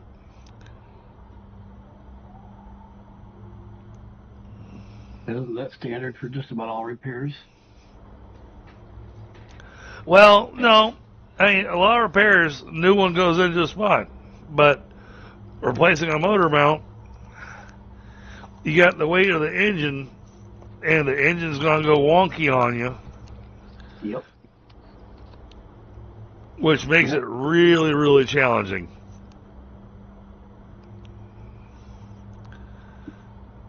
But hey, you finished it, which means now the vehicle should not shake underneath acceleration.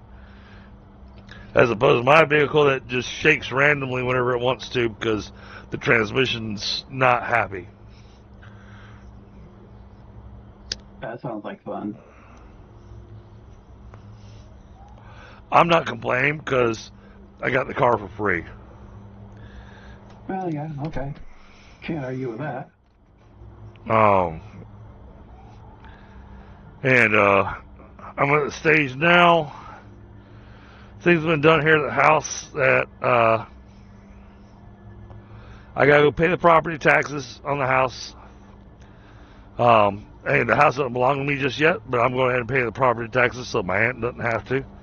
And then we're going to the lawyer, and the deed's gonna get transferred over to me because property taxes have to be taken care of before the deed gets transferred over. And then once the deed gets transferred over, then I'm going to take a home improvement loan, and we're going to get the house fixed. Are you safe yet from potential mold issues? No. No, we are not. Especially as warm as it's been getting. And today we got 74 degrees. And mold starts growing at 54 degrees. Eeks.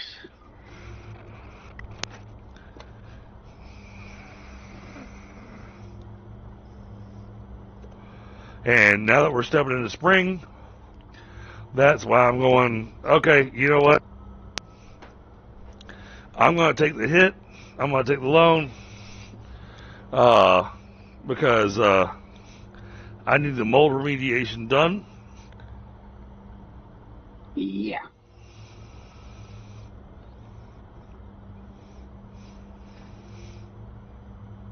Well, my family and I have had you on our prayer list since the beginning, so. I bet your back's killing you. But damn, it's still got a bit of a shake to it. That's, oh!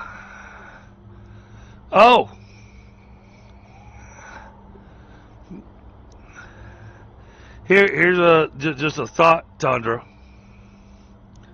Before looking at CV axles and everything, how fresh are those tires on that vehicle?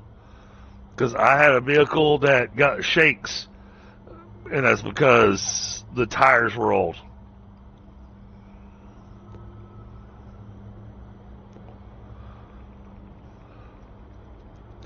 It can't be any worse than a tire I found on one of my vehicles by accident. Glad I found it when I did. Well, I'm trying to give a potential simple solution, expensive but simple solution. Simple is good for that kind of thing.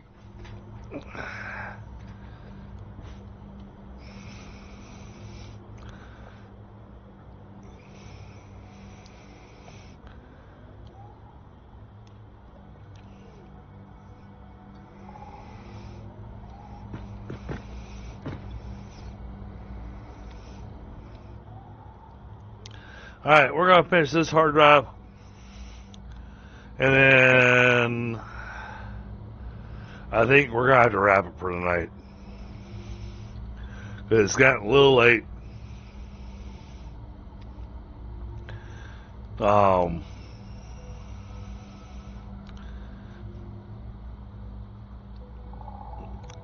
I got you, Tundra.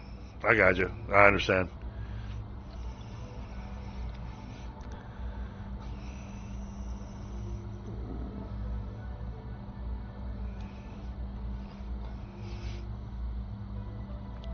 Well, I very much appreciate everybody that's been here. 15 likes is amazing. I will be doing a redirect to somebody else. I haven't decided who yet.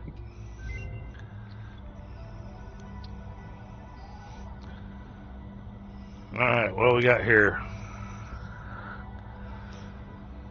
Silicon high-speed connectors and flexible framework. We're just going to leave those in the queue, because neither one of those are really worth anything. We'll scan that. Let's go back to the hard drive library, actually, and let's just do a rescan. What do we get? Oh, we got crap. Oh, no. I'll take advantage of the steel canister. I'll take advantage of that.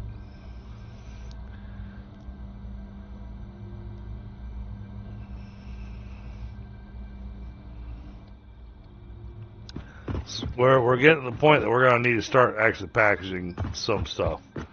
So, alright. Let's get back to where we were working at. So we came all the way over here.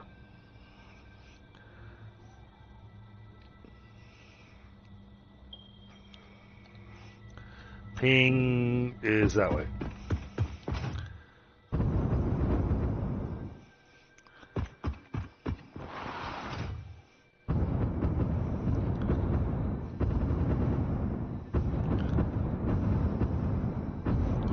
Oh, getting some interesting lag.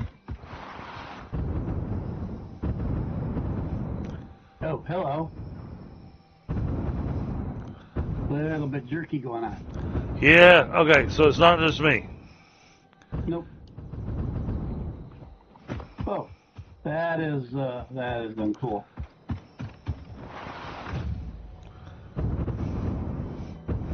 And it's easy to find where I'm going to because there's a giant water tower over there.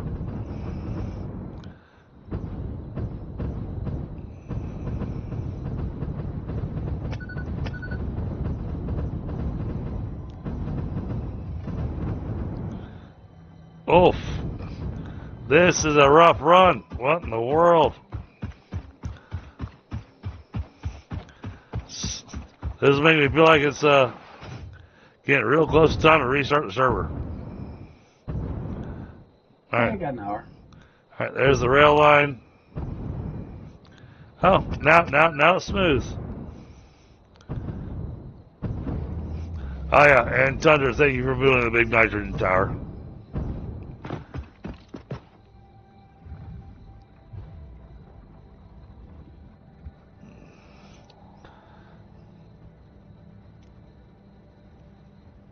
Oh, yeah, yep. Okay, so we're back over here. This is our fuse frames. So, just so that you're aware, Tundra, these are the three things that need to be delivered. Fuel, aluminum ingots, and heavy modular frames.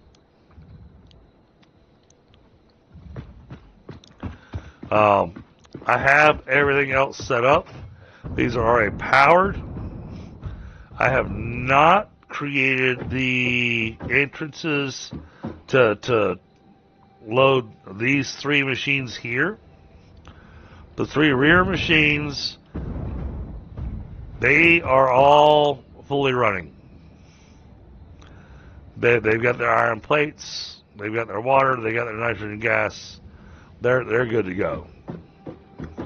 So, because when I took a closer look, and BitViper and I both agreed on this, that it just made sense for me to make the iron plates here. However, we're going to have the fuse modular frames being made here. What I'm thinking is that on that hill right there where those two trees are, I'm going to put a separate factory. And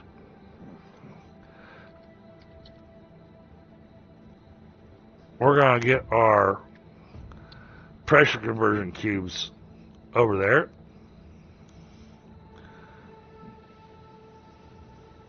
So we're going to have radio control units delivered here. So instead of the iron plates, we're going to have radio control units delivered, along with the copper powder, and that's 5. So that gives us 5 things.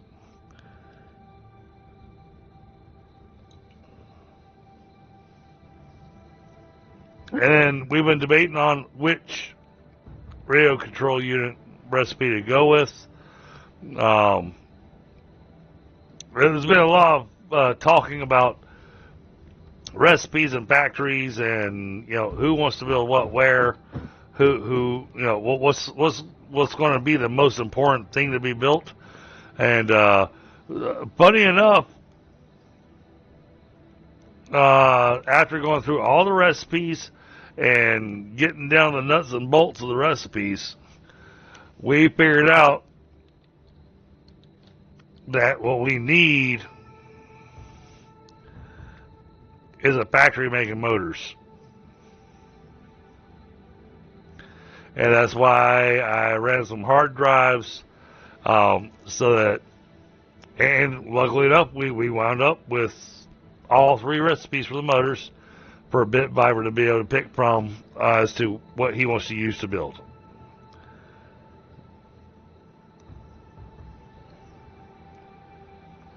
And from our calculations and everything,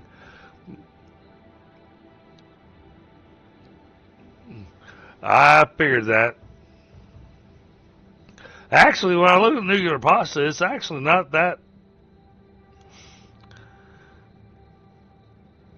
It's not that epic. It's.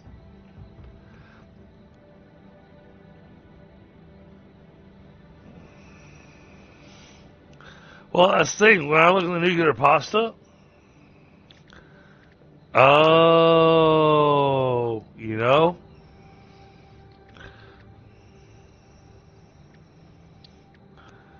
you're right. Yes, we made it in the particle accelerator. Shit. I didn't think about that. It is. So it needs to have something that looks amazing. All right. So we'll discuss that next time. Right now, we want to get the motors and everything. We want to get the stuff going for the fused frames. What I did do down below, I went ahead and put walls in place. So, basically I have a whole logistics floor underneath here. So if when you have time and you get the materials being ran here, autosave.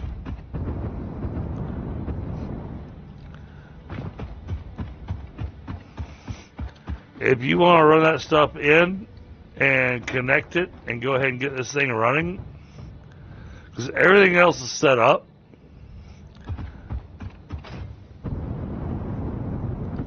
it just needs the hookups to these and then the export. There is a motor factory? Where? And why isn't it marked? Oh, it probably is. This is marked by a train. Nope. It actually has a factory marker. Let's see where that is. It's by the heavy modular frame, so it's out in the desert.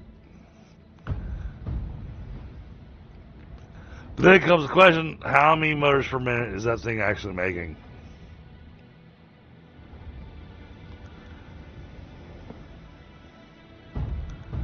So we'll have to check that out.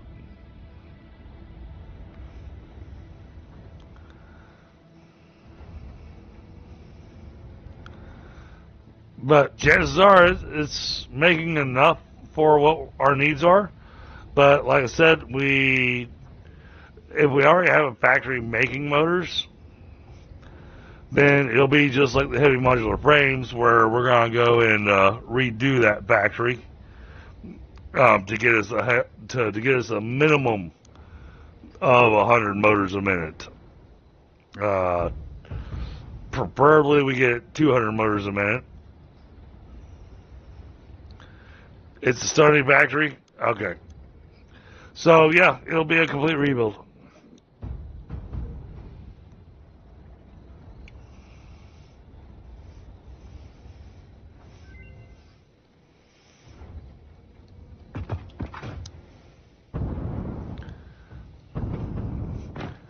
And don't get me wrong, chat, I don't want y'all to think that I'm speaking negatively about Stoney's builds.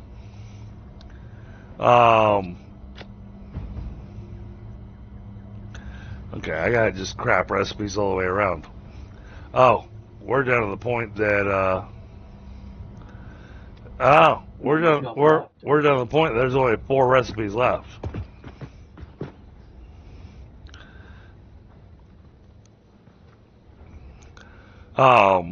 But no. I mean, he's built some really epic factories, and he's managed to make them look really pretty, really nice. And they worked for what we needed at the time. Unfortunately, we progressed in the game, and we need more. And we can take what he's got put together, and because we got the alternate recipes and all that now that we didn't have at that point in time, along with the faster belts and all that, we can, improve the factory that he had. But it's like improving the heavy modular frame factory. Y'all saw how that went, and it was, basically we gutted the entire building. We left the walls and the ceiling.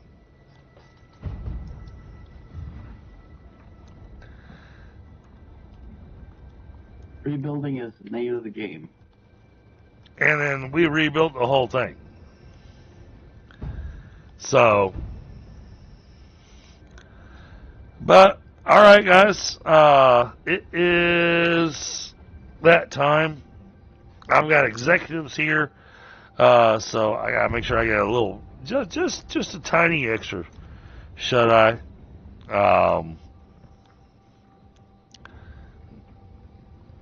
So now we're gonna take a look. Let's see who's online.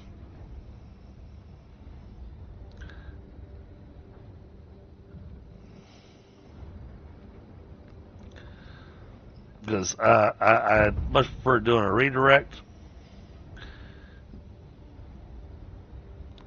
So let's see. She'll be closing up her stream here soon.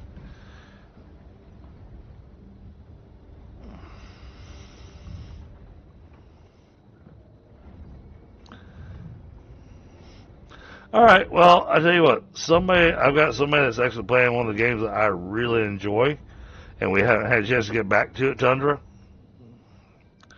So we're going to go visit Red Viking, where he's playing some Enshrouded.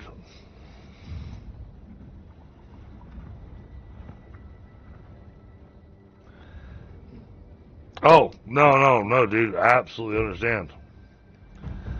So, thank you so much for the 15 likes, chat. Thank you for everything, for all y'all being here. Thank you for all the lurkers. And we are going to go ahead and wrap here. And I'll catch you guys on the flip side. Tomorrow, we'll be back in the Soul Mask.